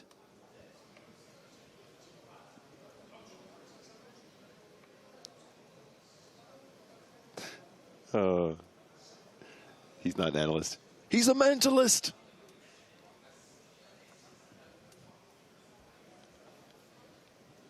Boyanovsky betting by the looks of things. 3 green chips, that's 75,000. So action now on Minicucci, a platinum pass winner.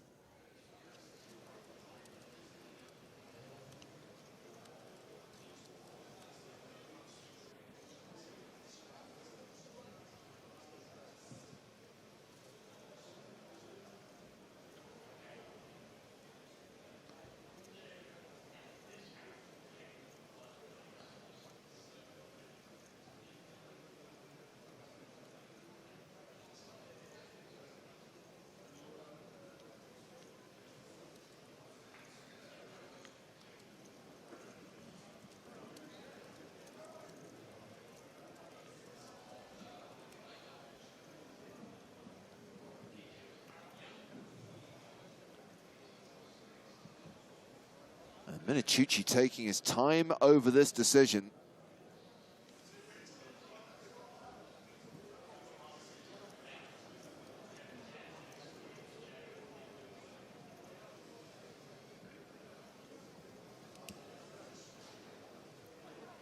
Folds the river, so this pot goes to Philipe Boyanovsky. Does that mean Boyanovsky is 2 for 2 against Minicucci? I believe it does.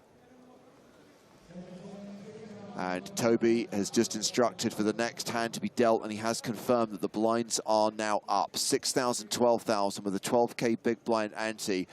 Confirmation that we have a 28 big blind average. Things ridiculously shallow on the bubble in the PSPC. What is the post-bubble bust-out bonanza going to be like?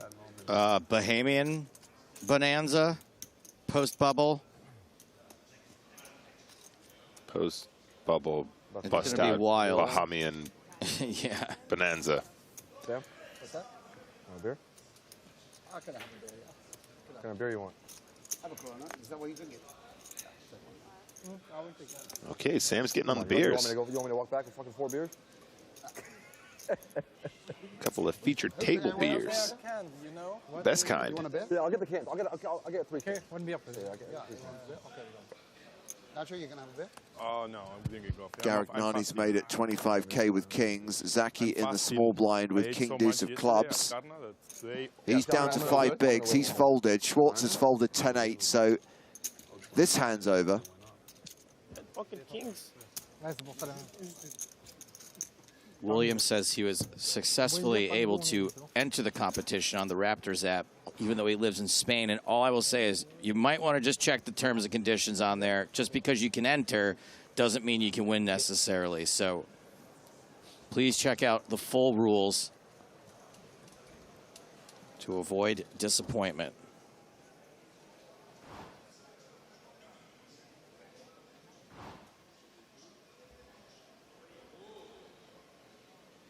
Jose is telling us you must be a legal resident of Ontario.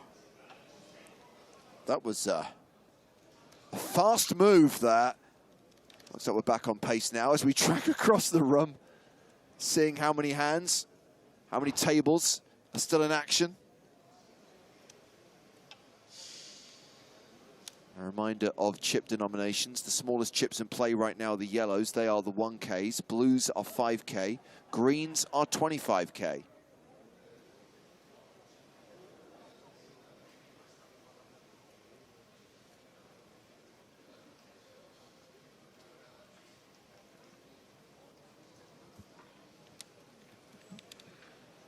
Don't tell me. It's Minachuchi versus Bot. No, it's not. The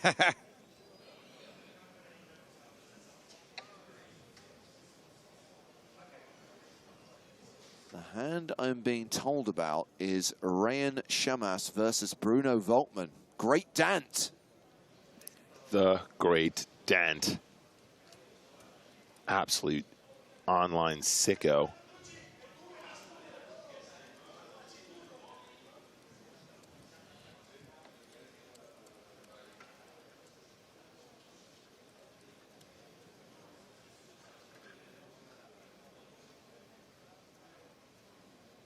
Looks like the hand has gone to the turn.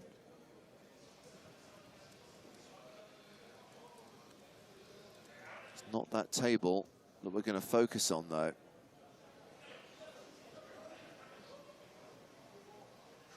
It's the adjacent table with the orange monkey, llama, creature of some sort.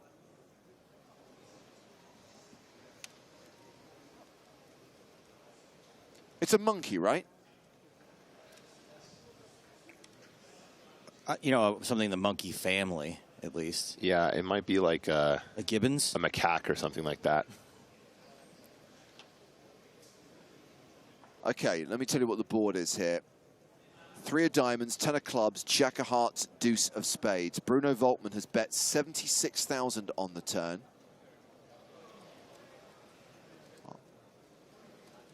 Ali Shaban on that table. He's just heard about a really cool promotion and he's logging in now to the Raptors app.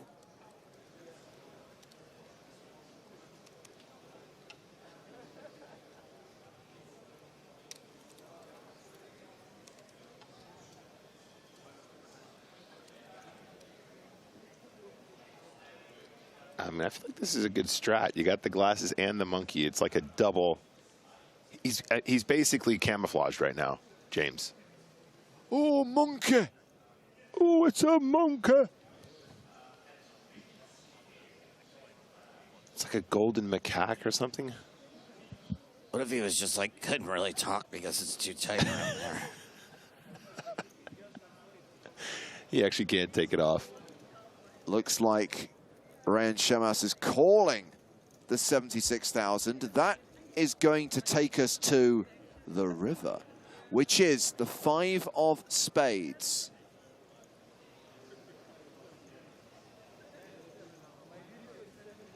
Ryan Shamas first to act.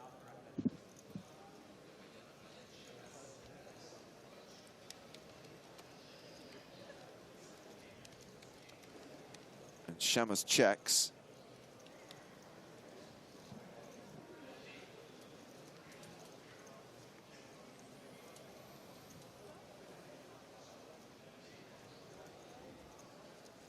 Bruno Volkmann is a handsome chap, isn't he? Yeah. Berriuzzi, not bad either. He was on the podcast, wasn't he? I am a fan. Guy's making some really good content.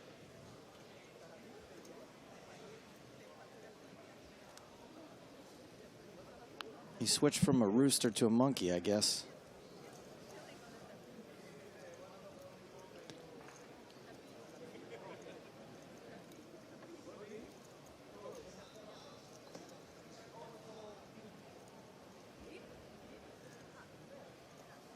It'd be really funny if the monkey was earbuds. Like the hands came up and yeah, they were like stick in his ears. In his ears. That would be great. Hear no evil. Bruno Volkmann makes the virtual all-in. He's left himself a few chips behind. Looks like he's left himself 26K, and Ryan Shamas has asked for a count.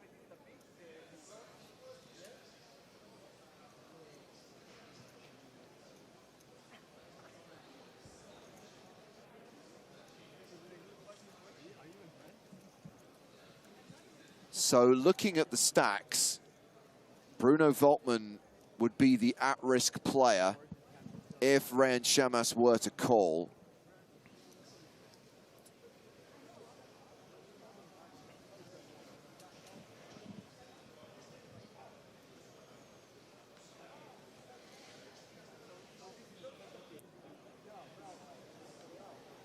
Shamas gets a call, sorry, gets a count rather, of Volkmann's stack and is now deciding whether to call.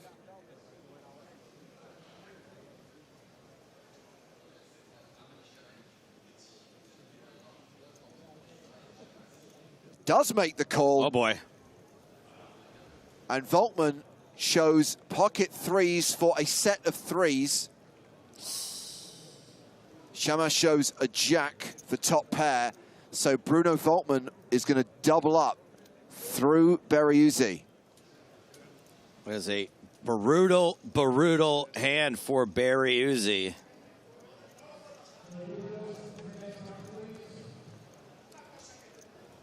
Talking of Uzis, have you been to the toilet recently? Yeah.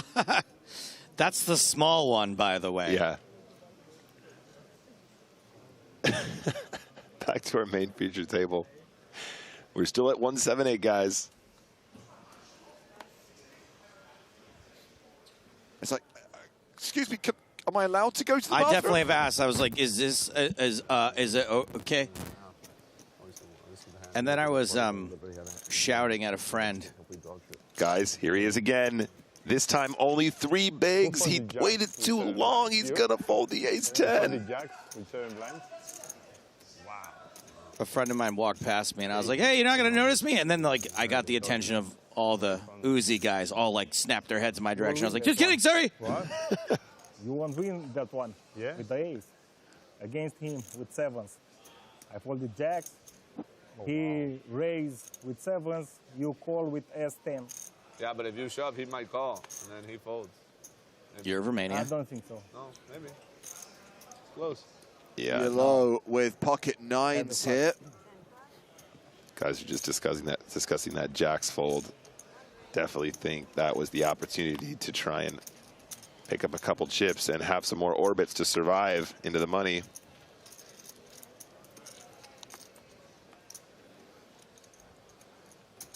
Had a decent hand this time, actually. Do you think we'll go another full level? I mean, considering how long we've been going already without losing a single player, I mean, we've gone 40 minutes off the, and that's, by the way, that's 40 minutes off the tournament clock. It's not 40 minutes in real time. It's much longer than that. It's been 4 hours in real time. So 40 minutes off the clock with no eliminations. There's 50 minutes left on this level. I mean, I think it's safe to say at this point we probably will still be on the bubble at the start of the next session. But the question is, are we going to lose anyone before the break? I made in 2 months. I made it 6 weeks. How does it work? Kai. Remember Kai, James? Oh, there is another Very supportive. Yes. Kai's written to me on Facebook to say, wow, I really want to win the Raptors contest, more so to meet you than to see basketball, although that would be cool too. Wish me luck. That's really cool. I'll do my best if someone wins that competition and wants to say hello. I'll do my best to go down to crypto.com arena. What were the dates of the games? March 8th and 10th. You should be in LA then, right? I should be in LA then, yeah. It's manageable, yeah. Probably.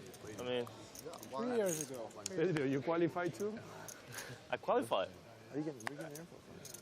During the On to the next hand. 20% rackback. Combined the platinum pass and other rackback. Wow, really? You printing money by playing. I have win, yes. 30K on table. And By the way, Nacho has chipped up to 1.5 million. Definitely among the chip leaders right now.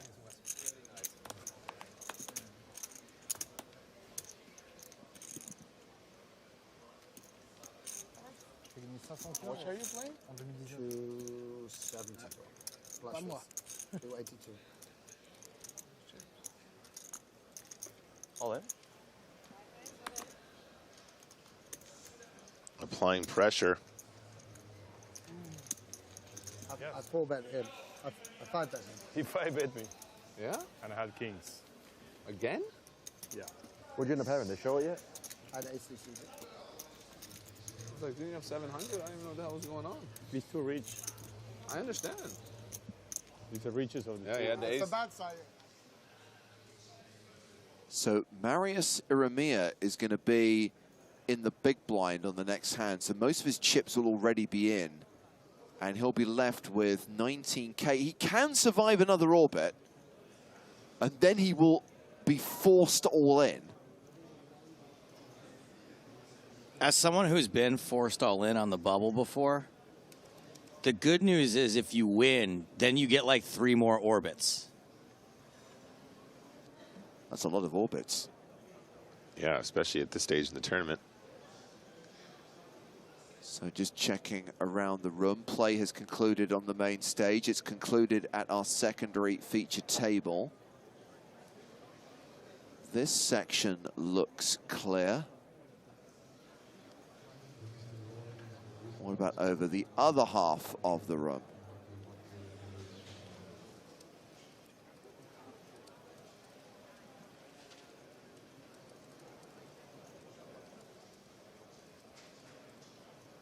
Well, there's still a hand in progress there.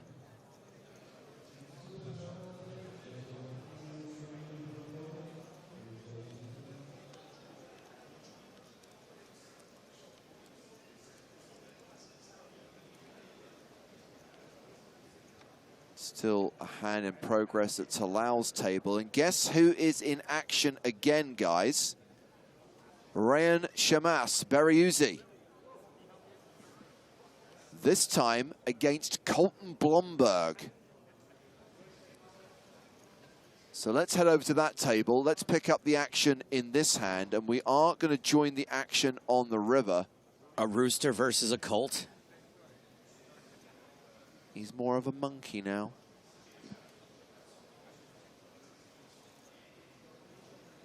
Full board has been dealt. 6-6, queen, 9-9.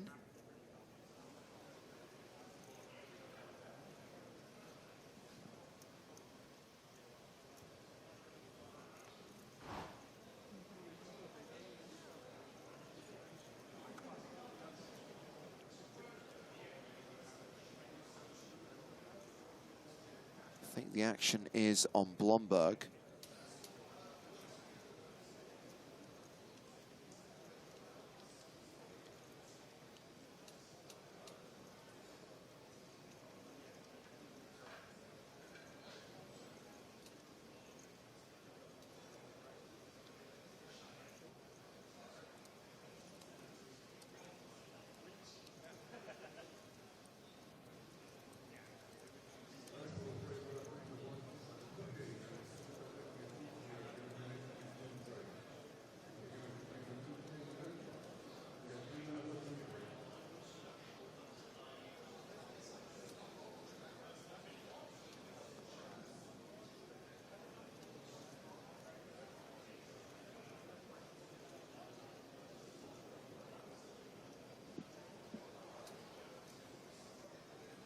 Check, check. And that is a pair of 7s. And that is good. Another muck. Ryan Shamas loses another pot, and we are dealing another hand. 15 minutes into level 18. Still at 178 players. Yeah, bro, Andy. I got 50K. But there's people with like... Can anyone remember the time and date when we last saw an elimination? Yeah, did you put them on the box? We want to see this. Just a reminder as well, guys. Marius Eremia now down to just 1 big after he puts in his big blind and the big blind ante. So technically, James is committed. He ain't committed. Technically, absolutely should never fold any 2 cards. Literally 7 deuce off should go in the middle here. Even on the bubble, even though he could legitimately fold and then post a 6K small blind on the next hand and have 13K to survive another orbit. Definitely the bubble's playing on his mind, absolutely. I don't believe, honestly, normally I'd be the first to say you're pot committed. In this situation, I don't believe he's committed. Oh, man, what a hand. Snap folds it. Yeah. Oh, wow. Nope. That was his highest. Yeah, that was the highest card. That's why he looked at the other one. Yeah. The other one was 5 of club, 5 of diamonds. No, it was a 6. And Marius now just has to hope that in the space of 8 hands, we do get into the money. I mean, if I don't do it, he would shove on you, so it's the same. I would, yeah. Over to the secondary feature table. Weigel versus Moorman.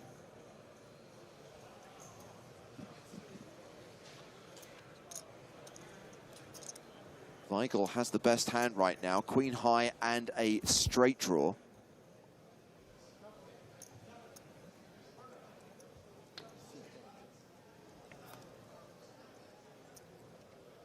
Moorman picks up a pair on the turn and becomes an 84% favorite.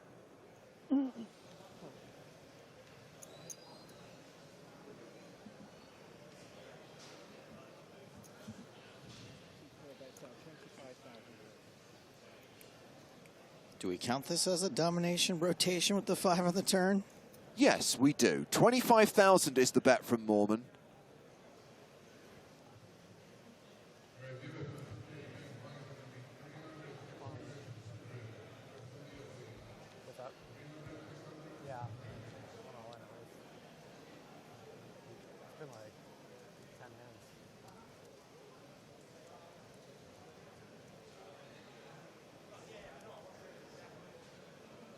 I mean, never mind the fact we haven't made the money yet. We've got to get down to the final table tomorrow. I mean, look, is that a member of our crew? The shallower they get,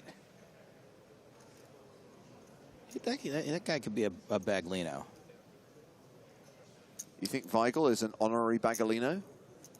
Line him up with the rest. I think even the dad would have a hard time telling them apart. Well, he raised the turn, won the pot. Play concludes at the secondary feature table. We are going over to table 13. Martin Zamani in hand against Cosme Gomez Martinez, who is a Platinum Pass winner.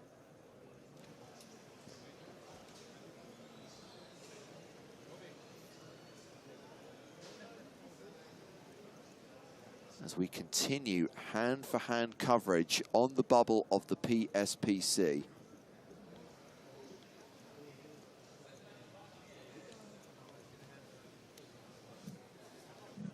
And looks like this has been checked to showdown.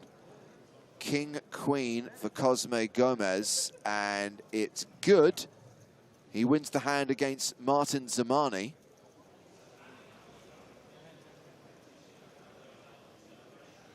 And was that the last hand in progress? Are we good to go for the next one, Toby? Toby. Yes.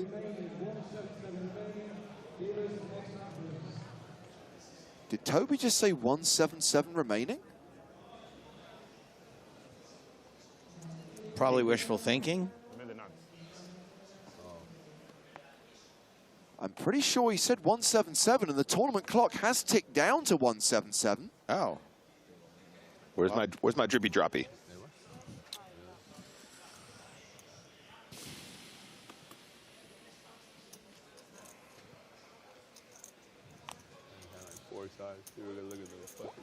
There it is. What the hell? So it seems that we did lose a player on that last hand. Emmanuel Failure was KO'd in 178th place. Emmanuel Failure? I mean... Oh, Faila, yeah. Is that an American flag? F-A-I-L-I-A. Yeah, he goes by Will Faila usually. That's Will the Thrill. Can I have a sip of that? Failure. I mean, you were not busting the goal.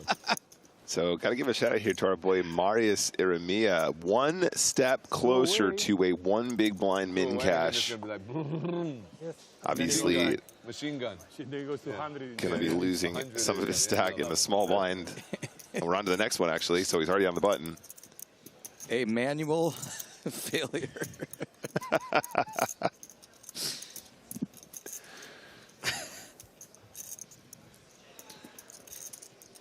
He shares a room with Larry Blintendo. Oh, Larry Blintendo. At this point, you want to call yourself Bob Make the Money. That's cool that they came to see it.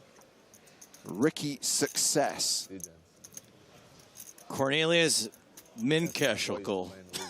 Over to table number 13. It's this table again. And it's one of our Platinum Pass winners, Daniel Stancer, who is all in. Has been called by the part-time fisherman, Andre Marques. So we now wait for play to conclude at every other table before this all-in is dealt out. Mochino-san laughing at English pronunciation of four names. He's American, the guy. So, you know, thank you for your comment. F-A-I-L-I-A. Failure. Yeah, look, it was my mistake. It's an English accent. We would say Faila. Will Faila. But with the English accent, yada, yada, yada, comedy, comedy, comedy. Here we go, waiting for the hands. Boop, boop, boop. Long bubble. We're all a little punch drunk. Thank you for your comment. I particularly enjoyed the boop, boop, boop. So clearly there are still hands in progress, which is why we're not dealing out this all-in here. And it's an all-in that Daniel is going to have to win to survive and potentially min cash the PSPC.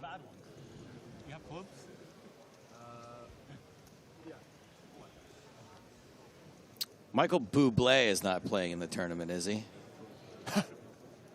I think we would have heard about it by now. Probably.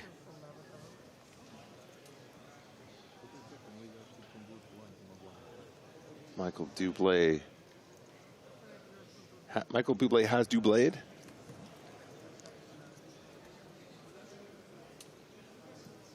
So let's see if we can find out what other tables are still in action. Let's see if we can pick up any of the hands that are being played on any of the other tables right now.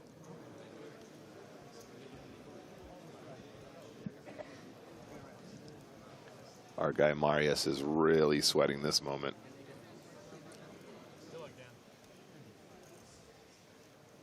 Well, remember, this elimination won't take us into the money. This will just take us to the pure bubble, if there is an elimination.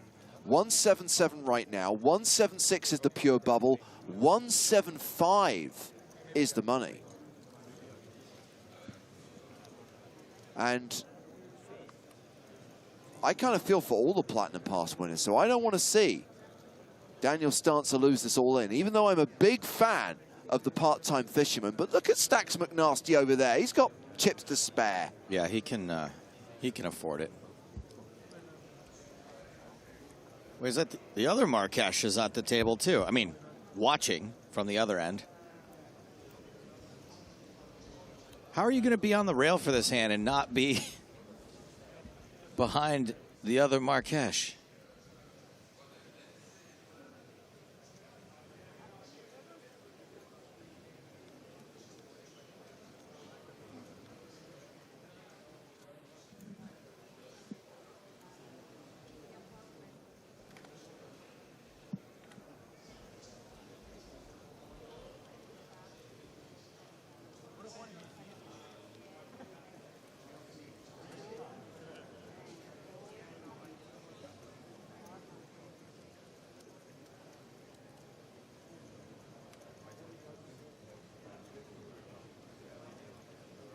We're going across the room to check on Fedor Holtz's table.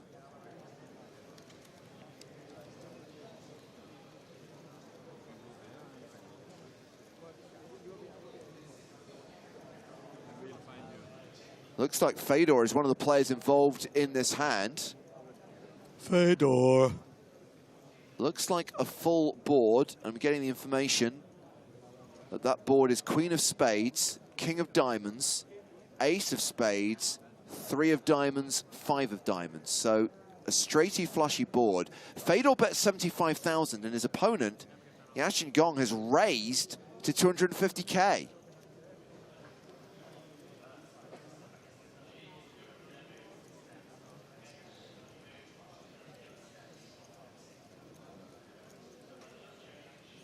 Fedor's been thinking about this for some time. Bet the river for 75,000 has been raised to 250,000 chips. And I think that this is the last hand in progress before we can deal out that all-in between Stancer and Marrakesh.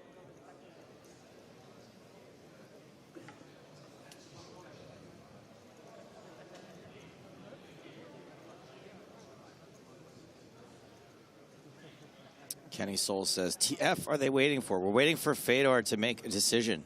Yeah, Fedor has been raised on the river. His bet of 75,000 has become 250,000. And again, the board is king, ace, king, queen, 5-3 with 3 diamonds. So there are various straight and flush combos out there.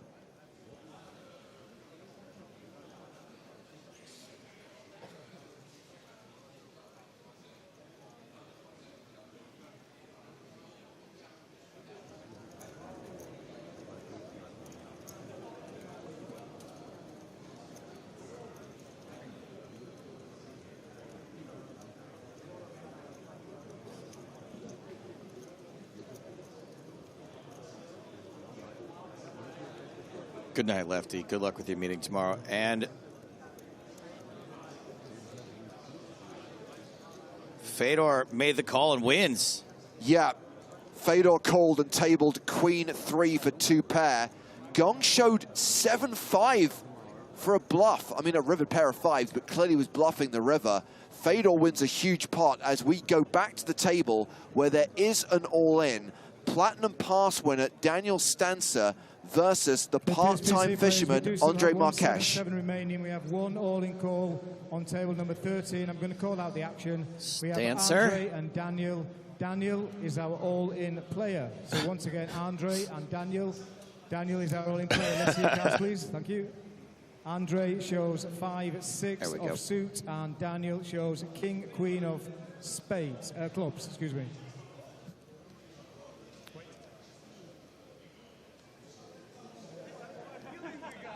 Maximum tension, says Toby. Wait. Maximum tension. Marques not sweating it at all. Okay, flop is king 9 ace. Looking Daniel good for a Stancer double up. Sorry, a pair of kings.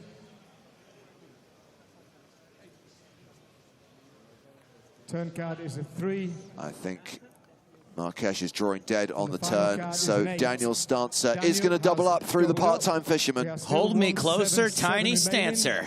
Dealers, next hand, please.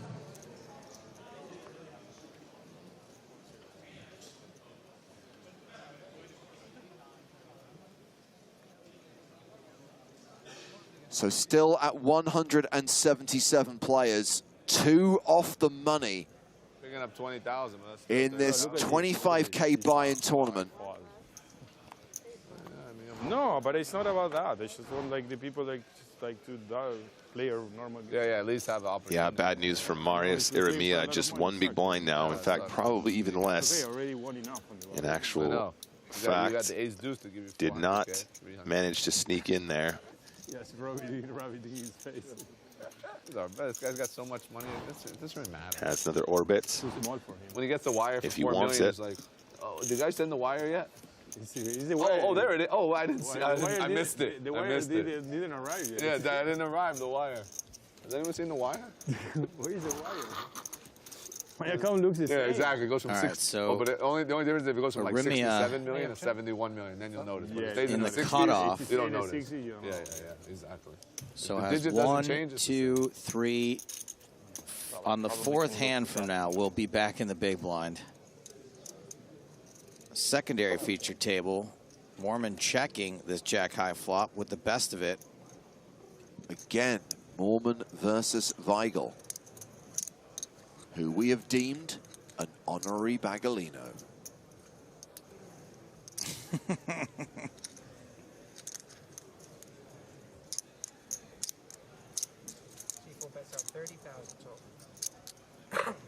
$30,000 the bet from Moorman.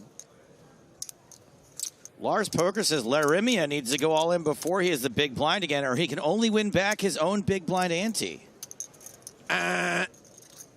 Nice try, Lars. I don't know what would possess someone to be like, you know what, I'm going to write in something without knowing what in the world I'm talking about.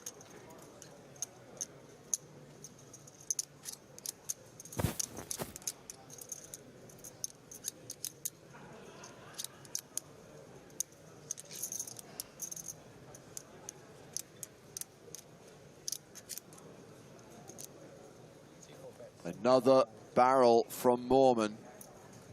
75,000.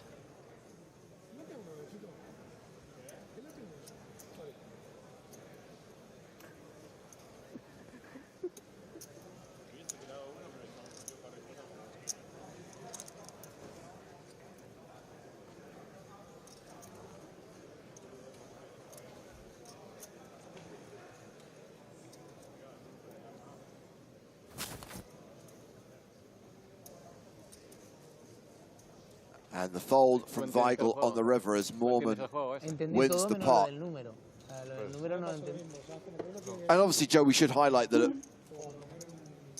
the tournament staff are frequently pausing the clock. It is taking longer than an hour to play through a 60-minute level, which is the right thing to do for players on the bubble, but it does make me wonder how late we're going to go tonight with all of this extra time.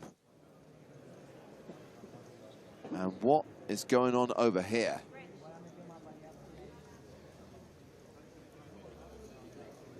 Well, we are keeping tabs on all the tables where there is still action, where there are still hands in progress. And I can see start of J chip leader Krasimir Yankov there. And looks like Yankov is in a hand.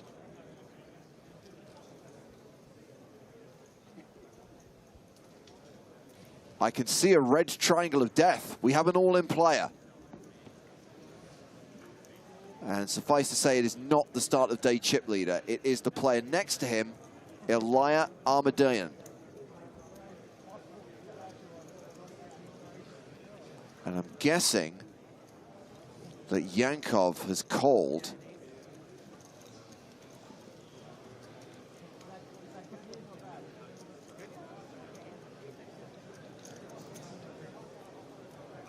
The red triangle of death has been presented to Armadyan.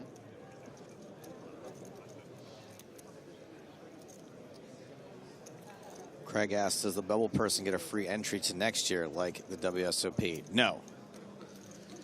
It actually just changes the bubble entirely when that happens. We don't really see that very much anymore, even on the WSOP, I don't think. I'm afraid if you go out in 176th place, you get nothing. Only 175 players will make the money and share in the prize pool of nearly $25 million. A min cash is worth $35,100. Up top, if you can make it to the final day, if you can conquer the final table, you're looking at a $4 million score, plus the pretty impressive PSPC trophy. Yeah, it's a real bad boy.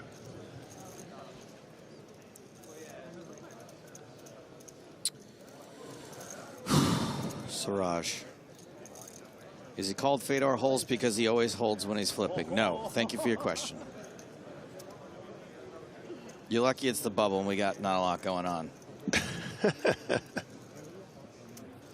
But no. I can't even say nice try. This is definitely, by the way, the longest, the biggest bubble that we've seen since the last PSPC in 2019. But I get it.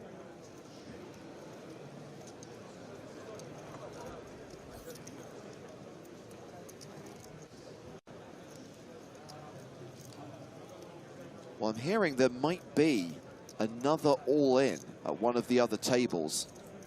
So we might have two all-ins to deal out.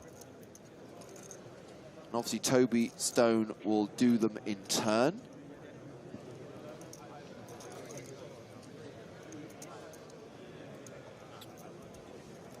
Lesnar writing in to say, who remembers when Joe said there's lots of tables, the last 10 players would go real fast? What I meant was we would get to this point real fast, which we did. Now, I also said that this point could go fast, which it did not. But I never said it was going to go straight from 10 left to the money real quick. Toby Stone is in position, so I'm guessing we're getting ready to deal out this all-in. A reminder that Ilya Armadyan is the at-risk player. Start of day chip leader Krasimir Yankov is his opponent in this hand. Okay, players, we still have 177 remaining, and we have two all-in calls. So I'm going to go from table to table. First, we're on table number 10. We have Yankov and Ilya. Ilya is our all-in player. Once again, Ilya is our all-in player. Yankov, Ilya, can we see your cards, please? Yankov shows Queen 4 of suit, and Ilya, our all-in player, shows 2 kings. Wow. Looking good for a double-up. Yeah, strong chance we do not lose a player here. Look, Okay, everyone, it's Marcello Del Grosso. Flop is ace, 9, jack. Kings holding. It's a really good flop for Kings here against Turn that card, specific holding. Turn is a 2. Drawing dead. Final card, please. Final card. Celebrate 4, good Ilias times, come doubled on. up. So Elia We Amadian still have doubles up, but 7-7 remaining. Toby has another all-in to deal out. One for our second all-in call. Oh no. It's one of the Platinum 5, Joe. Really? It's Adrian Vinuela who is all in and at risk against Nikolai Tulin. Oh, boy. Wow. One of the guys we gave a Platinum pass to in Barcelona in the summer of 2019. He's at risk here.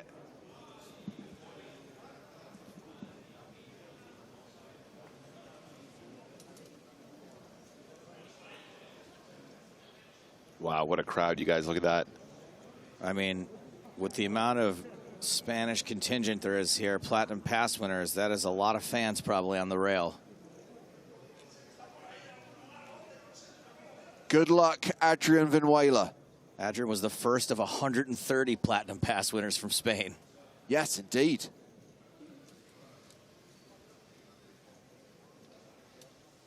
Nikolai Tulin is the covering stack here. There is Adrian looking incredibly stressed. Haven't seen that look on his face since he lost heads up to Clement. Adrian is our all-in player. Let's see your cards, please, players. Adrian's Nikolai got shows pocket ace, jacks. queen of hearts, Up and against ace Adrian, queen, our it's a all-in player, race. shows Oh, 2 red jacks. goodness. What a sweaty spot, you guys. Not folding these jacks. Let's see the flop, please. Flop is 9-7 king. Jack's holding. 2 hearts on the board. 2 hearts, Once though. again, Oh, Nikolai no. has ace, queen No, of not a hearts. post-flop flip. Turn card, please. Turn card is... Oh, wow. Jeez. Wow. The final card, please. The final card is a 5. Jack's hold. Adrian Vinuela doubles up. Adrian has doubled up. Incredible. We are still 1-7-7 remaining. We're going to continue hand for hand, so dealers, 1 hand, Next please. hand, please. Still hand for hand with 177 players remaining on the bubble in the PokerStars Players No Limit Hold'em Championship. Still not on the stone bubble either. Keep in mind, 2 eliminations before the money. James, I got to say, I was in his shoes there just for a moment in my mind, and it was stressful as hell. Unbelievable hold. Seriously huge moment for him. Alex Toomey says, never been so stressed for a hand that had nothing to do with me. I feel exactly the same way, buddy. Got a piss too. Huh? Got a piss, break the seal. Go right now. I can't. What do you want? Pedro Garignani has the snowmen's. Numb. I'm numb. Sam's on the biz.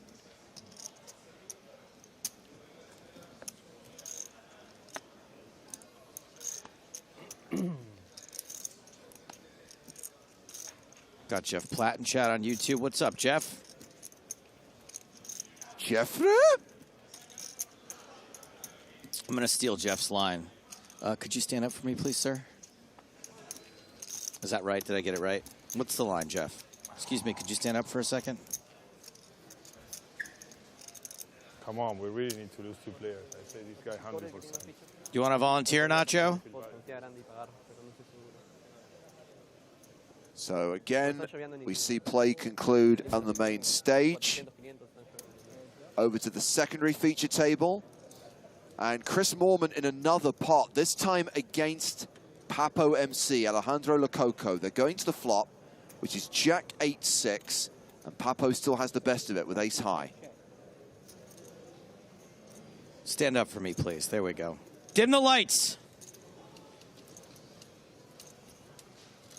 Moorman does not have the best hand, but he does have position on Lococo. Will exploit that on the flop. 74K in the middle. Expecting a bet of like 25K here, something like that. Okay. Yep. That'll do it. 25K.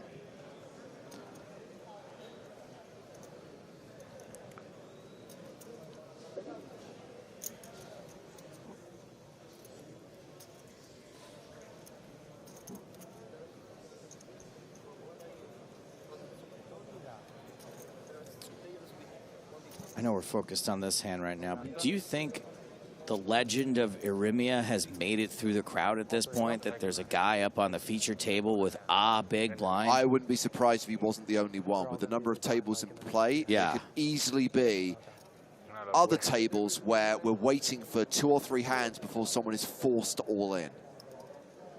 Yeah, I wouldn't be surprised if it happened on the same hand, right? Wouldn't be the first time.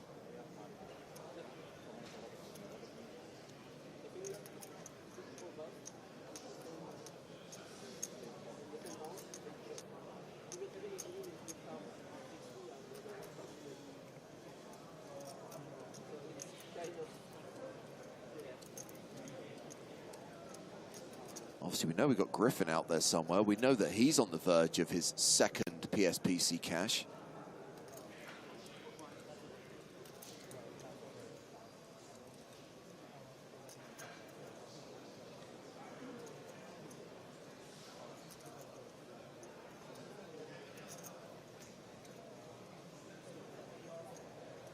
Martin Samuel just asked, are they playing hand for hand? Yes, thank you for your question. Play concludes at the secondary feature table, and guys, we have another Platinum Pass winner who I think's all in. Is it one we care about or not? It is. It is. It's Tom Parsons. No. Tom was a guest on the Poker in the Ears podcast. He was also a super fan who competed in our Reservoir Dogs quiz. Tom from Northern Ireland. And if ever you wanted a classic example of the David versus Goliath narrative, Joni Jokamainen is his opponent in this pot. Gotta say, I'm rooting for Pred here. As he was known in the past, I should say. So Tom all in, and it looks like he's been called by Jokamainen. And I'm guessing we're waiting for Toby to come to the table after verifying that plays concluded everywhere else. Come on, Pred. You got this, buddy. Get that Pred. Tom Parsons wearing a Paddy Power patch. They're part of the same family. I'll allow it. Yep. We're on table number 8. We have an all-in call, Johnny and Tom. Tom is our all-in player. Let's see your cards, please. Johnny shows 2 red jacks. Tom, our all-in player, shows 2 aces. Oh, okay. Aces versus jacks. Tom Parsons with the aces. Come on, Pred. Okay, okay. You got this, buddy. Let's see the flop, please.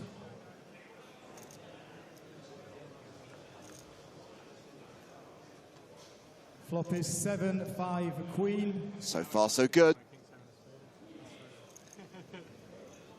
Turn card, please. Turn card is an ace. Boom. That Final is going to card, be a please. double up for Tom Parsons. Let's go. Another Platinum Pass winner survives for now as we continue hand-for-hand play. 1-7-7. Dealers, next hand, please. So sweaty.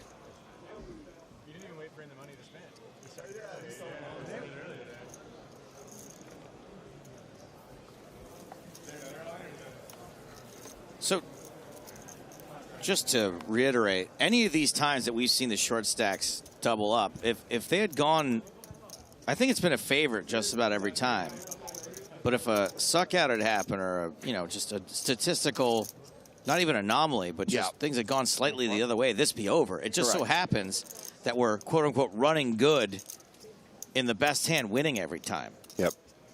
Exactly. Look, I will happily see the bubble extended if it means that players like Tom, Adrian are going to make it into the money. Sure. What's going on with Irimia here? So Irimia's got how many hands? 1, 2, 3. I guess 3 more. I guess they're not quite going as quickly as just because we're seeing some all-ins doesn't mean that it's going as fast as we'd like on stage. That was raise and take it for Pedro Garagnani, who's hovering around the 40 big blind mark. Nacho Barbero, the table chip leader, among the tournament chip leaders with 127 big blinds. And the blind's not going up for another 38 minutes. That's 38 minutes of tournament time, not real time, because the clock is being paused frequently.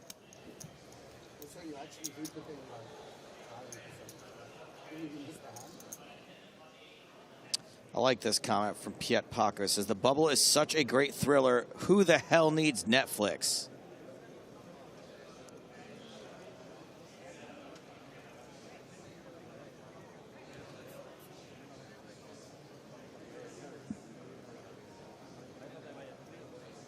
Several hands in progress out in the field.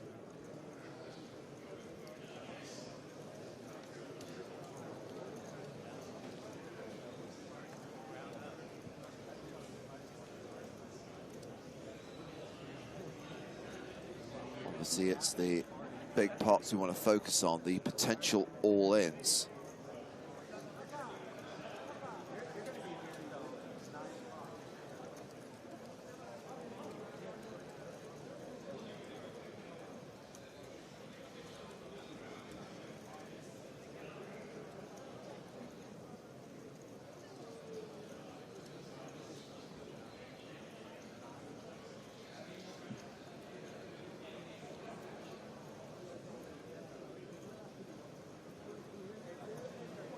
Trance Music asks, what is Griff's stack looking like? I'm guessing a mixture of red, yellow, no, blue, yellow, and green chips. I'm going to say probably mostly yellow right now. We think Griffin is on the shorter side. Uh-oh.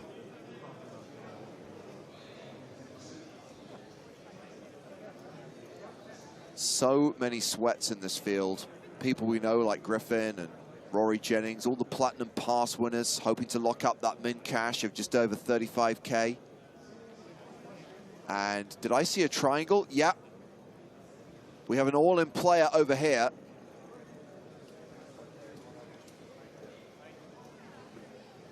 It is Shiva Dudani, who is all in at this table. And Shiva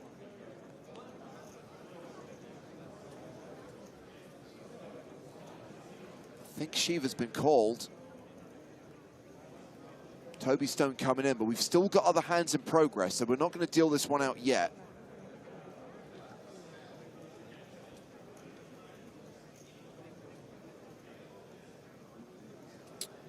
Ian, who says, and we're supposed to get to a final table tonight. Lamau, yeah, good luck with that. No, we weren't. We're playing 8 levels today, guys. We're not trying to hit a hard target. Tomorrow we do need to get down to the final table. But 2 things to say. I do think the pace will pick up once we're in the money. I do think we'll see a strong post-bubble bust-out bonanza. Secondly, tomorrow, if we need to play an extra level to get down to 6, so be it.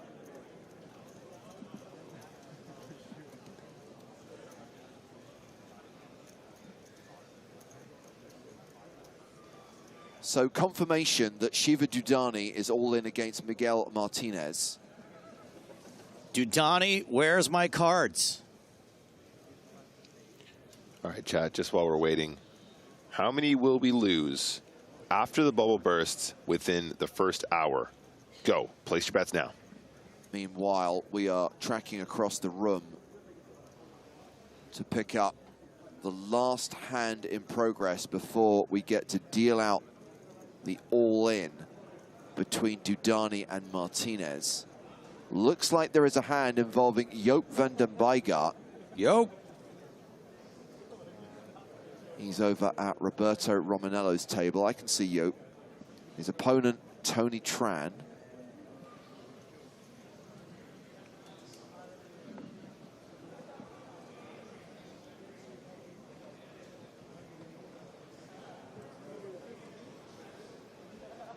And is that a shove? Yeah, this hand on the flop And I'm hearing that Joop van den Buyck got checked the flop. Tran bet 35K. Joop raised to 142K. Tran re-raised to 250K. And now Joop van den Buyck has moved all in. The flop is ace, jack, tray with 2 clubs. And Tony Tran has asked for a count. This is not a small stack. No. It's hard to imagine Tony's got this stack covered. Think it might be all in to call? Well, let's take a look. Yeah, I'd say so. So big. There's a stack of green there I'm not seeing. Big decision for Tony Tran. Remember, he's already committed 250K. All of his green chips already in after he 3-bet the flop.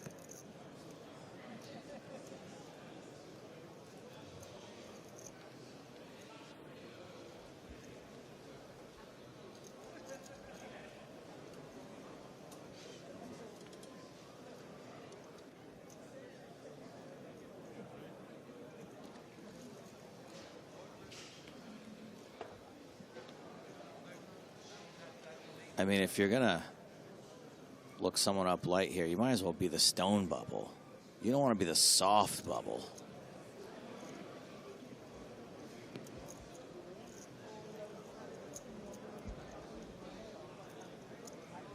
Crypt was said so close to put them in. Did you guys see that? Trying to get a live read, looks like.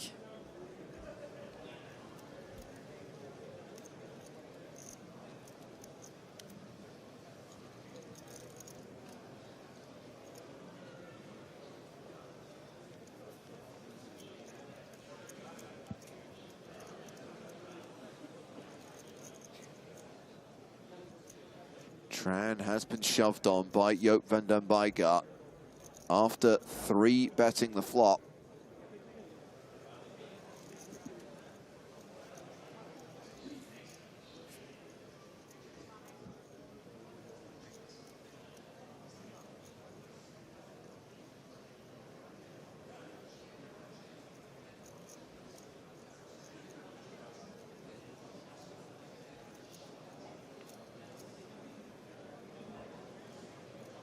Oof. And a reminder, there is still an all-in to play out after this. A reminder that Shiva Dudani is all in against Miguel Martinez. We still have that hand to run out.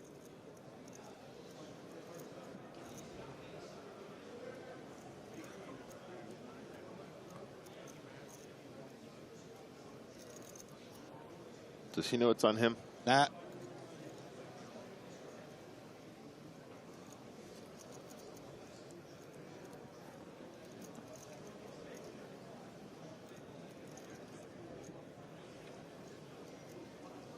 I mean, this is pretty wild that there's this kind of action on the flop. Just to give you an example of why we're gaining so much time right now, the clock is paused.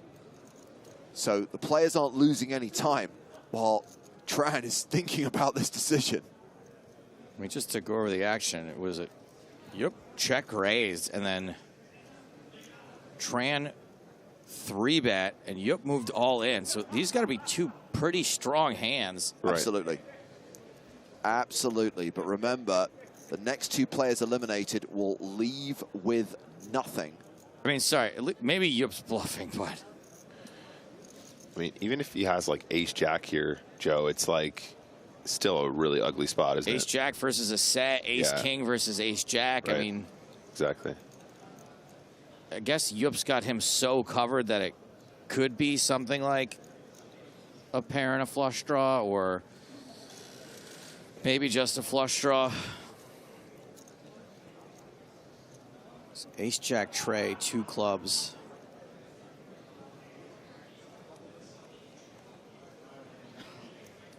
Tran finds a fold, and that is a pretty solid pot for Joop van den Buyck to pick up at this stage of the tournament. Huge. On the bubble. So let's get back to Shiva Dudani's table, where he is all in against Miguel Martinez. And just a quick reminder as we continue our world-famous bubble coverage right now, that we would like you to consider voting for us for Fave Livestream at the Global Poker Awards. We'll make sure we get the link in the chat on both Twitch and YouTube. Would appreciate if you take the time to click on that link and give us your vote if we are indeed your Fave Livestream for the coverage we bring you from events around the world.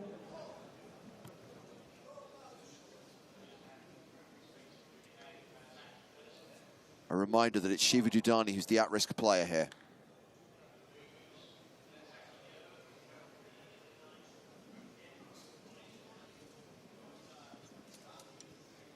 Toby's ready to run it.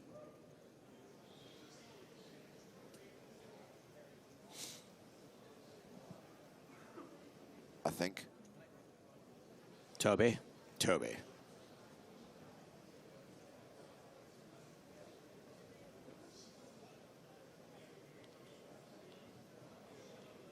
So once again, table number 2, all-in call. We have Miguel and Shiva. Shiva is our all-in player.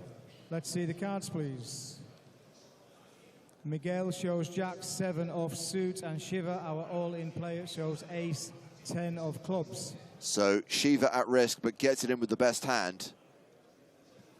Flop, please.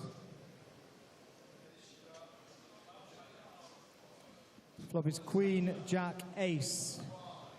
Top pair versus bottom pair. Looking good for a Dudani double up.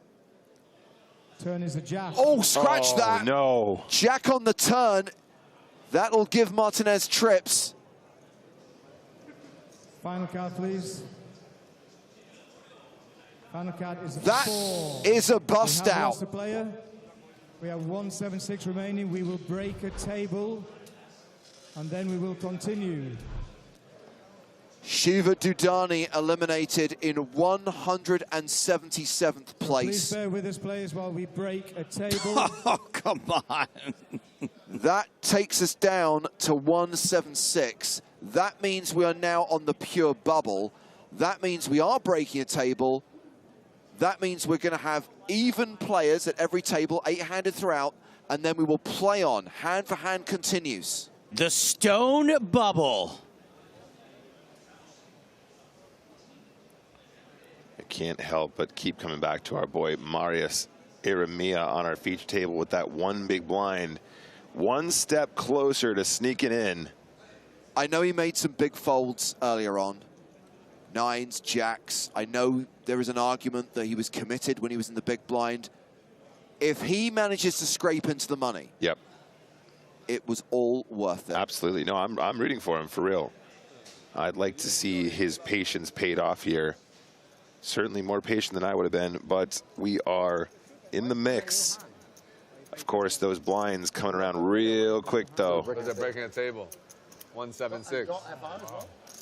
I play that. Wow, everything changes now. Yeah. Crazy. Yeah, because someone goes Where are you big living? short stack, now they go to the big blind. They go Everything changes. Wow. You don't pay taxes in Luxembourg, huh? It's no rules. But it's the 4th level of the game? If you have a control, you win. We've been playing for 5 hours. How far behind schedule are we now? How many levels are we supposed to play? 8, huh? Austria. 8 levels? Well, it's 40%. Yeah, that'd be like 50 people. I can tell you that I think it's going to be less. That's right, yeah. Like, good luck. 30. I was supposed to go on break at 4 o'clock, So 40%. and it's almost 6, so And then they almost 2 hours. Yeah, but you haven't taken your break, right? No, 30 blinds. that's what I mean. Right, but when we were meant to hit the break? When was this level meant to end? This level was meant to end at 5 o'clock. Okay, so we're basically 40 minutes behind.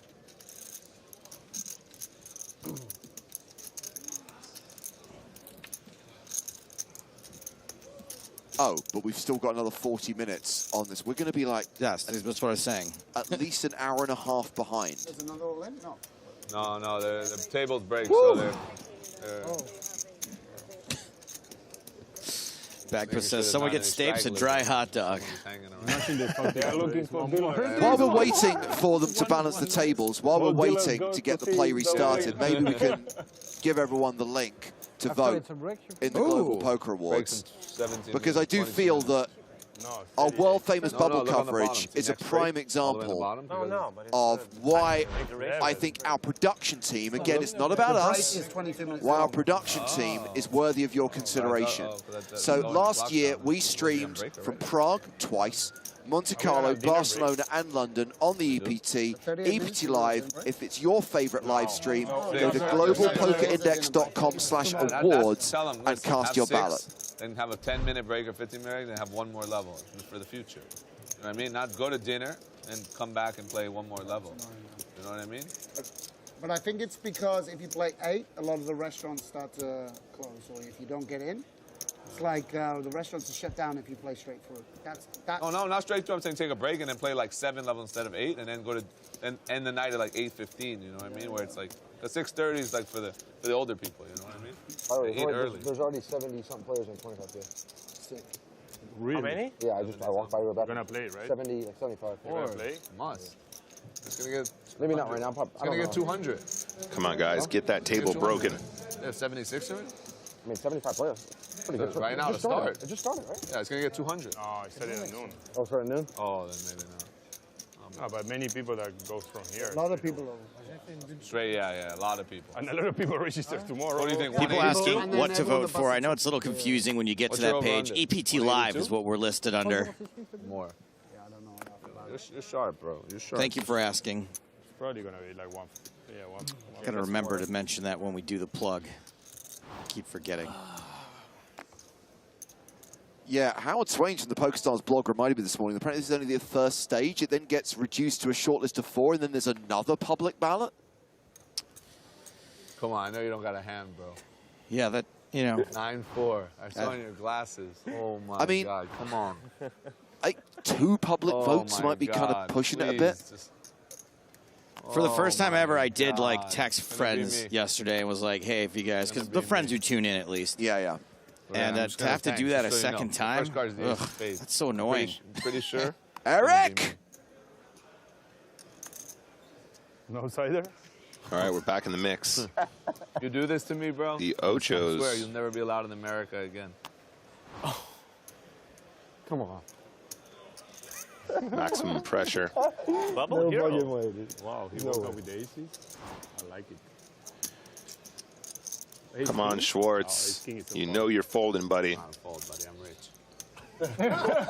I'm rich, bro. You're gonna bust. It's fine. It's okay. That's fine. Whatever. At least I have a story from my fans. Don't worry. I'm actually, if you have ace king, I want you to call. The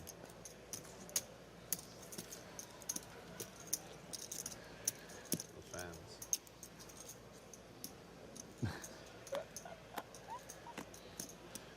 No, if I had ace king, I would have already snapped you. Ah, okay. I would have already snapped you. I should play a little gamble. Put my friend over there and then hurt you. You know what I mean? Yeah, you're not gonna do this. You open the 300.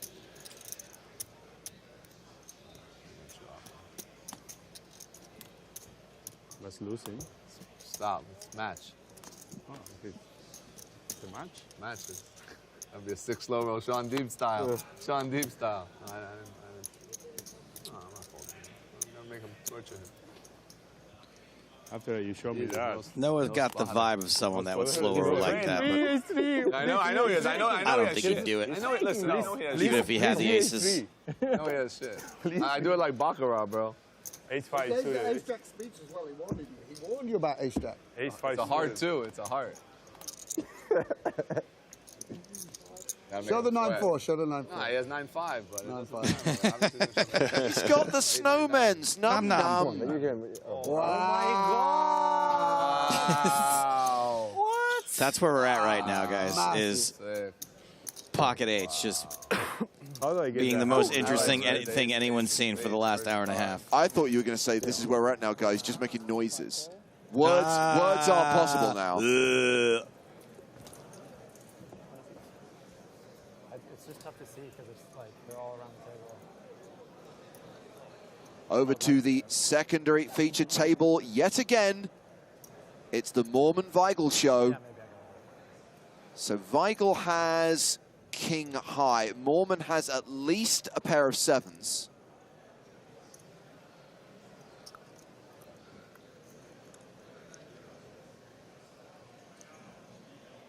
No time was being wasted on that hand, by the way. They can't do anything on the main stage until play's concluded everywhere else.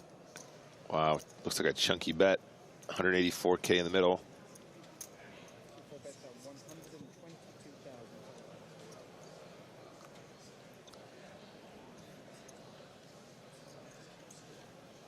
Bet to 122K.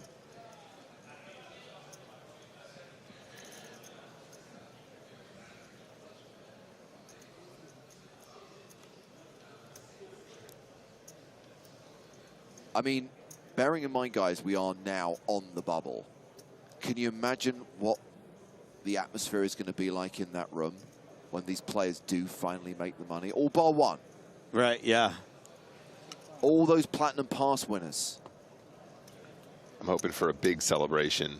Do we actually have the numbers, James? I don't imagine we do for how many Platinum Pass winners remain, but obviously they're going to be over the moon. We've tracked at 40% of the field pretty much throughout the entire tournament. So assume that anywhere between 35 to 40% of the players remaining are in on an effective free roll.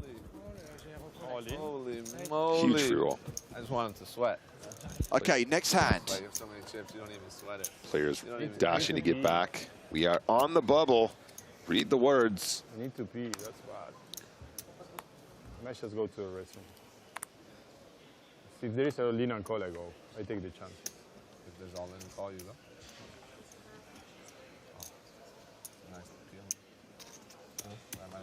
So I'm getting confirmation now that that is more than likely a Dennis Rodman jersey on the trash talker from France. I love it. Action been folded to Nacho Barbero, table chip leader, table bully. He's doing what he's meant to do on the bubble, not faulting him at all. Raises to 26,000. Yeah, I really like this adjustment from Barbero. Queen deuce suited, playable, not a great hand, not a combination you'd include in this range usually, but given the bubble pressure, Jack deuce. Raising it up. Looks like he showed it to Nacho. He did show. Both players showed, in fact. Okay, so Iramia's running out of time, by the way. The next hand he's going to be under the gun, and then the next hand he'll be forced all in. Ooh, James, this is the moment. Will he regret making those tighter folds earlier, trying to sneak into the bubble so far away at that stage? You call ace queen there against. We've got to be close, guys. Not a bubble now, right? You fold it. You are supposed to fold. Yeah, you're supposed to fold. Yeah. I know it took us a long time to Especially get when from you can't see the field. Like it's 178 like to 177, but I do feel you can't even imagine what like. Okay, so we got one. the time is nigh.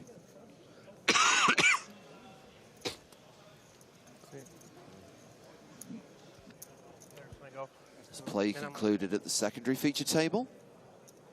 Looks like it. Juppy shuffling. So let's go out into the room and see how many hands we still have in progress. Mr. Beauty asks, why don't you mention the winner, Michael Datani? He's still in the game and is sure to enter the prizes again. We just did. Thank you for your comment. Yep, he's on one of our outer tables. I mean, Michel Datani is still in, but he's not guaranteed to make the money. Someone has to go out in 176th place. James, chat has spoken. It's not Saturday. So, hand in progress, both tables 20 and 22. It feels very tense. Yeah. No kidding. Absolutely. Big sweat for so many players. And of course, the thing we're all looking out for is the red triangle of death. When you see that in front of a player, in front of their stack, you know we have an all-in.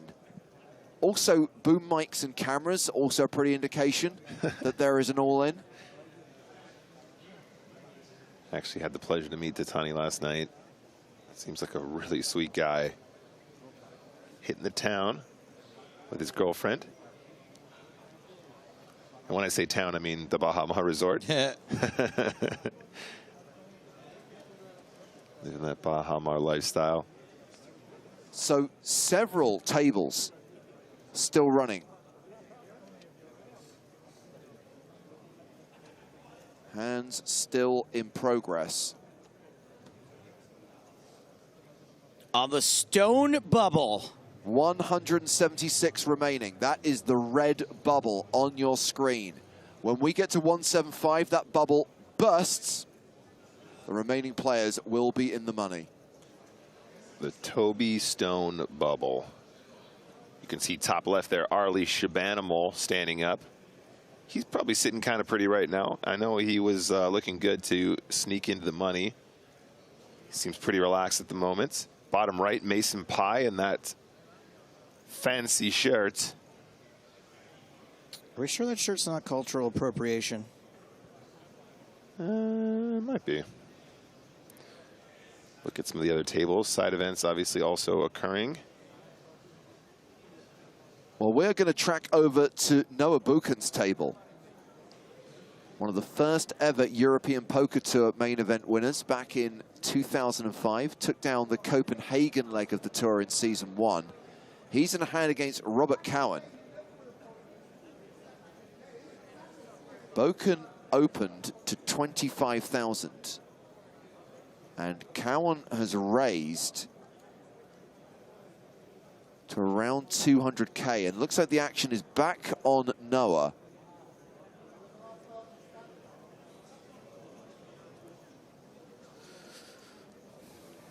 I was saying Buchan. I don't think that is a raise to 200,000. That triangle, I think, is in play. I think that Cowan has shoved on Noah. Yeah, and just the green chips are out in front, I think. Correct. Yeah.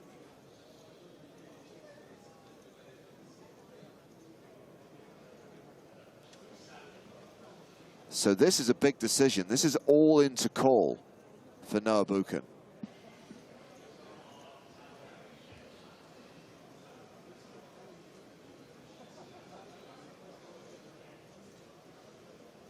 Noah hates this spot. Hates it.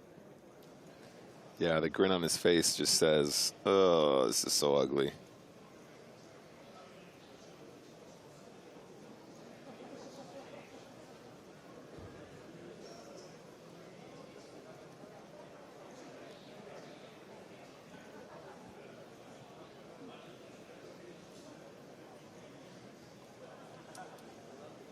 Noah folds queens. Wow. Face up. Hachi machi. And Cowan shows nothing. Wait, what? Oh, well, we get to see one ace. Was that agreed to? Yeah, did he ask permission for that? He showed the other one as well. It's ace-king.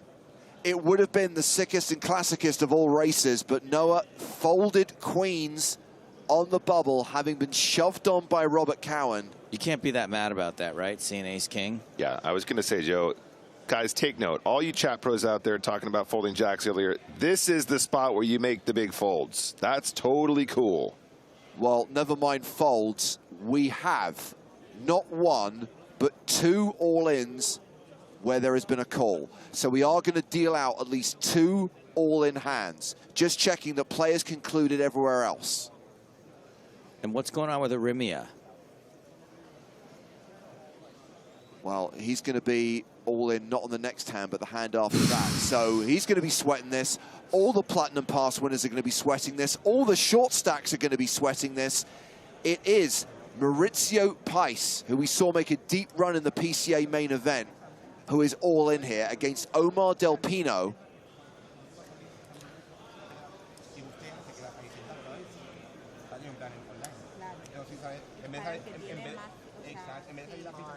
A reminder that Del Pino is a 2-time Platinum Pass winner, bubbled the last PSPC, is on the verge of making the money in this one. He's not the at-risk player. It's Pais who's at risk here for not very much. What's that, 11K? Yeah, and I think Pais was heavily involved in the bubble in the main event also.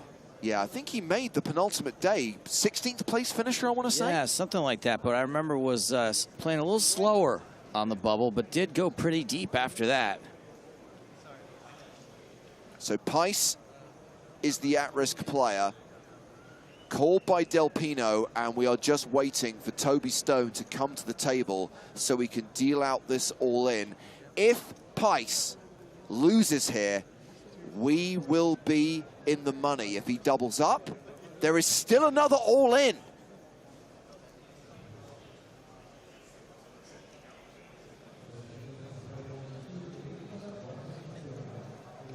Who else is thinking, I'm sexy and I know it? Oh, Lamafau. Lamafau. Okay, we have an all-in call on table number 22, Mauricio and Del Pino. Mauricio is our all-in player. There is no board. Let's see the card, please. A jack. Mauricio shows and a 5. 5 of hearts. Hard to be ahead Del there. Pino shows Queen 6. He's got live cards. Once again, Mauricio is our all-in player. Suited as well. This is a big moment, guys. 5 of hearts.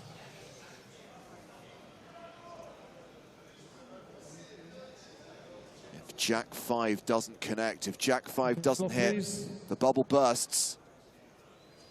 Of his king, Oh, Queen wow. 6. This is going to be hard to come back from. Runner, runner. 2 pair for Del Pino on the flop. Turn card, please. Turn card is a queen. He is drawing dead on the turn, and that's it. We are in the money in the PSPC, but remember, We have one more all-in call. there is the players, other so all-in, so maybe maybe Pice gets to chop a min cash. He looks sick. Disgusted. No one's cheering yet.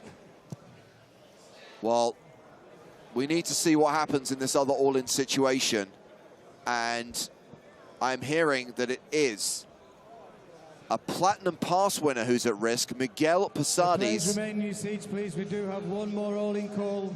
Called by Ori Hassan. So if Miguel wins, that means Mauricio Pice pure bubbles this tournament. If Miguel goes out as well, he and Mauricio will split a min cash. Either way, word is spreading through the room that the bubble has burst. Players realizing they have made the money.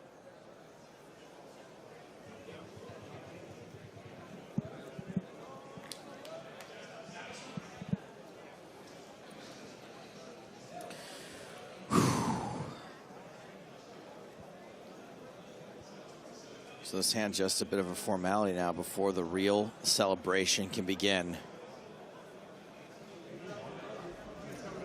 Semi-free rolling here, I guess, if you're the short stack. It's getting that run good massage.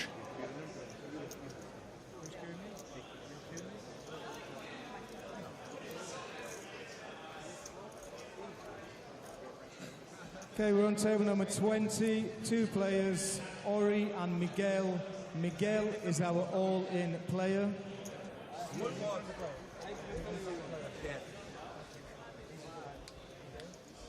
Ori has 3-4. Miguel has king 4 of clubs. Once again, Go Miguel. is our all-in player.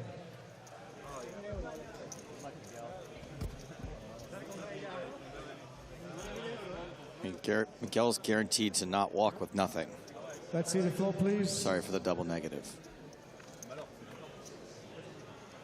Flop is Jack, King 10. King, Jack 10, looking good for Miguel.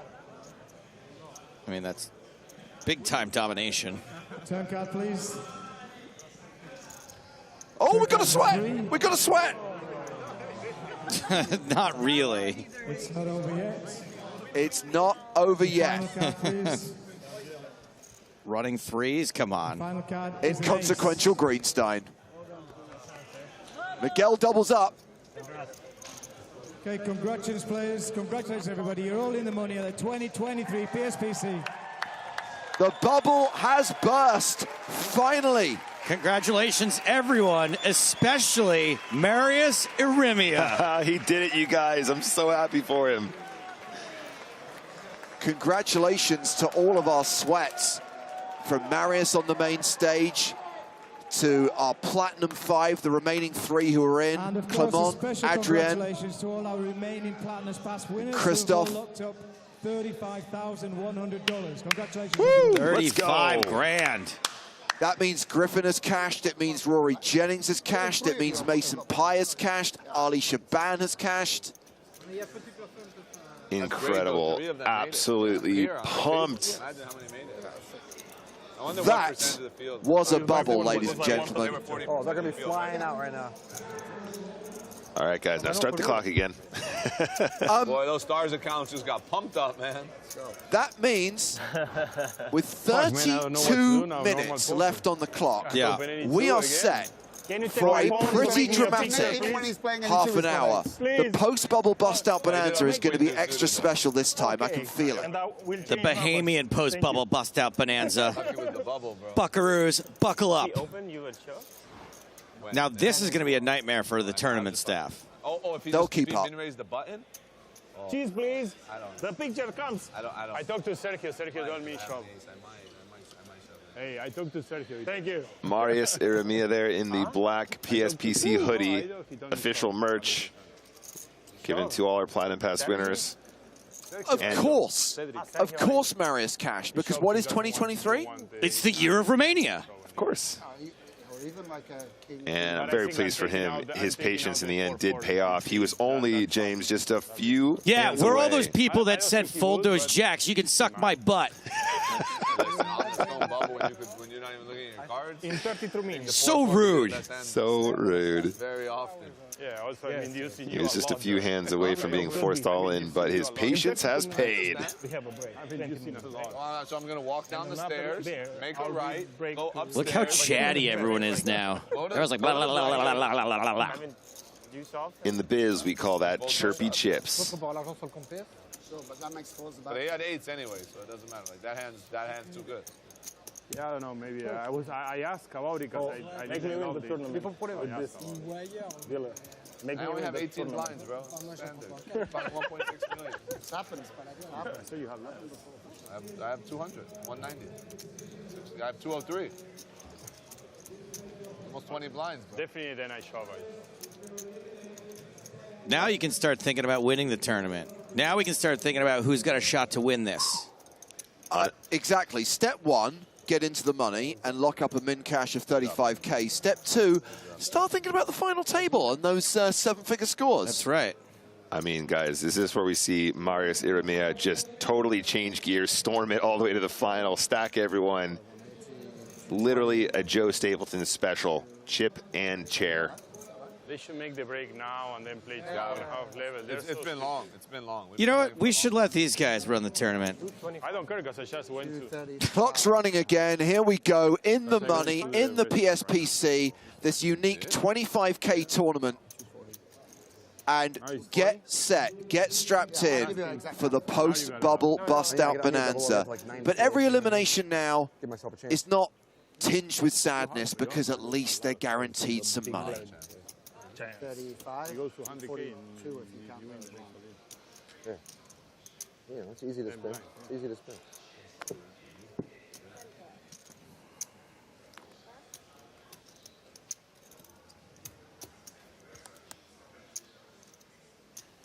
If you keep folding, It's unbelievable, honestly.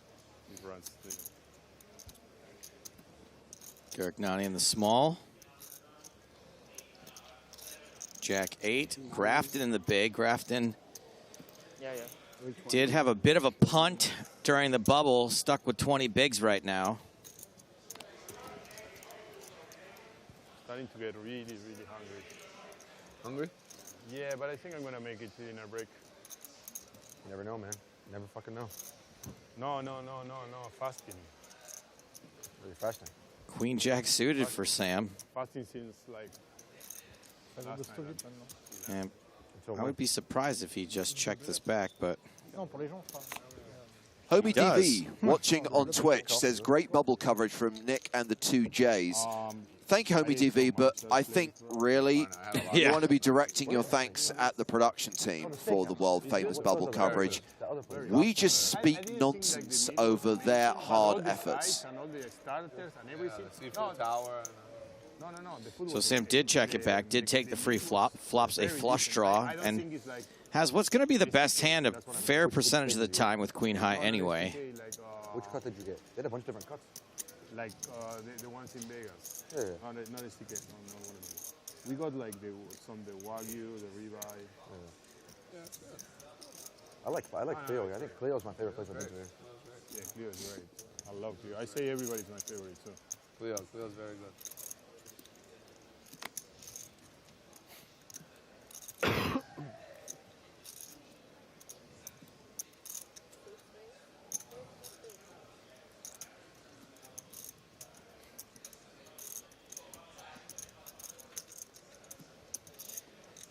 Now, it probably hasn't escaped anyone's attention. I think we discussed it actually during the bubble guides that a lot of time has been added to the day because the clock was paused for regular periods during hand-for-hand play. So Toby Stone has just made some amendments to the structure for the day. I think the plan is still to play to the end of this level, which is level 18, have the usual short break, then just play one level and take dinner because obviously restaurant opening times are a factor for the players. Yeah. And then come back and play the final 3 levels of the night. So still playing 8 levels as scheduled, but just taking the dinner break earlier in inverted commas, i.e. at the time that it originally was meant to take place.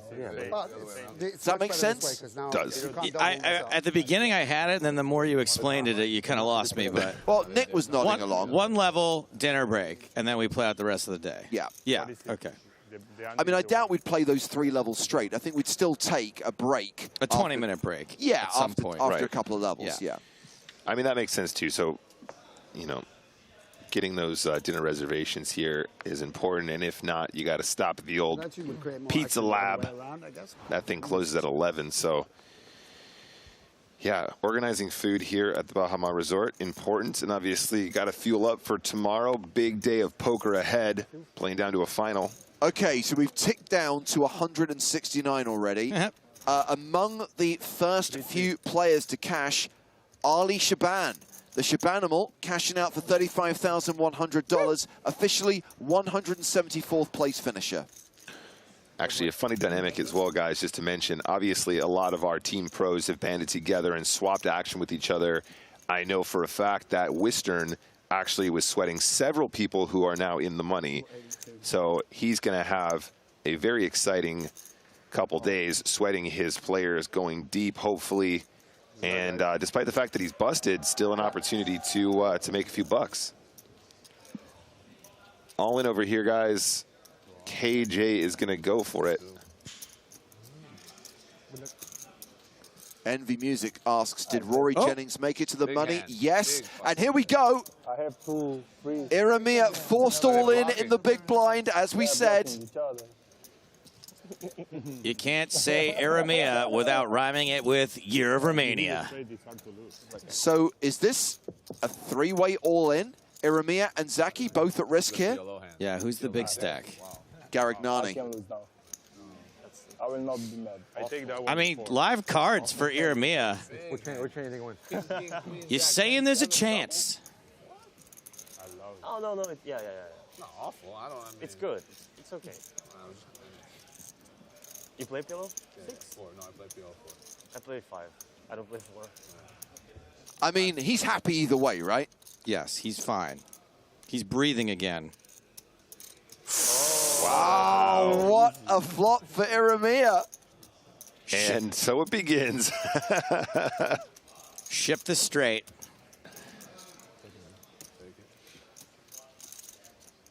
Four, 5, 6. Yeah, that's good. That's a straight draw. Ooh. Queen on the turn gives Garignani the advantage. Zaki knows he's drawing dead. Oh, I thought it was 3 clubs. Good luck there. Iramia still open-ended. Thank you. But the jack on the river Have a great one, buddy. ends proceedings for 2 players. Zaki cashes out, Iramia cashes out. Marius, a platinum pass winner, managed to fold his way into the money because it is the Year of Romania. Both Justin Zaki and Marius Iramia will receive $35,100.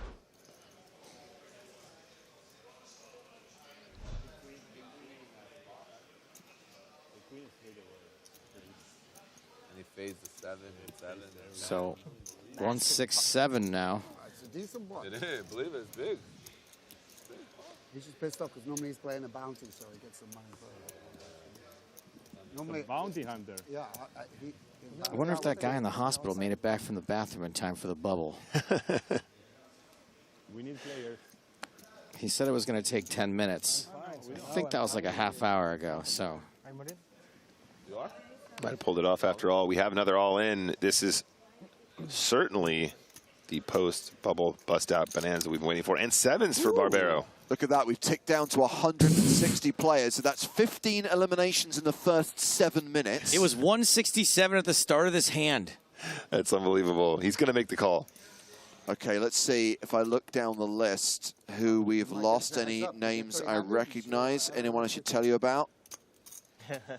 Oh, Krugbasa, also in the hand, going to get out of the way.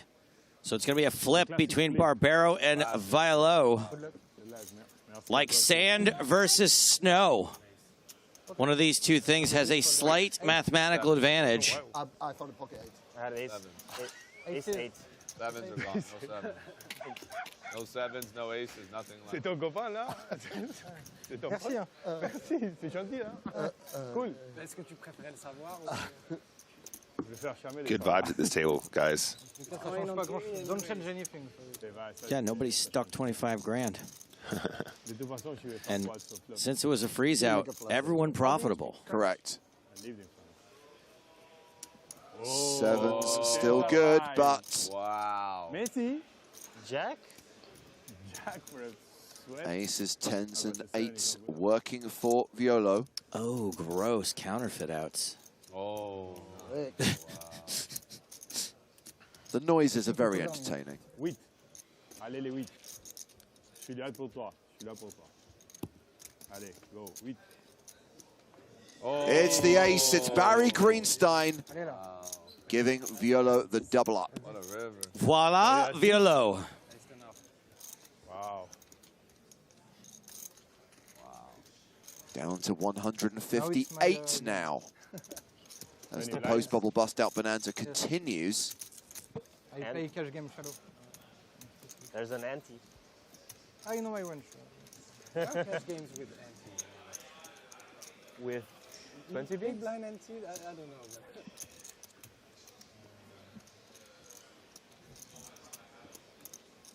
Adamos Coffee says he's feeling VO high. I will allow it. James is shaking his head.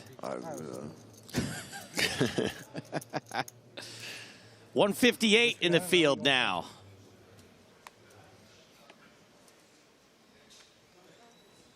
Surapisa says, is Emma still playing? Ema, remember? Ema. Hit the queen on the river. I believe she is. Ema. Ema. Garagnani's going to open this one, ace deuce. Down to 154 players now. Among the recent eliminations, among the players who cashed during the post-bubble bust-out bonanza, Richard Seymour, the NFL Hall of Famer, out in 155th place. We're only 10 spots from a ladder right now. That's 20 bust-outs inside of 10 minutes. We're averaging 2 KOs per minute. We've only played like 3 hands on the feature, haven't we? I told you it's like unkinking a hose when this happens. There's just a huge buildup, and then it all comes gushing out.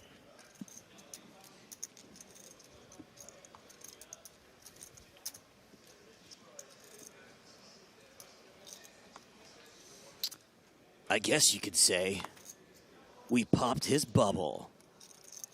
Wow! Okay, CSIK not in. I'm only doing one. Good callback. It was a good one, though.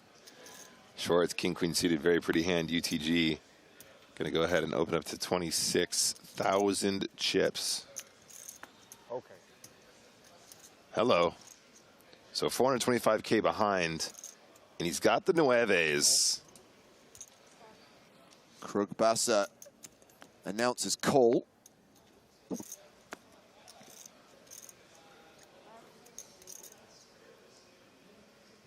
I think I like the call. I think I prefer the call at this stack depth.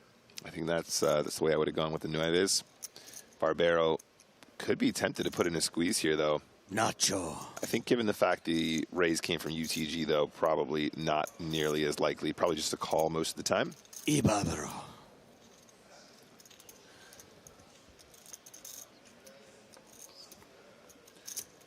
Going to a flop. Bing bong bing. Jack high. Pocket 9 still the best hand.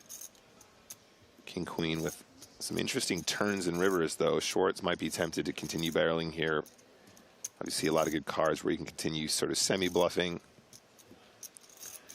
Does make the bet. 96K in the middle. That's about 29,000, just under 1/3. I like the slight size down here. When you're in a multi-way pot, there's a lot of extra dead money in the middle, and obviously sort of inflates your bet sizing, but I think this is still a good size to get folds. Nice. Obviously, 9's probably not going to fold ever. Does make the call. Mo's got lots of ways to get ahead or pick up equity on the turn. Oh, and that is the one that gives him the most. Street Flash! Royal Flash. Although, yeah, he can't hit the Street Flash. No, he can't. Commentator Curse this last couple days has been pretty mad, calling in the 7 for 7s, guys, as it fell yesterday on our secondary feature table. And Shorts pushing it with the royal draw. Insta-fold from Quentin Krugbasser. Look like that. And nice and pretty there. Yes, the average chip stack is, quote, flying up right now, but it's still significantly below 50 big blinds. Average stack is around 400K, and we're at the 612 blind level. Down to 151. Got 2 new players coming to the feature table. One of them is Mason Pie. Let's go. A little bit of Mason action. Hello, how are we doing? Sadly, we will no longer be able to peruse Julian Peruse. He's gone. And the most recent elimination in 151st place, Alex Kulev. In fact, we're now down to 147. Almost 30 eliminations in the first 15 minutes of the post-bubble bust-out bonanza.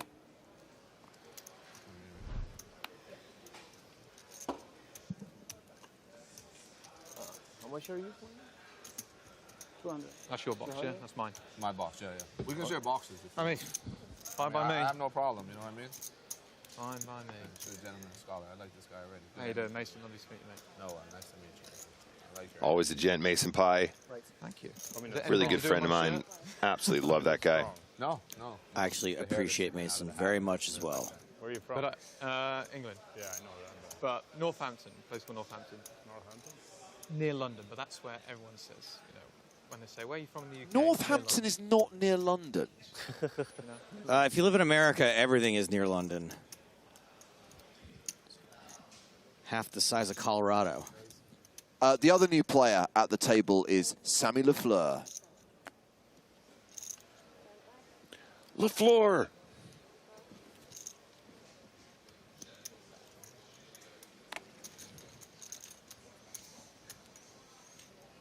We are going to be changing much you sell for the both feature tables when we hit the break in 17 minutes' time. I'm going to be changing my shorts. I'll tell you, but And we are going over to the secondary feature table. What I like to call Table Moorman.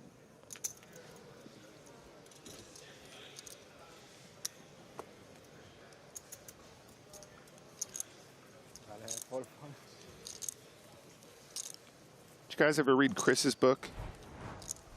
I don't read. The Book of Mormon? Oh, no. He has written a book, though, right? He has. I'm joking. Yes, he has. Chris Moorman did publish a book.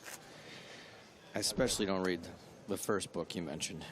Chris, a hugely winning online player. One of the winningest. One of the most winningest ever. And, of course, now tons of live scores as well. Absolute mountains, in fact. So, just to give you a quick preview, with 16 minutes left on the clock as this post-bubble bust-out bonanza continues, the new lineup at the feature table when we come back from break, the players we're going to be bringing to the main stage include Joni Jokamainen, Kitty Quo, Laszlo Butash, A couple of Platinum Pass winners, Glenn Cragen and Tom Parsons, and Chance Cornu. That's a pretty strong lineup. That's a fun table. It is a strong lineup. Yeah, that sounds like a lot of fun. Looking forward to that one.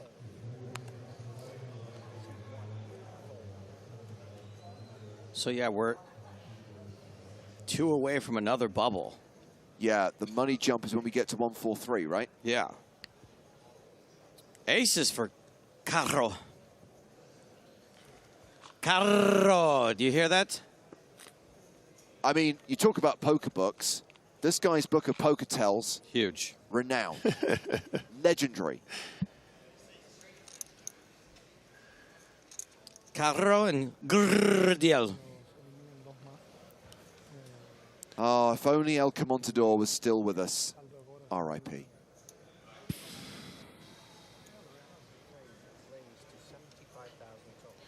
I had aces once. Didn't end well.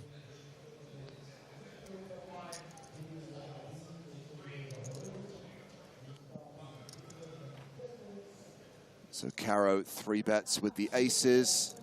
Gerdiel with the decision. The hurdy-gurdy-el. That's a good question from Transmission on Twitch. Is Rory still stressed? Probably a little less stressed. I think a lot less stressed. I think he's probably going to be absolutely buzzing. This will undoubtedly be his biggest score. Oh, for sure. To date. Obviously coming in as a Platinum Pass holder as well. Yeah. So even bigger for him personally. And King, Queen off makes the fold. Aces take it down pre-flop.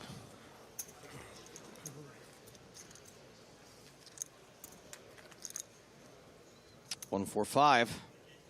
Yep. So everyone right now getting paid $35,100.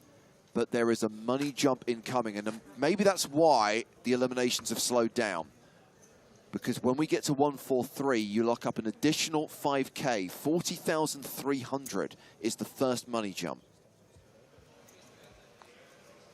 It's amazing. Such a small jump in terms of your actual investment, but such a huge jump in actual real dollars.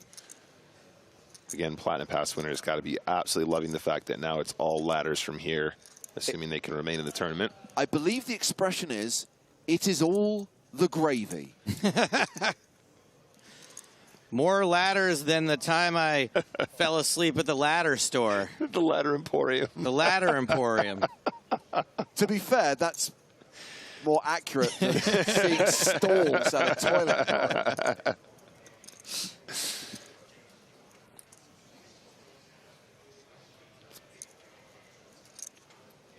The phrase is, it's all the gravy, the baby.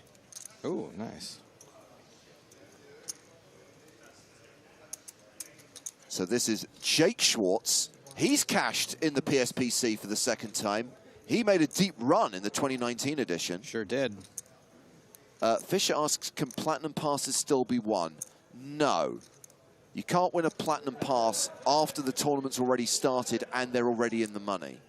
I mean, that'd be a pretty awesome prize, wouldn't it? Not only do you get free entry to this tournament, but you're guaranteed 35 grand as well. About to be 40 grand. Yes, we're at 144. One more elimination, and everyone's locked up $40,300. MJWK says, have you rung the Ladder Emporium? All right. All right. All right. Pipe down over there, chat.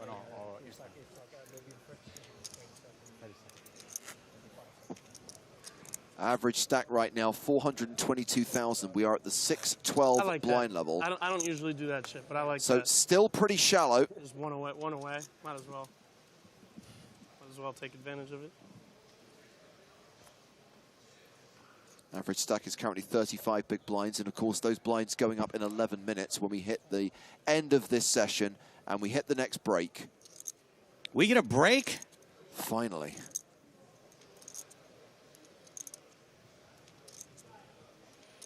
I'm about to pull an Antonio Esfandiari over here. Yeah, I can't believe I've made it through this session. Don't tempt fate, James. There's still 10 minutes on the clock. Papo MC.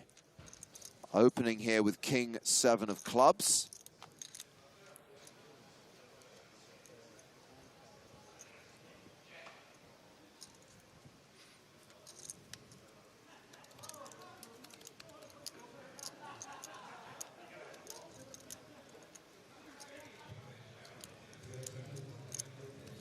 Gerdiel in the small blind with an ace.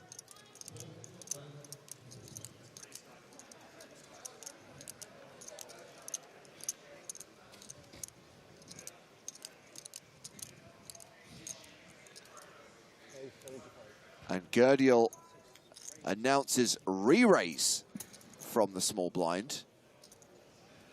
And we are going back to the main feature table.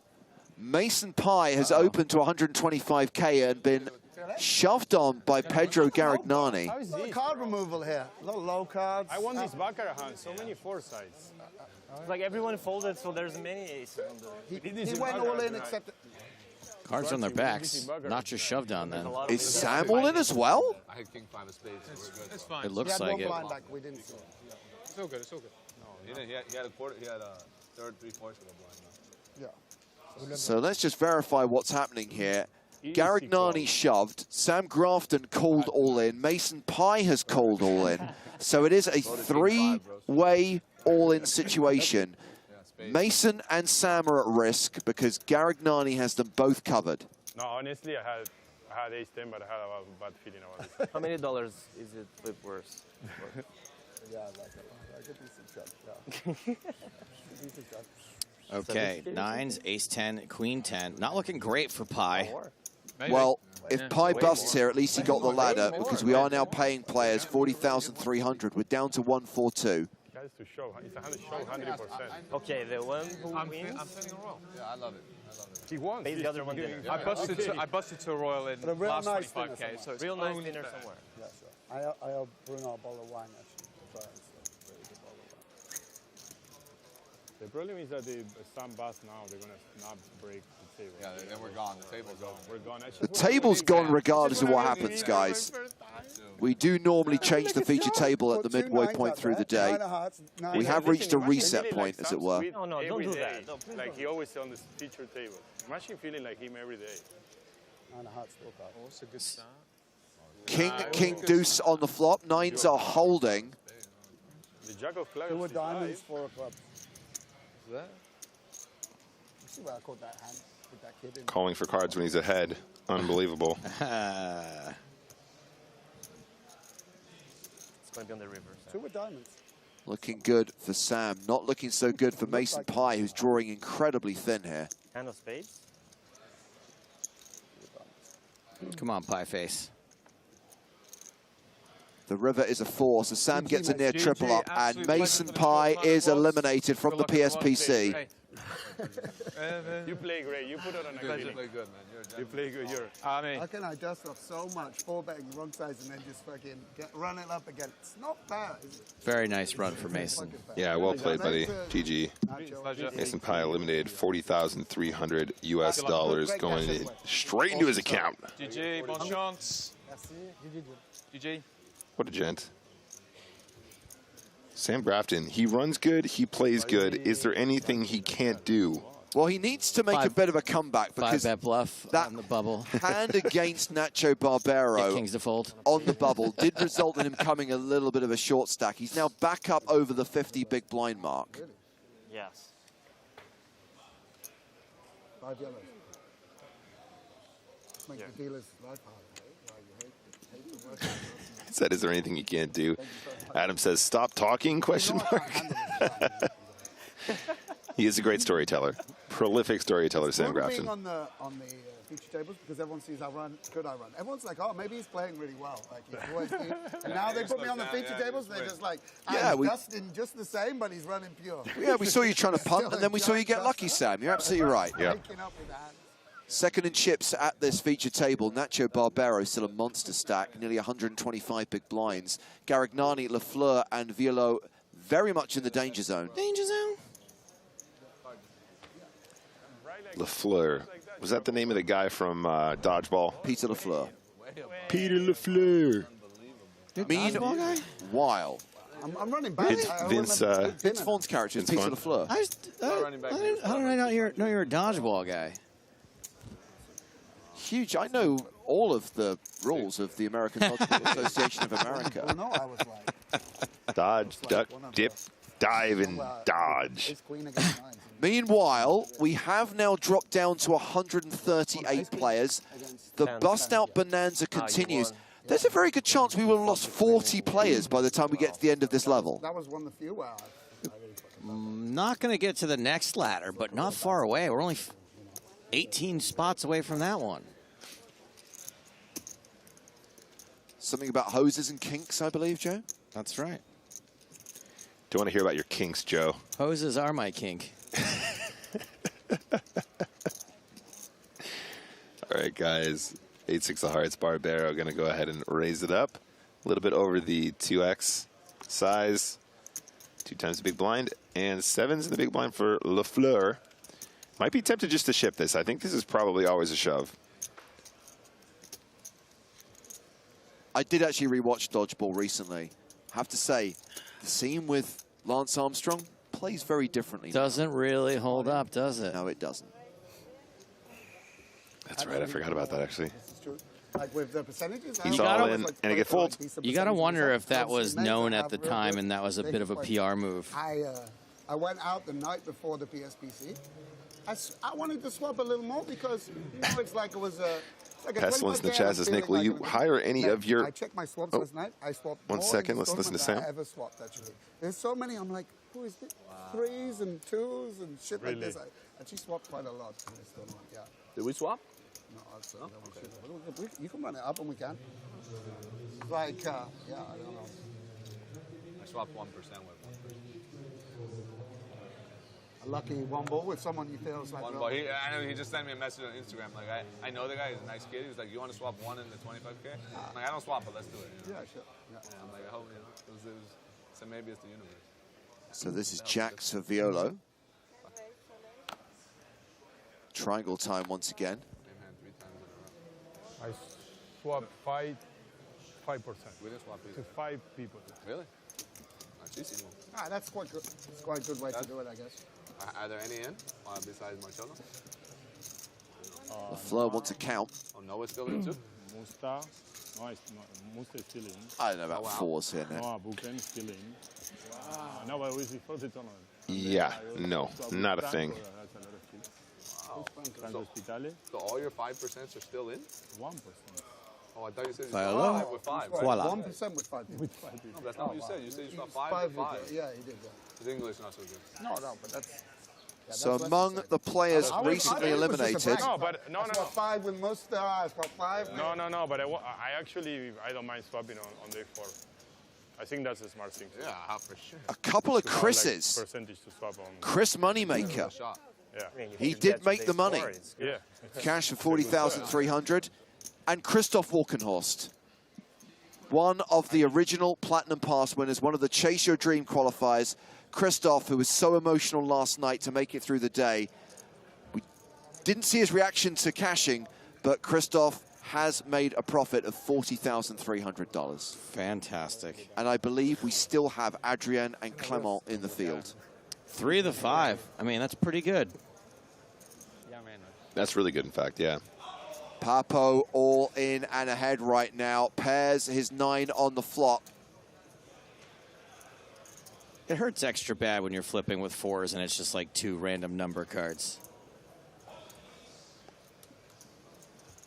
Just has to fade a 4 on the river, and he does. Papo survives at the expense of Jake Schwartz. Junk.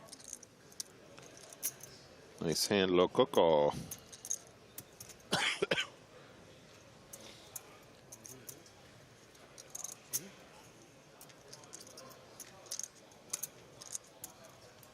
Polyam asks, what money structure does the tourney have? American? Thank you for your question. It's American money, right? US dollars, correct. 135 players remaining as we do come towards the end of this epic session of play. Griffin Benja among the recent eliminations. Apparently, Griffin managed to ladder by tanking with 3K behind. So Griffin. A very Griffin story. Such a sweet boy. Abel Lasobras was a Platinum Pass winner who made the money. Met him in Dublin. Nice guy. Along with Adrian Sidlovsky. He was down to one small blind on the bubble. Year of Romania. Okay, one more hand, and then we go on break. And a reminder that during the break, we are going to change feature table. Looking forward to seeing Joni Jokamainen, Kitty Quo, Laszlo Butash. That's Omaha for rolls, in case you're not aware. A couple of Platinum Pass winners. Tom Parsons, who we saw survive the bubble. Tom from Northern Ireland. He's been a guest on the Poker in the Ears podcast. Correct me if I'm wrong, Nick. I think he won his Platinum Pass at Lex Live 2. Correct. He won it in a flip out. And also, fun fact, I bought him into his first ever live tournament in 2019. Good job, Nick. Yep. And Glenn Cragen. He is a Canadian Platinum Pass winner with an incredible story. I believe Howard Swain's got an interview with him earlier today, so maybe you can check out that story right now at the PokerStars blog. Howard will nose out a story. Dude writes for major newspapers around the world, and we get him here.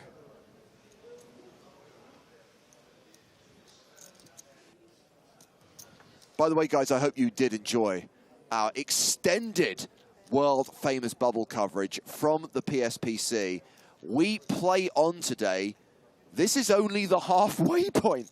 We still have 4 levels to play today. A reminder, we're going to come back from break. We're going to play 1 level. Then we're going to take an extended break so the players can eat. And then we'll come back and play 3 more levels.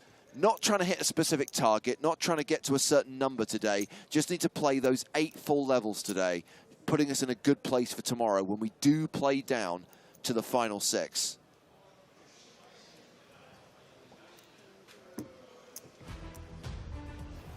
So these are the stacks of the players we were watching during the bubble. New feature table coming up. A 17-minute break. And then the action resumes here at the PokerStars Players No Limit Hold'em Championship. We need a break. You probably need a break. That was tense. That was dramatic. That was emotional. More action on the PSPC just around the corner.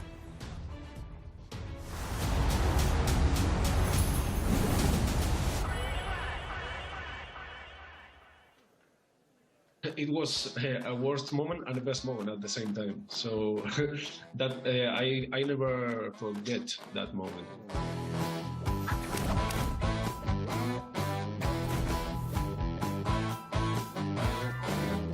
They are with us today. Please welcome to the podcast Clement Aloy, Adrian Vinuela, Christoph Volkenhorst, Danielle Summer, Daryl Inglis. Welcome to Poker in the Ears, guys.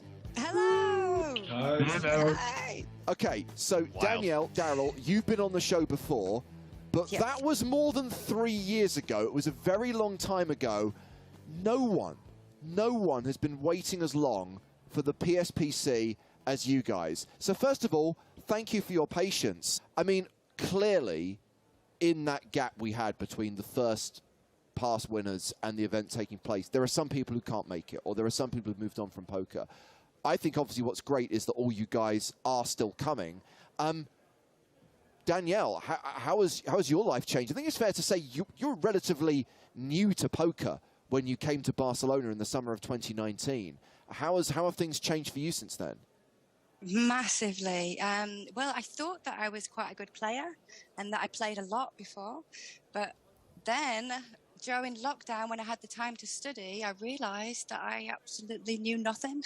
And I've still got so much more to learn, you know. So, yeah, for me, I felt really, really lucky that I had so much time to concentrate on poker. And, yeah, I felt really, really lucky. At some points, I thought, is it ever going to happen? Is there ever going to... It was a point, wasn't there, where it was... are live events ever going to happen? Yeah, no, you're right. There was that point. There was that point where it's like, or it will be the last thing to come back in like several years from now. Yeah, it was quite worrying. But now, yeah, for me personally, I keep getting waves of excitement, but could it all be, still in the back of my head? No, don't do it. Like, no, I'm not doing that. But literally, until I'm on the plane, we were definitely there. I have a question for Adrian. I can see, Adrian, that you've got a bit of a setup. You've got the microphone, you've got the pop shield. Have you gotten into streaming, broadcasting in the time since we last saw you? I'm like a Twitch streamer, but no, I'm only speaking with you. It's only for speak with you. Oh, wow. He went through the whole setup just to talk to us. That's obviously nice. I did see Adrian briefly in the corridor at Casino Barcelona at the EPT last summer, and I get the sense, Adrian, that you are taking poker very seriously these days. You seem to be playing quite a lot. Yeah, no, I am a professional poker player now. These years I've been studying a lot, so the lockdown was difficult for all of us, but I have to take it in a good way, and I have to study a lot. So I'm playing poker in a professional way now, online and live. I mean, that's how things have changed, Joe. We had 5 normal people, and now one of them's a poker pro. Great. That doesn't really fit the narrative we wanted, but... At least one of them, though. Maybe Daryl's become a pro in the meantime. Daryl? Update? No, that's a hard no. We did keep track of our tournament statistics, and I can tell you that we are a winning player. We're making about 1,500 a year. But online, we're still losing. I mean, look, online's a tough game. Maybe you can talk to Adrian and find out what he's done, or Danielle find out what she's done to study in the meantime.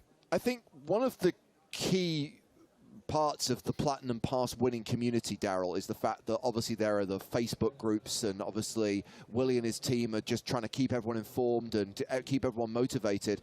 And one of the things that Willie said to me some time ago is, oh yeah, these 5 guys still are in touch. I mean, I guess that trip to Barcelona in the summer of 2019 was a bonding experience. It most certainly was. We're all on WhatsApp together.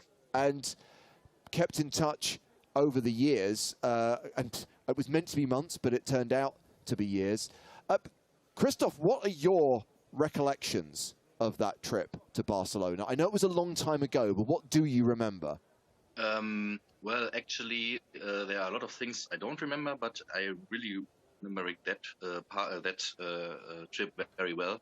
And we call ourselves like poker family, you know. Since then, we kept in touch. I met great people, which I still. Like I said, we're still in touch, and we keep us updated on our poker successes, which or they keep us me updated. I don't have any, and Adrian is really on fire, like we saw in our WhatsApp group, and and James, I will never forget the moment I stood next to you and you turned to us and said, "You are all getting a Platinum Pass." It's really you will. I'm sorry, but I will always remember your face right next to me. I'm so sorry. I'm so sorry my face is etched into your memory. It was such a great memory until your face pops into it. I'm doing that to people. I'm going to come back to that in a moment because, of course, the reveal before that was you guys thought you were coming to basically play against some pros and celebrities, and that there was, I think it was 10,000 was the cash prize that one of you was going to win. And then, of course, the reveal was we were launching the second PSPC, and the winner was actually going to get a Platinum Pass. And Clement, Adrian, you guys were heads up for the pass. And here's my reveal. So when someone first suggested we should give everyone a Platinum Pass, my instinct was, no, that's not how poker works. You have a winner and you have losers. That's how poker works. And fortunately, I was talked into having an Oprah Winfrey moment, because I will never forget Adrian's face when obviously he lost that heads-up battle. I have never seen anyone so destroyed in a moment, and to have that lowest low, and then I'd like to think, Adrian, that what happened in the next few minutes was one of the highest highs. It was a worst moment and a best moment at the same time. So that I never forget that moment. For of course, with Clement, he plays well the heads up, but it was hyper turbo heads up. Yeah, the blinds increased so fast, and we couldn't do anything more than say all in and good luck. So, Clement, you won the heads up outright. When you found out that everyone else was getting one, were you like a little bit irritated by that? Did that annoy you? No, I was really happy for the family because, like Adrian said, the heads up was so speed. So it was crazy to play for a PSPC ticket with such quick blinds. So no, when I knew everybody had a ticket, it was great. I said, okay, we can all make the party and that way.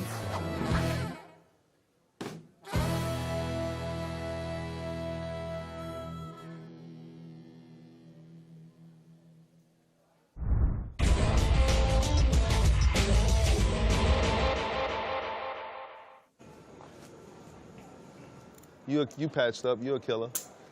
Maurice Talkins, everybody. So who the killers up here? Because they put you on a feature table. That means some killers. You got one of them killer faces. It's you. They knew you were coming. Yeah. You must be a killer, too. Who has a killer? I never wear shades. This table calls for shades. I was reading an article, because I have nothing to do most of the time. It was about cities that got statues of people, just like old statues of people, like corn, like stalks, fake statues of people because everyone left. But like a few people still live there in Japan. It's pretty neat. You should read on that, even though I didn't give you anything to go off of. No, there was fake and statues in Japan. It was very clear. Words fail me. Him too. The chip leader is raising under the gun with Queen Jack. Round to Maurice Hawkins on the button. Oh, this cornstalk. What's he gonna do? Pocket sixes. He calls. Sham Srinivasan folds the small blind. And Joseph Kakaro in the big blind also passes. Passes a 6.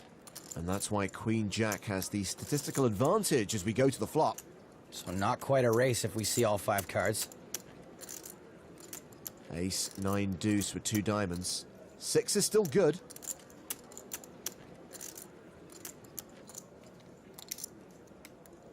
Here comes a C-bet from Pastor. 11,000. See if Maurice, yeah, he is going to peel one time. Turn card is the Jack of Hearts. Second pair for Pastor. He's a 98% favorite. And he checks. Now that he's got showdown value. Maurice checks behind, a king on the river. Everyone's played this fine so far. 16-5. Pastor checks the river, and Hawkins wastes no time in betting. It's a good bet. 6s probably have more value as a bluff here, since Maurice has many, many aces in his range. Ready to keep me honest now, right? Sorry? You want to keep me honest? You know what I'm saying? No. Where are you from? Argentina. All right. I don't have no jokes because you don't even translate well. I'm going to be quiet. Go ahead. What language do you speak? Spanish. Okay. I can't say it in Spanish, but what I can say is, nah, I can't speak Spanish. They're getting me coming. Right? I raise. This is interesting. Pastor thinks he's bluffing and taking advantage of the fact that Maurice kind of seems like he's full of beans. But he's actually not repping much here. Just maybe kings, queen 10. 55,500. And a fold from Maurice. For whole ace, Maurice. That's what he thinks you're full of in Spanish. He got you. It did not get me. Still, he wins the pot either way. Same. Just want to tell you something. I feel like this trip is all aligning for some reason. You are like the final puzzle in this whole trip. I am? You are. You don't know it, but you are, my man. Okay. 7 years ago when I shoved into your aces. That was a long time ago. Yeah, I know. I remember it. I remember it like it was yesterday when you won that WPT. Yeah. Sham, you like the Dolphins? Raptors. Oh, my God. I said a football team, and he said a basketball team. I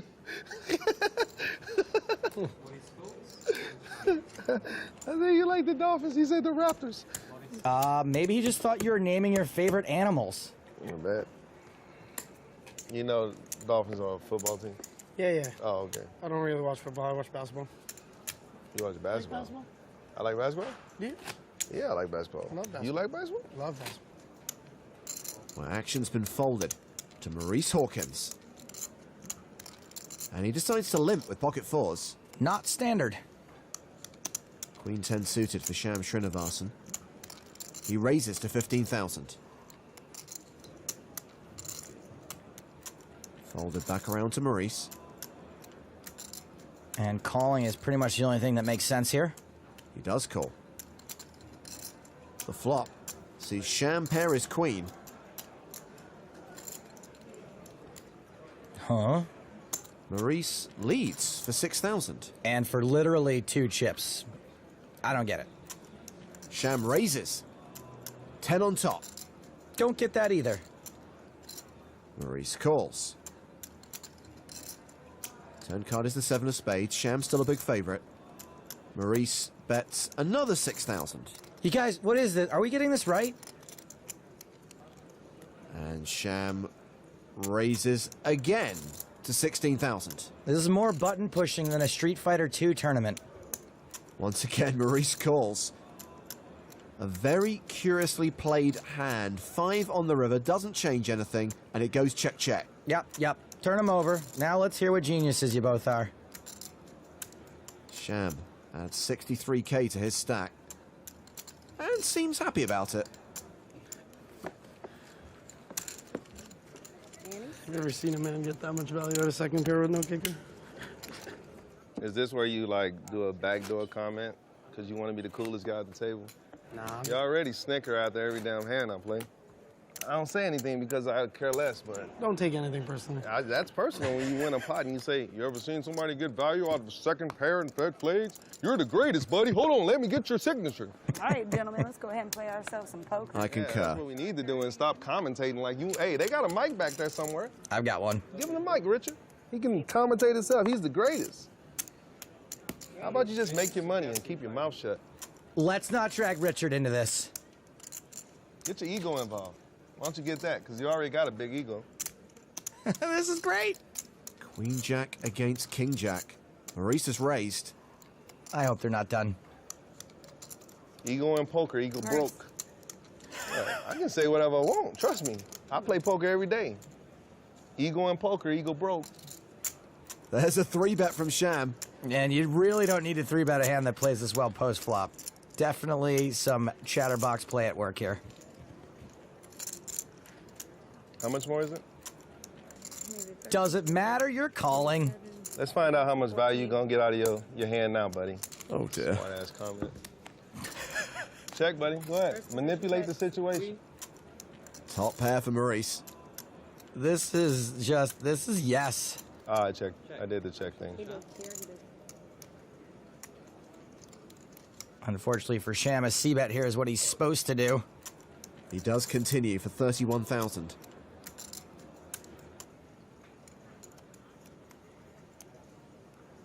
All in. Wow. Can I get a count, please? All in. Yep. Ego in poker, ego broke. Actually, not a bad shove. You better learn how to play poker without ego, buddy. Your ass will go broke eventually. Win, lose, or draw. Be a man, play a man's game. He doesn't speak for all of us, ladies. I hope I win. And I promise you, I'm going to be a man. I won't say nothing. I just drag the pot like a champ, because I'm a born champ. Sham folds. Eagle in poker, eagle broke. We get it. See how much value I got out of 10 high?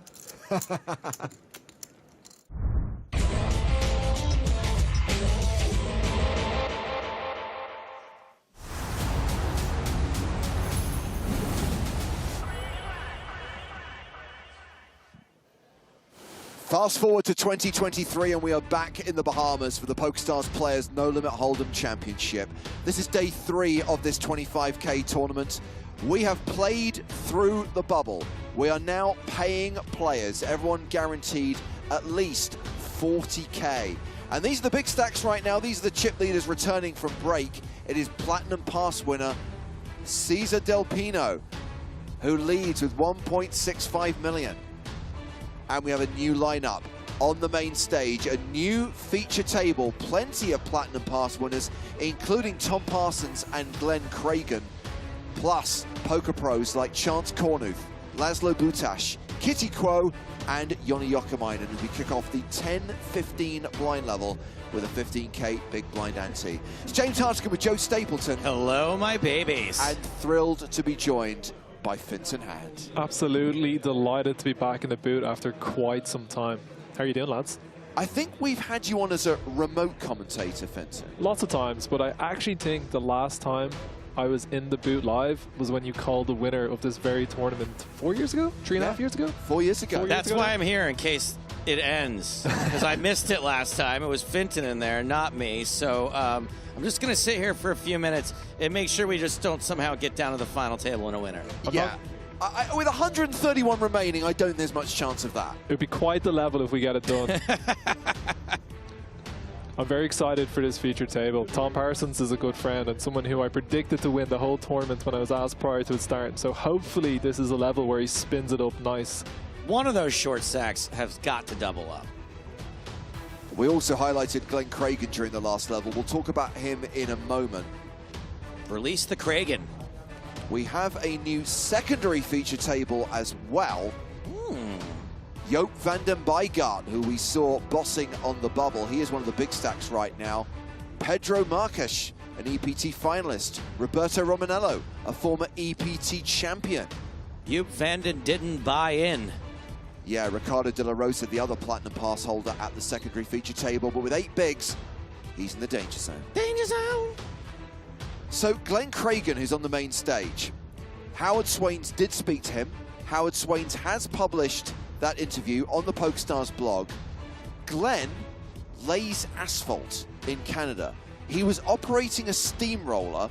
Well, he took a break from operating the steamroller while he played a free roll to win his Platinum Pass. And Glenn's had a tough time recently. He doesn't have a lot of money. He said that making a min cash would be life-changing money for him. And sadly, his mother did pass away recently. She died 2 months before he won his Platinum Pass. And he actually has her ashes in a necklace around his neck, which is his good luck charm. So we say good luck, Glenn. Good luck, Glenn. I actually met Glenn at the players' party, and he was quietly confident about the min cash. And now a lot of players do say that, I won't lie, but I'm buzzing for him that he actually made it. And now it's a min plus cash, Finton. We have had the first ladder. The next one will be when we're down to 119. And I would imagine that's not going to take long. We are very much in the midst of the post-bubble bust-out bonanza. An epic bubble, that's why you had to come in later than originally planned. And now we are paying players. And of course, all the big money up top. When we get to the final day, when we have the final 6 returning on Friday, we are going to be playing for 7-figure scores. Everyone guaranteed at least $1 million, with the winner getting 4 million plus. Huge sums up for grabs. Total prize pool of nearly $25 million in the PSPC. Well, Watnaldo is happy on Twitch. Finton on commentary. Love it. What a legend. That man is my poker hero and just a gentleman. Thanks, Mum. Well, the giveaway was she called you a gentleman. Your text with your mom, hilarious, by the way. Good stuff on Finton's socials if you guys want to check it out. I did talk to her on the phone later on that evening, and she still did not get that I'd busted 25K. Heartbreaking. Now, this is, of course, award season, and we do like to say, for your consideration, EPT Live for Fave Livestream at the Global Poker Awards. These are open votes. There are certain categories which everyone can have a say in. A viewer's vote, a fan's vote, if you like. globalpokerindex.com/awards. Vincent, have you voted? Of course. Thank you. 100%.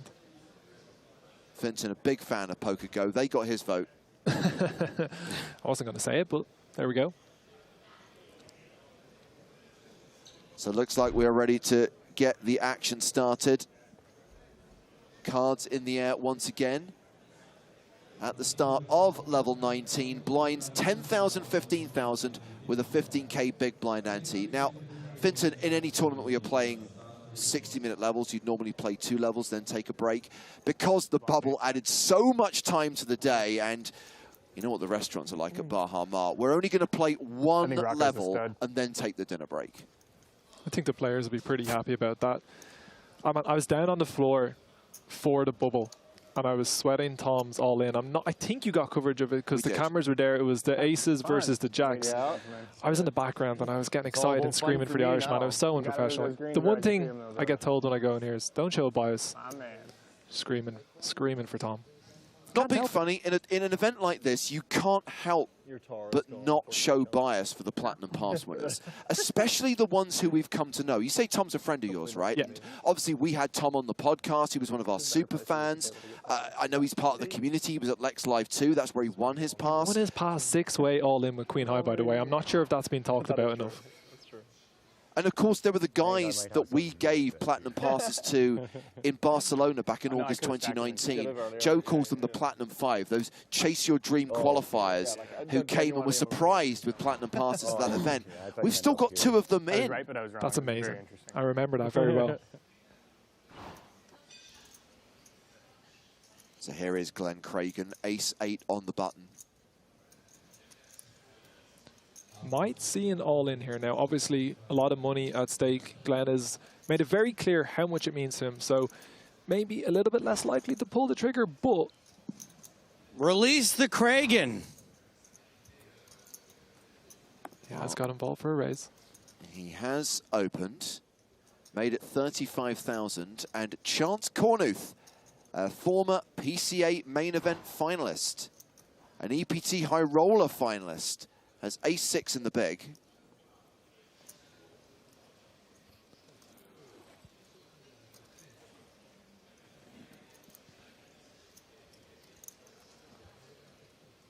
This is one of the issues that you run into when you decide to raise the ace-8. Your table already.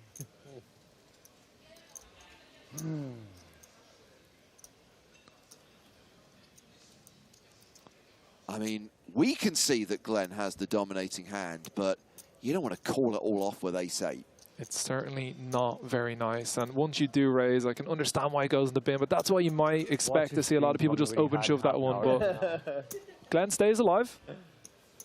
He didn't even think about asking me. I'd believe you. Yeah, I wouldn't lie to his face when that could be streamed in half an hour. What'd you have then? I had ace-6. I was thinking it's 9. I'd ace-8, man. That was ace-9, ace-10, I might have called it. How much fun is he having? Even knowing he folded the best hand. That is true. Yeah, but I just got here, right? Like April Loves Golf on YouTube says, my graphics don't show how many players are left. It's the top right of the screen where it says field. So we started with 1,014 and we're currently at 131. i.e. 131 of 1,014 remaining. I think I got knocked out 1,012th. Legitimately. It's very impressive. Gave all my chips to Papo. At least it went to someone you know and like? Yeah, and he's still in. Well, I haven't asked him for 10% yet, but we'll get there. You might want to do it before it gets super deep. No, I'll wait till the night before the final table. Blind v blind, Chance Cornuth in the small. And we've got Andre Bogian in the big blind. 725. I think there's a 550 mystery. Gear of Romania. Yeah. they've actually ran like a lot of stuff today. I couldn't. I was like, "There's a danger zone. You're Romania. What am I? Hello, my babies." We got there. I had to go through the list. I could just replace him with a soundboard at this point. All right, I'm leaving. It was good to see you, Joe. See you later. I need some alone time with Finton. Jack, Jack 3 on the flop. So obviously, Finton, you must have heard by now that PokerStars is going to be a co-sponsor of the Irish Open, right? I am so excited for the Irish Open. I keep telling everybody that it's going to be the single greatest event that's ever been run in poker, and I'm putting my reputation on the line, and I'm very happy to do it as well. So there's a chance that there's a chance at the table, and there's a chance that Joe and I might make it to Dublin for this event. That makes me so much even happier. Okay, I had to come back for this. I really want James to play this event. The Irish Open? Yeah, and I think he should be like a temporary team pro. Mate, do you know what you could do then, potentially? If you look at all the team pros, you'll see little Sammy Grafton with his British flag and his team pro patch. The only country that they don't have a flag for is Ireland. You're kidding me. The only country. So what do you have on your patch? Team Online. I'm the only one. I have everyone else repping their country. They're like, Finton, we're going to be the Irish partnership. We're going to do it for the Emerald Isle. And I just want everyone stars to know that if James plays the Irish Open, flying the Irish flag for Team PokerStars, I will do the commentary by myself until he wins. He can join me. Sure. Until if he wins. If he can't join me, he can't join me. I would love that. It's also right around the corner from my house, which is just so nice. Oh, really? Cool. Yeah, yeah. 5-minute walk. Can I come over and have some potatoes? Absolutely. It's all we eat.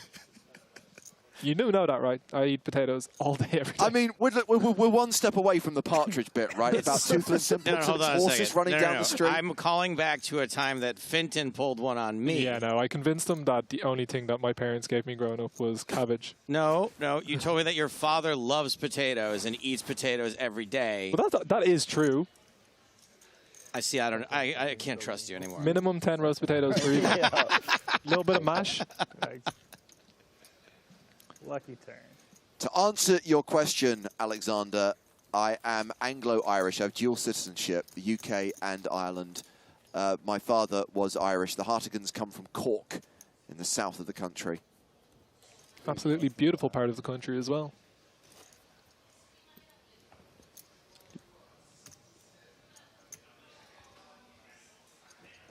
I really am very excited for that event, though, all joking aside. Yes, yes. It'll be my first time playing it since I've became a PokerStars Pro. So the other sponsor of the Irish Open is our sister brand, Paddy Power, who Tom Parsons is representing in this particular tournament. Laszlo Butash, an online beast. Omaha for rolls is his PokerStars ID. Very, very tough player to play against.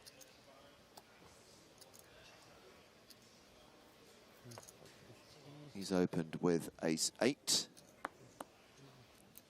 Chance Cornuth with king-jack. Stephen says, PokerStars owns Paddy Power? No. I said it's a sister brand. The parent company is Flutter, and among the companies that Flutter owns are PokerStars and Paddy Power. Know your global corporations. Do you see Chance attacking with a re-raise here with the king-jack off? Don't think there's going to be much possible that you can do with ace-8. Just going to be going in the bin. Yeah, building stacks. Need my towers back. Yeah. I have to say the stage is absolutely beautiful. I'm sure I'm not the first person to say it, but the setup is incredible. Because you didn't get to come to any of the EPTs last year, right? No, I just had a kid, and I was really hoping to get to either Barcelona or London, but it was just a little bit too early. I mean, that makes total sense, you know. Fortunately, it doesn't look like live poker's going anywhere anytime Absolutely soon. booming as well. Yeah, so you'll have plenty of time, whereas obviously this was a key moment in your life, and you can't give that up. But yeah, this setup. This stage made its debut in EPT Monte Carlo last year, was also in Barcelona. A smaller version came to London. But yeah, this is the same setup that we had at those big EPTs. And it looked awesome in the PCA colors, looks awesome with the PSPC logo and branding on it. Yeah, I was in the room the night before, and the amount of work that they turned around within maybe 14, 15 hours was nothing short of incredible. Yeah.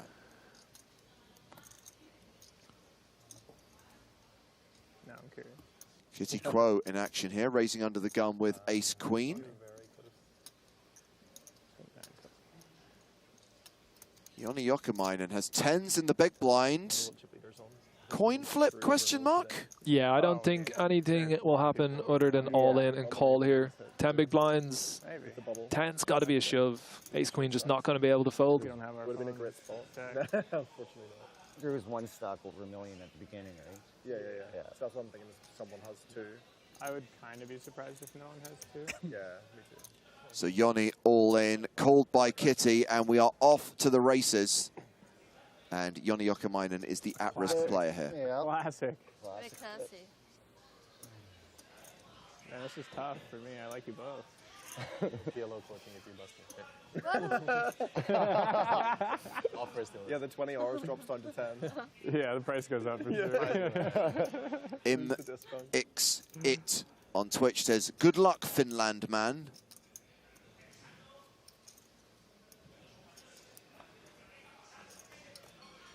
He's the player at risk, but he has flopped a set. However, Kitty's flopped a gut shot. Never easy. Trying to will that board pair, huh? Still 4 cards that Joni Jokamainen has to fade. Spade's not a factor.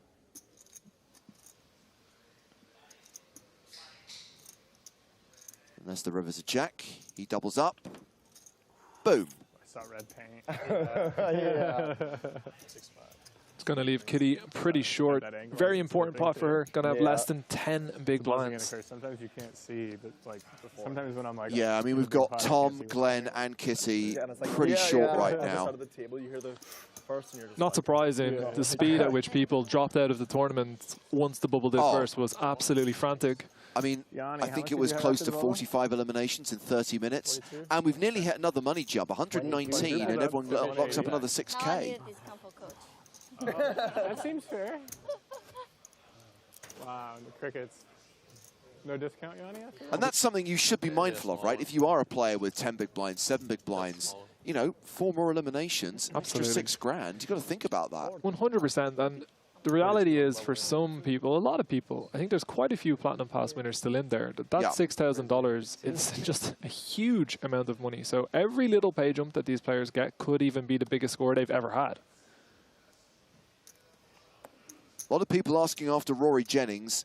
Yes, he is still in. No, I don't know how. And I mean that in the nicest possible way. He was a short stack. He's been stressed to the eyeballs for the last 48 hours. I guarantee he didn't sleep last night. Did you get a chance to see the video of him celebrating the min cash on Twitter? Sadly not. Okay. It's absolutely incredible. He's up on the chair. He's one step short of pulling his top off and swinging it around his head. He was sweating buckets on the bubble. He's legitimately my favorite poker player. We see the shove here from Jokamainen. Just Kitty not going to be able to call though. He loves the game. Oh, 100%. He has that fresh-faced optimism that you just don't see when people have been playing the game full-time for a decade. But so many of the players who came to play in the PSPC, so many of the Platinum Pass winners who we met at that drinks evening the other night had that. And it's just, beautiful. Again, anytime you can strip away the cynicism and the kind of jaded culture that surrounds the game sometimes, I just love it. Okay, well, we have got an all-in here. And it is one of our Platinum Pass winners who's at risk with jacks against the ace-10 of Joop van den Bijgaard.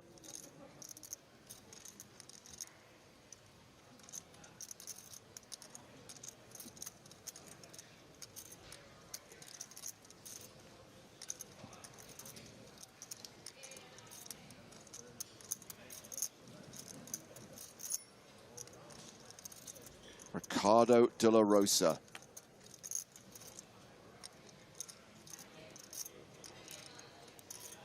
And Ricardo is still ahead right now with jacks.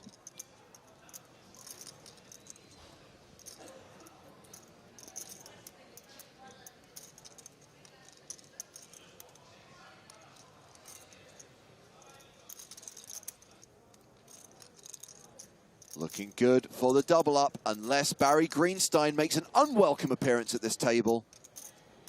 Too little too late for Joop van der Meijgaard.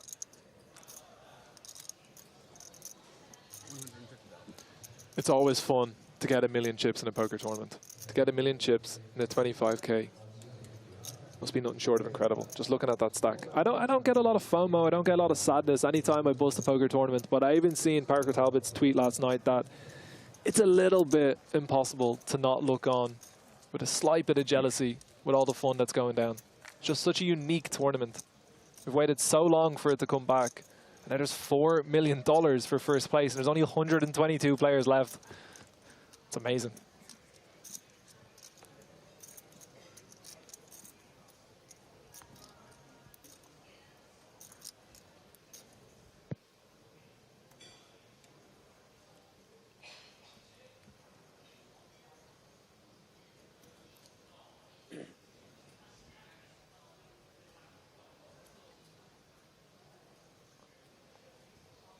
Sticking on the secondary table for a few moments here. Not gonna lie, I didn't know that you had the cards for the secondary feature table, but of course you do. Obviously for the bigger productions, we do try to have 2 feature tables and the ability to cover both.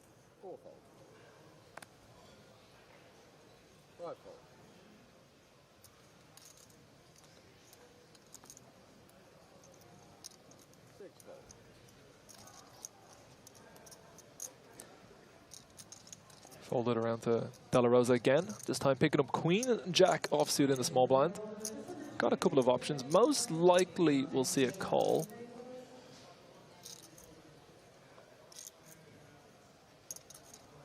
Although it looks like the big blind might have a few less chips here. Maybe we're going to see an all-in.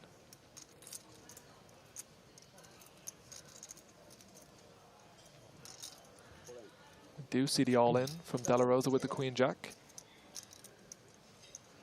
Romanello obviously not going to be calling with 6-2 soft though.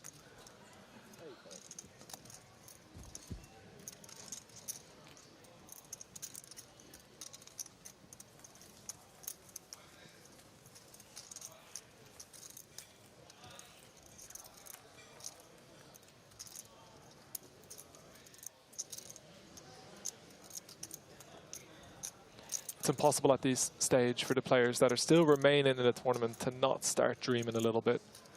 Of course, still 120 players to go. It's a long way.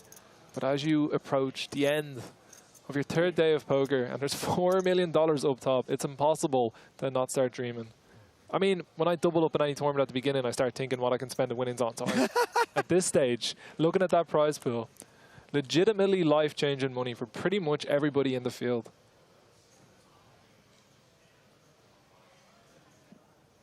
Here we've got Lucas Rocha from Brazil. Opens under the gun with ace-3 of diamonds. I've had the pleasure of meeting quite a few of the Brazilian players that I play against online all the time, and they're just fantastic. The passion the Brazilians have for the game is my favorite. The Spanish obviously coming in chanting on day one was a very special moment too, but the Brazilians are still my favorite.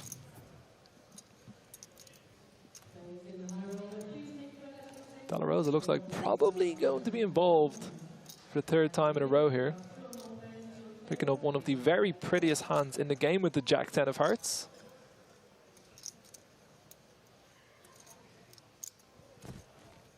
The button to go along with it makes it just almost impossible to want to fold.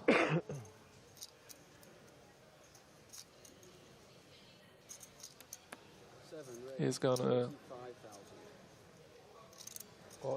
Yeah, that's a call, right? I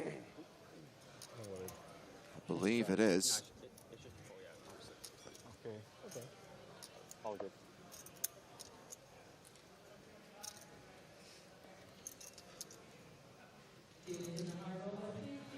Would expect Tran to get out of the way with Queen 7 off, given how short the original open was.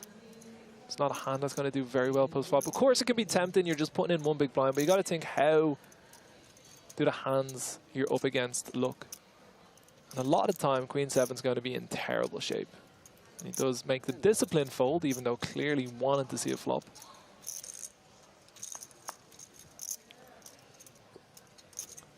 Heads up to the flop.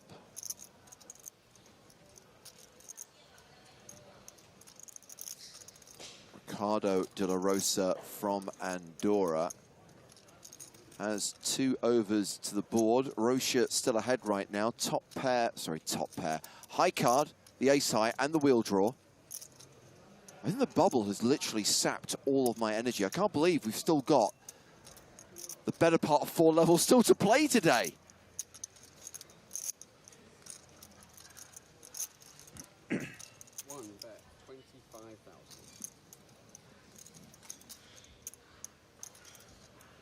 Bet of 25,000 from Rocha. Facing quarter pot with 2 overs in the backdoor flush draw, it can be very tempting to call here, but you have to take into account Rocha raised off quite a short stack. Yes, you could hit a jack or 10. Yes, you could hit backdoor hearts, but you're probably going to see this one folded quite a lot, as much as it's going to pain.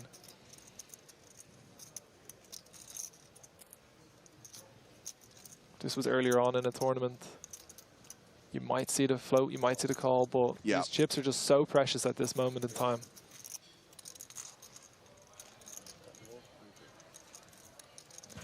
Did you say 119 was the payout? You did indeed. Yeah, we hit it. So everyone now guaranteed $46,500. That is a nice little jump. Nice little Brucey bonus. You didn't do that, I was going to do that. That's too cool. It's better to shove than call. Sometimes. Sometimes, yeah. Sometimes. I'd rather shove with the hand I had than call pre-flop.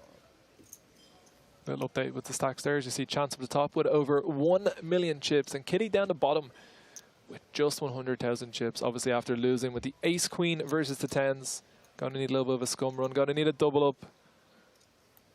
But we'll stay patient. Wait for a moment.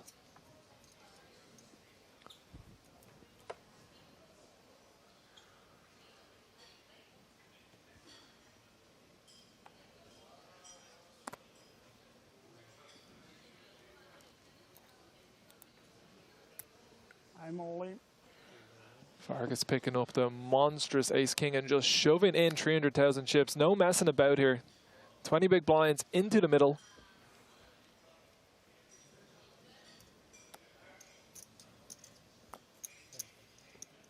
Doesn't look like anyone is going to be able to call here, though. Oh, first one? Oh. Chance with a very pretty 8-7 suited, but obviously not going to be calling 20 big blinds here. If I had 2 8s. I win 1. Vamos. There's a happy man. Why do some places say vamos and some places say vamo? Spanish, Portuguese. Must be like a dialect. Some places say like vamos or vamo, like they don't say the S. Yeah. Vamos. Vamos. Okay, so I'm supposed to say the O. Traditional. Vamos. Vamos. That's a fun one to say. Vamos. Vamos Messi. Vamos Messi. Vamos Messi. Vamos Messi.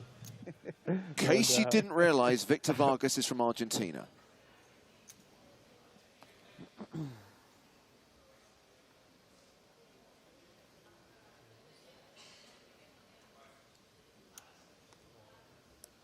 Kitty with the 2 4s. 7 big blinds. I would guess a reluctant shove with the 2 4s. All in with the sailboats.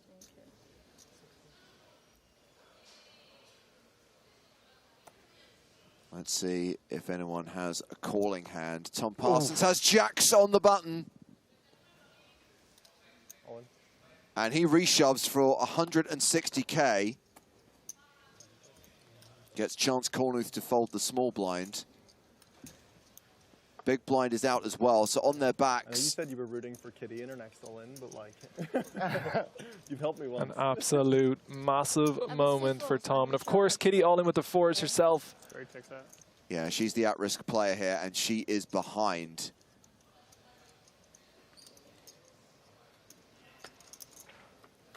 The flop is Queen 9-6. And of course, spades aren't working for Kitty because Tom has the Jack of Spades. She has 2 outs. There's a 4 on the turn. Oh, that is absolutely heartbreaking for Tom. I don't believe it. Not even a reaction from Kitty. 1 card to come, 2 outs. Can Tom find a Jack? Yes, he can! God. Yes, he can! I don't believe it. What a river card for Tom Parsons. Unbelievable. I don't believe that. Set over set sickness. He goes behind on the turn, gets there on the river, and Kitty Quo is KO'd. That is insane. Because wow. I one chip off to get ready to pay. Oh, I noticed that. Yeah, unbelievable. Yeah, that's true. You don't miss those things. Yeah, I mean, Tom would have been left with like 4 big 100K, blinds. I think. Yeah, he would have been basically done. Maybe I think it was 60K. I think you're right. Yeah, wow. Kitty gets $46,500. And we are down to 116 players in the PSPC. I feel like a proud dad. Tom he's someone that he used to watch my stream, got into it. I actually had him streaming on my stream at one point for a team ATB. I had 6 members of it. And now I'm just watching him playing at 25K. When he was all in on the bubble with aces versus the jacks. Oh, that's the moment the jack hit the river. I mean, you're not meant to win that one, but when you see the 4 on the turn, you think, yes. It's the most cruel way to lose it. Agreed. Agreed. And Tom did it with one of your hands, the jam jars. The jam jars, the most underrated hand in the game. Everyone likes to diss the pocket jacks, but for me, the most underrated hand. I'm a little bit speechless. That's absolutely incredible. What a hand. On the feature table, his girlfriend, Sophie, is on the rail, and H said she was going to come in, H is my fiance, and rail with Sophie. I hope they seen that hand. If not, I've got a theory they're going to be seeing it a lot on the internet in the coming hours. Might be posted on 1 or 2 social media accounts, potentially. Good hand, Victor.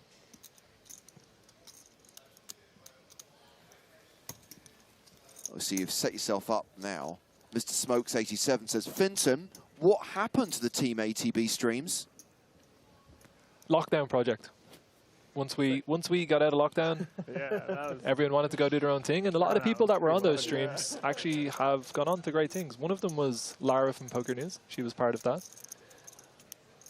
Richard Robb is there. He's got a platinum pass, as we see an all in here on the outer table. Yeah, this is John Kurpan. I feel like we're missing a letter from his name, but that is how it's spelled. I'm going to say Kurpan.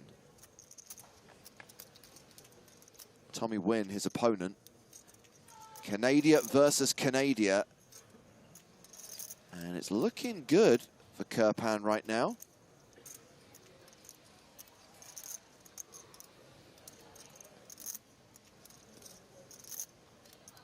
Picks up an extra few outs. A 7 now going to give a straight as well. So John's going to have to fade a 7, 8, or 9 on the river. It's a 6. Ace King holds. He's still alive. So we are midway through level 19. Blinds are currently 10,000, 15,000 with a 15K big blind ante. At the end of this level, in just over half an hour's time, we will take a 75-minute dinner break.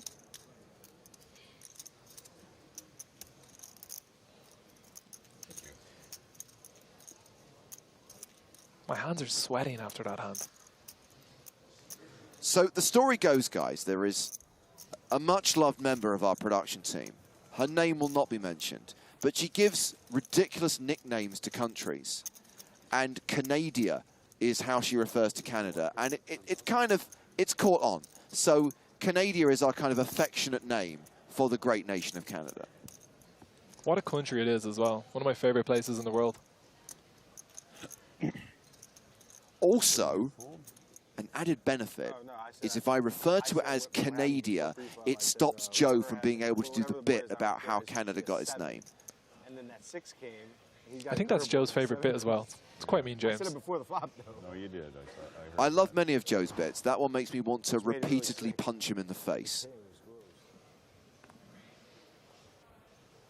I must say that I'm sure it's been talked about in here before, but I have not talked to you in quite some time. I very much enjoyed your yoga with the flamingos. That's someone did. I didn't realize you were that flexible. Did you show the behind the footage scenes? I'm not, did you not see how in pain I was, how sweaty we both were, how chronically unfit we both are, and how in fear I was of being pecked at by these Jurassic creatures, which are meant to be relaxing, but are very much not. Oh, you got to release the behind-the-scenes footage of you doing the splits. The people deserve to see it. The instructor wasn't that hard on us.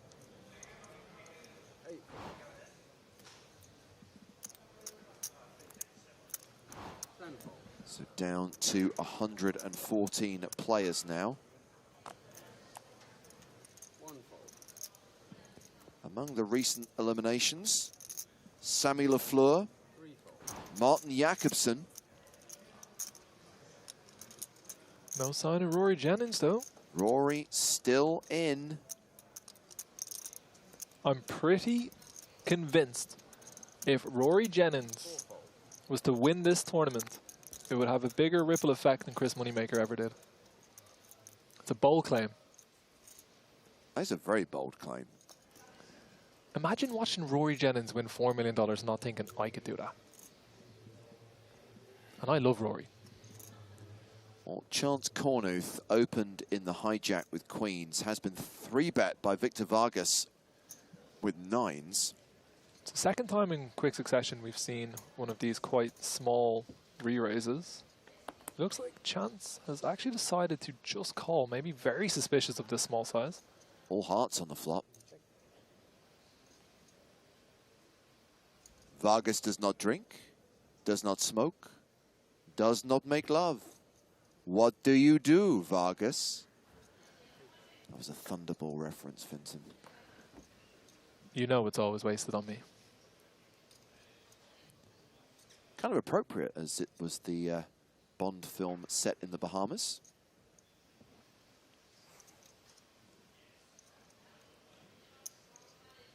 Both players being very cautious with two very strong hands here.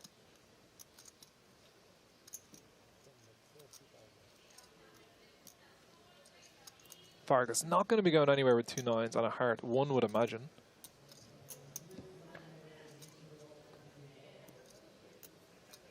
Pretty tough river card. Oh dear, both players with a flush now, and obviously the queen high flush is winning. Hey, lay off Finton with the movies. Finton's watched a lot of films recently, on my recommendation, some of them. I have 100% hit rate of high enjoyment for a movie that yourself or Stapes have recommended to me. And I've come to the realization that I should watch more old movies rather than the newer movies, because I've enjoyed every one that you've recommended. Casablanca was beautiful. Agreed. The Sting, beautiful. Godfather, exceptional. And that's the end of the list. 3 for 3, ladies and gentlemen. Be interesting to see what size Chance goes with here. Will he put it all in? Or will he just try and eke out a little smaller value? Probably doesn't expect Vargas to have hands like pocket 9s to use that small re-raise size pre-flop. Won't expect him to have too many hands like ace-8 off, ace-9 off, the ones that can have the single heart in them. Just going to offer a quick trivia question. Bond-related trivia, ladies and gentlemen. No prize, just for fun, across Twitch and YouTube. 7-5 of spades.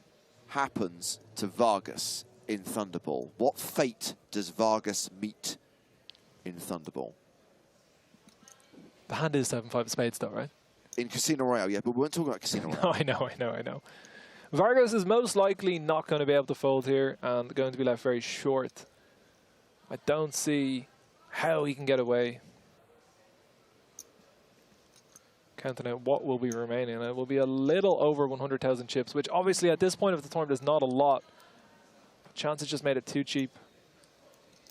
Pedro, first in, shot by a spear gun, to which 007 says, I think he got the point. Vargas does pay off the bet, and Chance will show the queens. Vargas might be feeling a little bit disappointed to have paid it off, but the reality is he probably wasn't folding to an all-in pre-flop, and he still has a little over 100,000 chips. And as Joe Stapleton says, Seems to be an chip in a chair. That's where Vargas finds himself right now with 8 big blinds. I quite like it.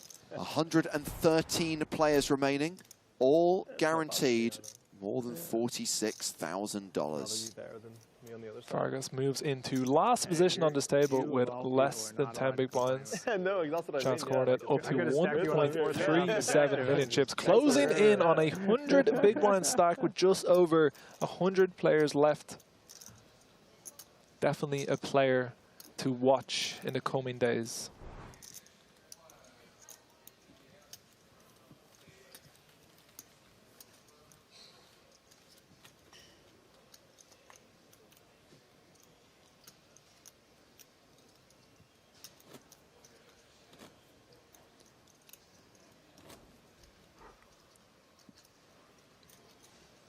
Bond kills him. Yeah, I needed to be more specific, but the competition's over and there wasn't a prize anyway, so we're good.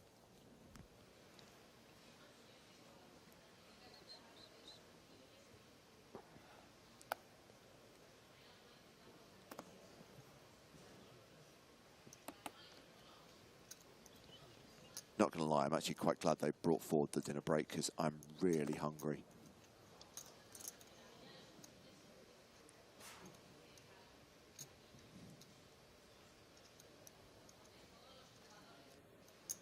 Well, Andrei Bogian is officially the second biggest stack at this table, Vincent, and he's got 30 big blinds. Most players here pretty shallow.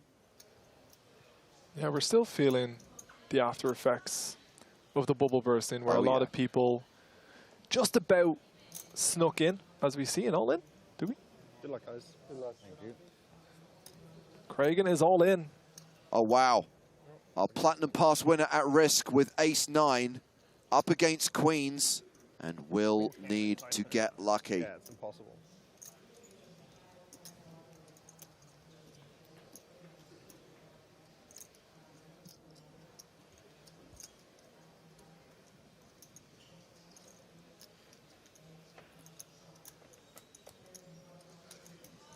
There is a 9.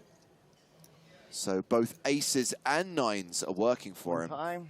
5 outs. Kragan has called for his 1 time.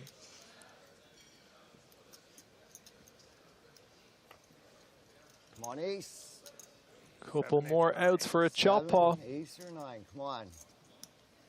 Come on the chop. 7, ace or 9, come on. Huge river for Kragan. Yeah, good game, Queen guys. It was is pleasure. a set for Bogian, and we lose Glenn Kragan. The Canadian Platinum Pass winner is eliminated and cashes for $46,500. Absolutely incredible. Like he said himself, the money would be huge. I know that he is here with his family, as you see them there on the rail. I met a lot of them at the players' party. He was an absolute gent. He's turned a Platinum Pass into $46,500. He's probably had one of the trips of his lifetime, and I'm absolutely delighted for him. Obviously, commiserations as well, but what a score. Definitely a congratulations situation as we tick down to 111. Another recent elimination to tell you about. Fabiano Kowalski.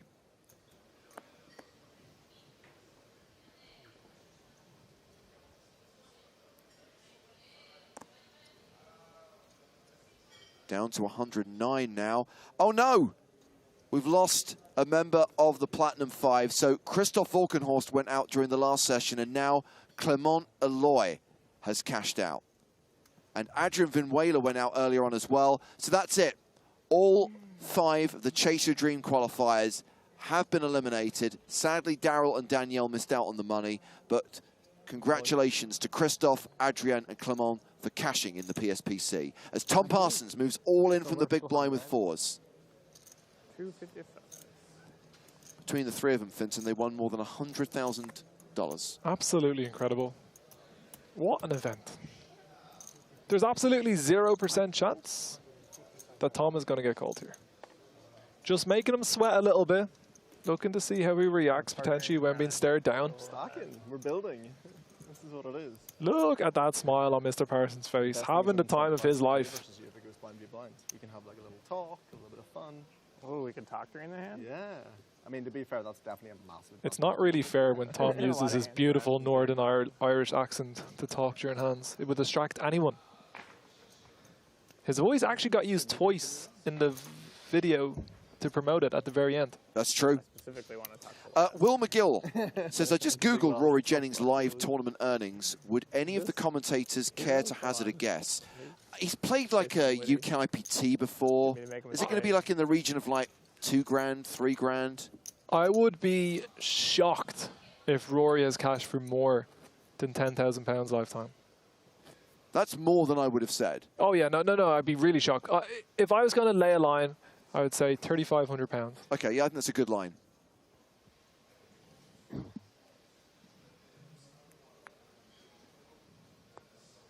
You now have to tell us the answer, Will. It kind of doesn't work if you set it up and then don't provide a conclusion. William, please.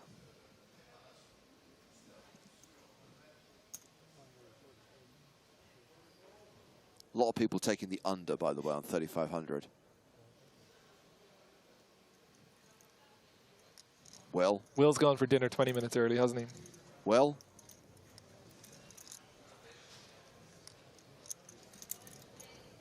That's it. Will gets banned. Can we please get a ban in the chat for Will? Will left us hanging. As we see a all-in on the other table, it is Romanello all-in. Oh, he's back. Marquez calling. 4,977. That is an absolutely fantastic line by me, by the way. Oh, wait, no, I said 3,500, not 5K. Ignore yeah, me. but you meant euros, which is approximately $4,977. As we see Romanello sealing. Oh, no, excuse me. Has the ace of spades. Not dead at all. Is dead now, though. So Roberto Romanello cashes out of the PSPC. Good luck, everyone. Thank you. 30-0. Always a sweat. Marquez, a fun player to watch play poker. Familiar face. So roughly 5K in live tournament earnings for Rory Jennings, and now guaranteed 46,500. Got himself over 50K on the Hendon mob now. Nice. There's no small blind, guys. No reason to get cute. Yeah, I can see there's been a lot of cuteness at this table. By the way, more than 4K of that, 4,120 came from a 1K hyper turbo. So pretty much like a single big cash and then a lot of small ones, or a few small ones rather. When I gave him the news that he had won a Platinum Pass, I sent it in the middle of the night, UK time. I did not realize that it was his missus' birthday. So the first thing they seen on her birthday, that was Rory was disappearing for 6 days to the Bahamas.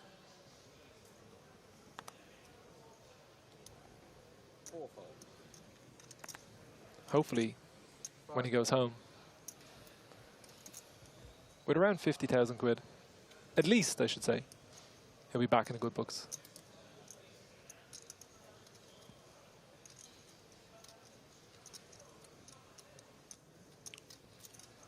That's right, not Narub. The Portuguese Caribbean adventure is real, and here is one of Portugal's finest, Pedro Marques, opening from the cutoff with the spraggy ace-7 offsuit.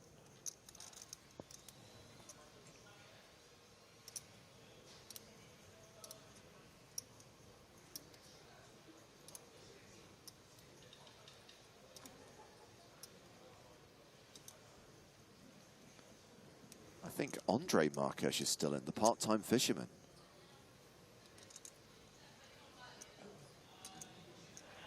Don't get cute, bro. Don't get cute. Queen Jack for Tran. You don't want to hold on to those new chips a little longer? Oh, Trash talk. You would imagine that we're just going to see a flop here. Although Tran does seem to be considering potentially putting in a raise. Fold going to be out of the question. Toronto. Yeah. 30, right?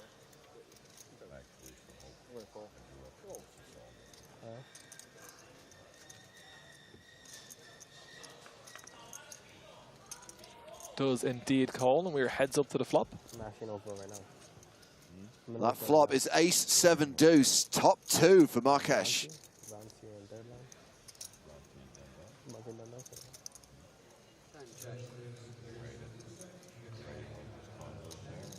Tran checks. He has flopped absolutely nothing. Colson asking, how long does this stream go? Late tonight. Going to take a dinner break after this level, and then we've still got 3 hours to play. So the stream will be live for, say, 4.5 hours, including the dinner break. Highlights of the day so far during dinner? Well, that's good. So if you did miss any of the stream earlier on, we've got some of the best hands lined up for you. The downside of that is that plenty of people will tune in thinking they're watching it live.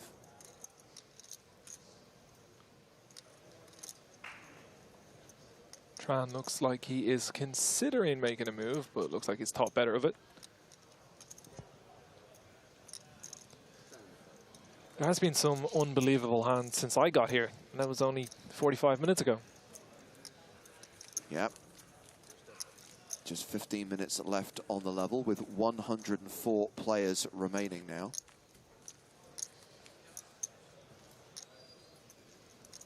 And we're tracking back to the main feature table. I think we've got a new player about to come in. We'll get to him in a moment. This hand playing out right now is Andre Bogian versus Chance Cornuth. Bogian opened under the gun. Chance 3-bet from the big blind. On the flop, Chance continued for 70k. And with Bogian taking over the betting on the turn, Chance will fold. Bogian had the aces.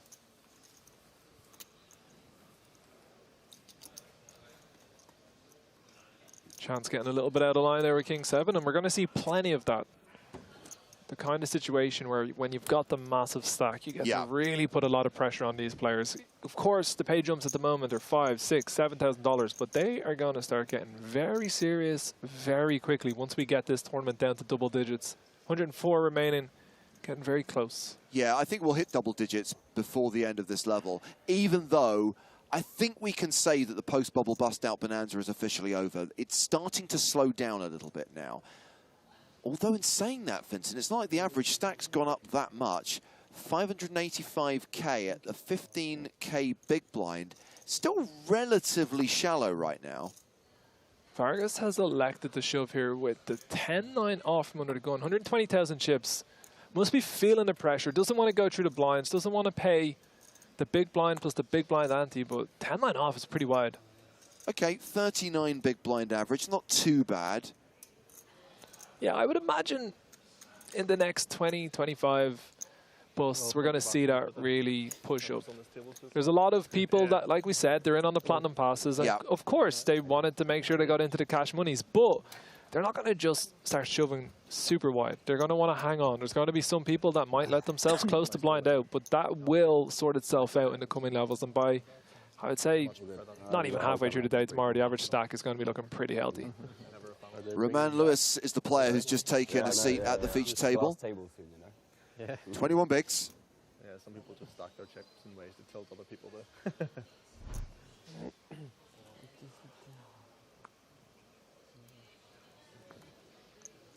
Sits down, gets a hand he might want to get involved with. King Jack, very reasonable to raise off this stack.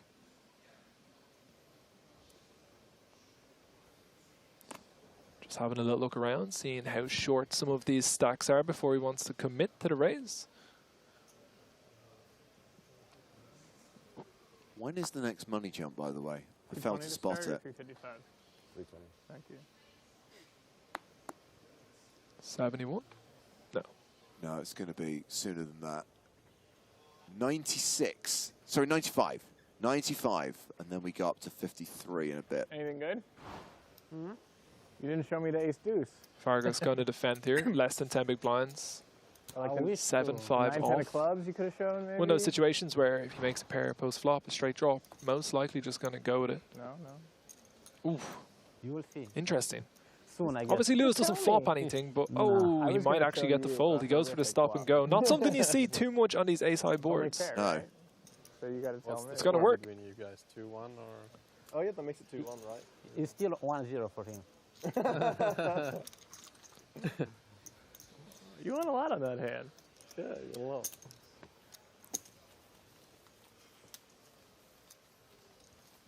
And 225,000 chips is nothing to scoff at.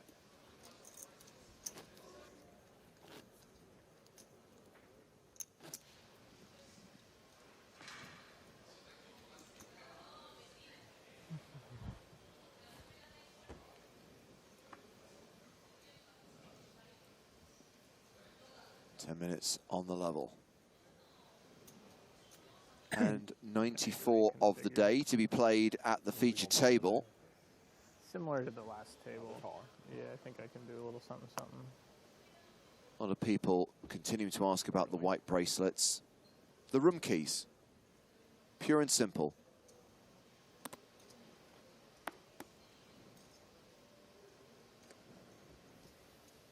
Folded the chance with the Jack-10 off. Of course, getting in the mix. Going in for the min rates. Up to 30,000. Need to start coming up with a better answer to that question. People ask about the white bracelets. Need to say that all these guys are showing their solidarity for something completely ridiculous. You're too good.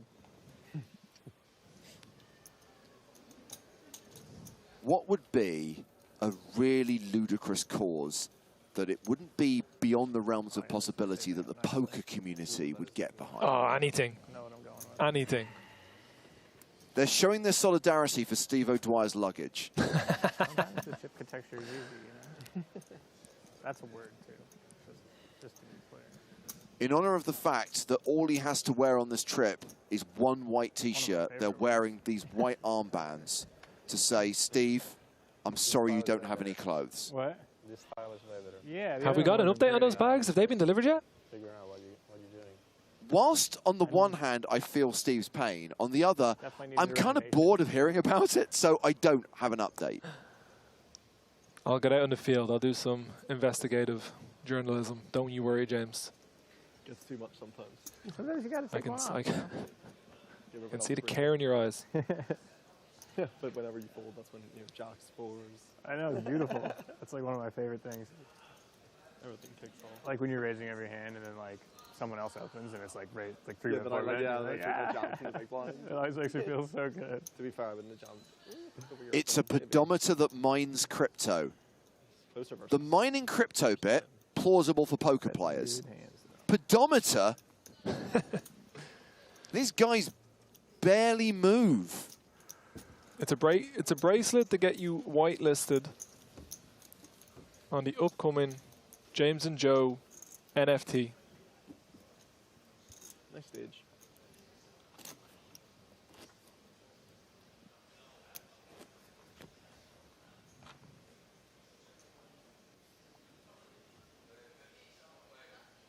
Oh, got some news to tell you, Fenton. This sounds like bad news. Yeah, Rory Jennings KO'd. Rory's run has come to an end. However, his best ever live cash, I think he was just thrilled to make the money. The fact that he got 2 ladders is a bonus. He won't be able to believe it. Once he hit the cash, he was talking about just going all in every hand. He was so excited. Unbelievable. $46,500 for Rory, and we are now down to 103 players. The most recent player eliminated, Sergio Aido. Do you see Vargas shoving once more, this time with a more legitimate hand, the 2 9s. Keaton says, why does this announcer sound like a clean Lex Veldhouse? Do you know what? I used to get told that I sounded like Lex all the time. It hasn't been said to me in years. Nothing like Lex. But listen to this. Yanni, why didn't One you tell me time, sooner? I was sitting at EPT Barcelona with with Sprague, and I heard a clip being played out. And I was like, what clip is that? Because I thought it was my voice. And it was actually Lex's. But I agree. I don't think I sound like him at all now. I think Lex has a much deeper voice. Me too. He does not sound at all Irish. It's the pronunciation of some of the letters. I can't remember what people used to say it to me, but if you listen to me long enough, he probably just heard one or two things. Nice shirt. 6 shoes.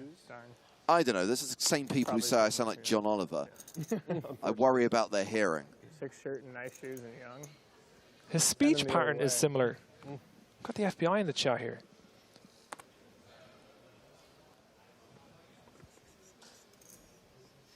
It's the mic, says Funky. So basically we all sound the same. Lex is more manly. Okay, okay. We've heard enough. Wow. Wow, wow, wow. I thought we were due to play one. It's been a while. Yeah. Like, it actually has been a while. Does make sense.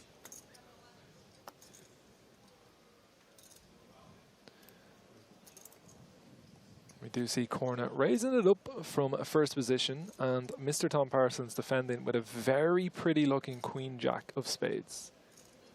He does, of course, have some very nice backdoors, but he needs to be respectful of the fact that even though Chance is an aggressive player, he is raised in first position. You have the same hand as me? Oh, no, I have your hand. Oh, This one. it's been a while. Yummy dominated. I Queen Jack. I was like, you should know what your hand never went. is. I started Yeah, it like could a be year aces after again. Charles. Yeah. Aviation Club or? No, Deauville. Oh, Deauville, yeah. That's a lot of chips. I wish I Oslin, I will not be able to make it DPT Paris as I am actually getting married in the middle of it. We got Pokeballs. The long postponed wedding, Vincent, finally happening. It is indeed. Hey. Nothing big. Just a few members of the family. What? Do you remember we talked on the Pokeball I players? just said you're my Pokemon Yeah, fan. yeah. I was bragging about you. What's your name? Alex. Alex Tom. Nice to meet you, Tom. Yes. Hey. Welcome to the I feel like table, I'm What a nice Alex. table. surrounded right now. It's a, On all fronts. it's a bluff. He looks like he'd have an accent, but he doesn't. It's crazy. I feel like I'm surrounded. Big Papa says, when is the next Poker in the Ears podcast? Today or Give us a chance, mate. We're doing live streams every single day from the Bahamas. And then I'm going to take a week off. So the answer to your question is Right now it's bumper. second week of February. I think week commencing the 13th. So it'll be the Thursday Is the that not 16th. during Paris, though? No, don't go to Paris until that weekend. So the next episode, Thursday the 16th of February, will be our PCA/PSPC recap and our EPT Paris preview show. Might be a long episode.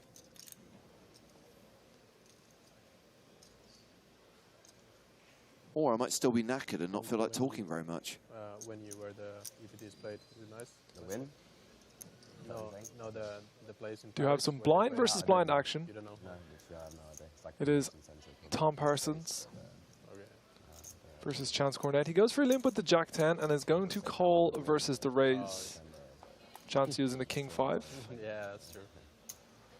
Not the greatest flop in the world for Tom. Going to be pretty tricky to continue against one of the better players. my family's from Bordeaux in the southwest. Bordeaux, yeah. So when I was 10 years old. Very tough for Tom to have a lot of aces here, so we're going to see Chance just bet.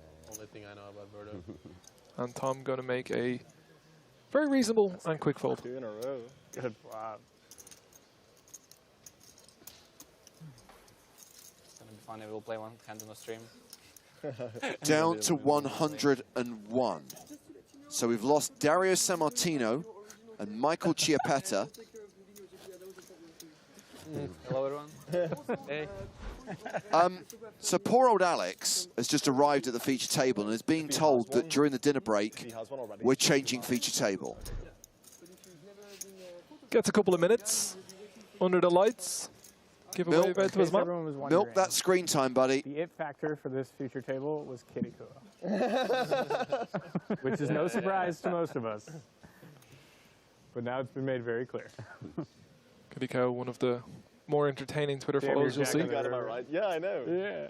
Oh, the I Platinum could've spun it Pass up from guy. The there. Platinum Pass guy, Yeah, too. it's Yeah. One of the key reasons why Forget- we'll like a change carrot during the or dinner like- break is I think we probably want to keep the same Let's keep table combined. for the next 3 levels for the rest of the day. And I don't think this table will last the day. At the rate we're going, this table will probably break before the end of play. Wow, who got him to last? So nothing personal, guys. Obviously, we're enjoying watching Chance, Tom, et al. We do see Tom shoving from the button with the king queen. Got your 2 minutes of fame. I'll get it. A fake tank. No, we have one more left. And he's going to be getting 2 folds. We're done. Like, break after this? Yeah, dinner break. Only one level. We'll see it, so it doesn't really matter. Dinner break. Wait at it on it. Oh. Wait, yeah. Well, it was fun while it lasted. We'll play 3 more. So we have levels. dinner and then how many? Yeah. Huh? Dinner and then how many? 2 or 3? 3 levels to play after dinner. So no, we are not done for the day. It will be an extended break, guys. It's going to be a 75-minute dinner break. I know that's not ideal from a viewer's perspective, but understand that the players need to consume food, as do the production team. And on the other side of that, we have still got 3 hours, 3 levels of live action playing through this field. It is only a 5-day event, so we do need to get those 8 levels played today, because tomorrow we need to get down to the final 6, Vincent. That is going to be quite the day. In the same chair as last time, too. Yeah, yeah. Where were you? Very happy. I was where you are. You're Ryan? Yeah. Did it go Hand well? 100 of the day, That's not a good sign. and the I final wasn't gonna hand say before anything. the dinner break. Yeah. I was going to let it just sneak Got right Lewis through. opening with ace-queen. Maybe I'll just look at one card.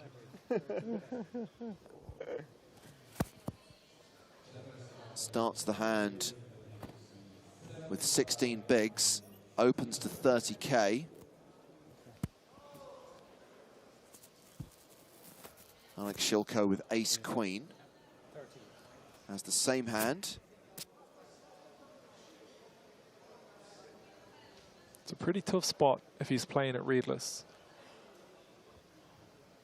Some people are going to be incredibly tight off the short stack in early position. Some people, this is just going to be a hand that you got to re-raise and then not fold.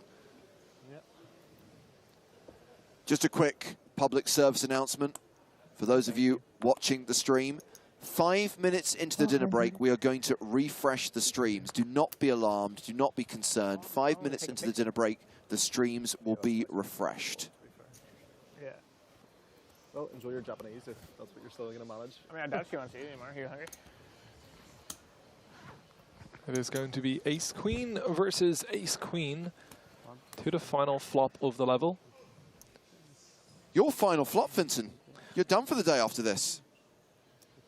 Some people just have it so easy.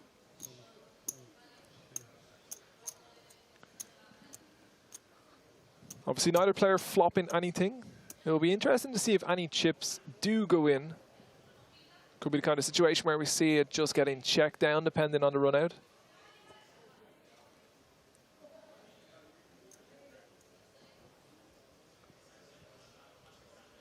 If it does get checked to showdown.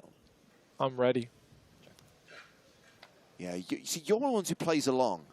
You're not like a Veldhouse or a Grafton. But I do play along, but I've never got it in tune and I've never got it right. I'll give you points for effort.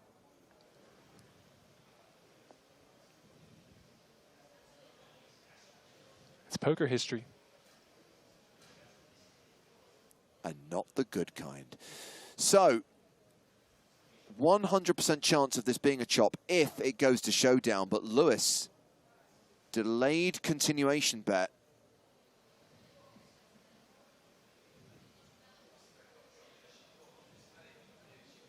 It's a pretty close spot on the turn. I would expect us to see a river card, but it's not a very fun one. And maybe he's hungry. Maybe he's got a reservation. Maybe he wants to beat the queue. Maybe he'll make a tighter fold than normal. All good reasoning, all good logic. And Shilko does fold, and that is going to take us to the dinner break. Players will return in 75 minutes. During that break, 2 key things. Feature table will be refreshed. We'll have a new lineup on the main stage for the last 3 levels of the day. Plus, 5 minutes into the break, we will refresh the streams across all channels. So these are the stacks of the players we've just been watching.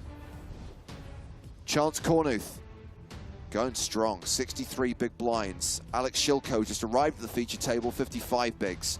Plenty of shorties though, and remember the blinds are going up to 10-20, so this tournament just got shallower. So join us on the other side of the break. My thanks to Finton Hand. Thank you very much. Pleasure as always.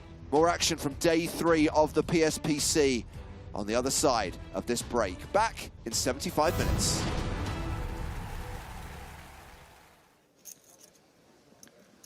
Folds around to Anton Vig with Ooh. ace king, and Anton is a short. He's got 13 big blinds.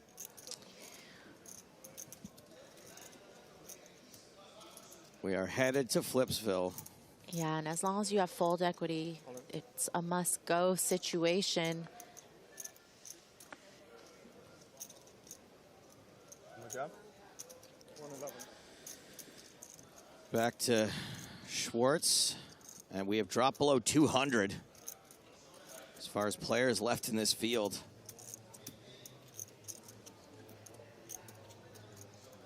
Noah's made the call, so we are going to flip. Like banana hammocks versus socks with sandals.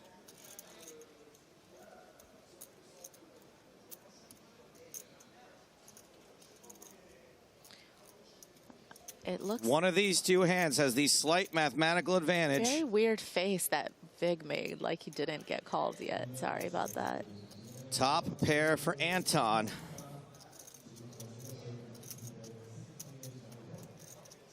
And top pair? No. Let's just go to the turn. Noah with the prepayment. Another pair for Vig. Dude, you're fucking sick. It does add outs Don't do that to me. to Noah Schwartz. I like to pay my debt. River card is a tray ball. Safe for Vig, who doubles up. And that's going to leave Schwartz with 20 big blinds. Good. Also a good.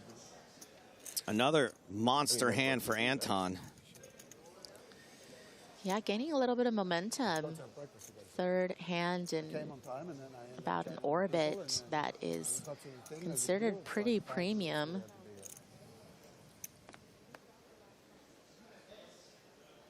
Voila! With the snowman's nom nom. Wheat, wheat. And Wallow has definitely been playing very tight. Oh my G. Yikes. Sam Grafton called him the king of, no, he called himself the king of South America earlier, and now he's got two of them in his hand. Nacho y Barbaro.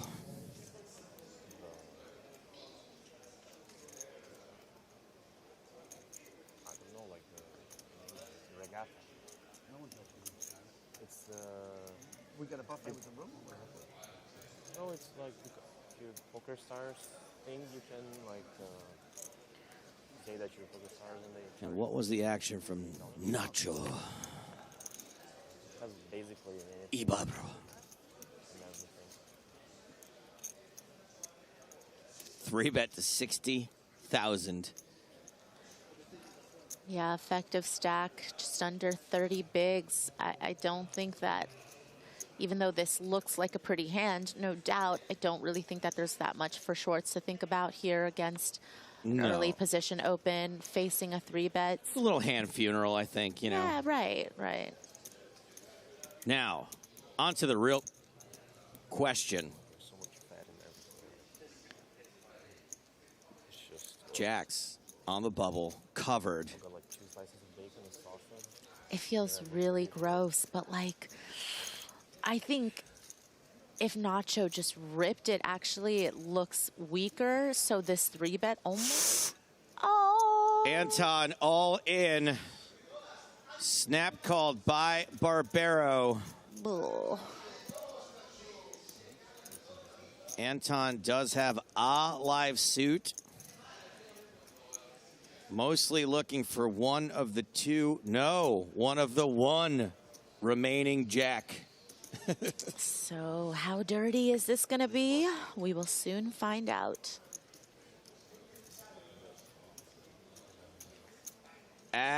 Jack left in the deck.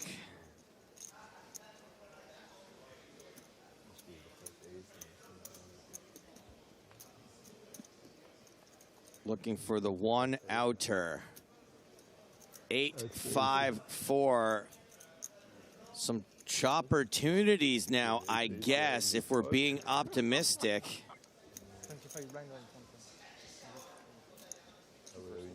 And that eliminates those.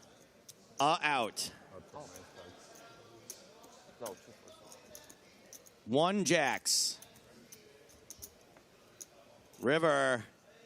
Not the paint Anton was looking for. Going to be a painful bust on the bubble. Look at him politely sliding all of the chips. I think he's just making sure he was covered. But Nacho's like, okay, bro, okay, buddy, we know you're covered. Yep, let's go. Okay, come on. There it is.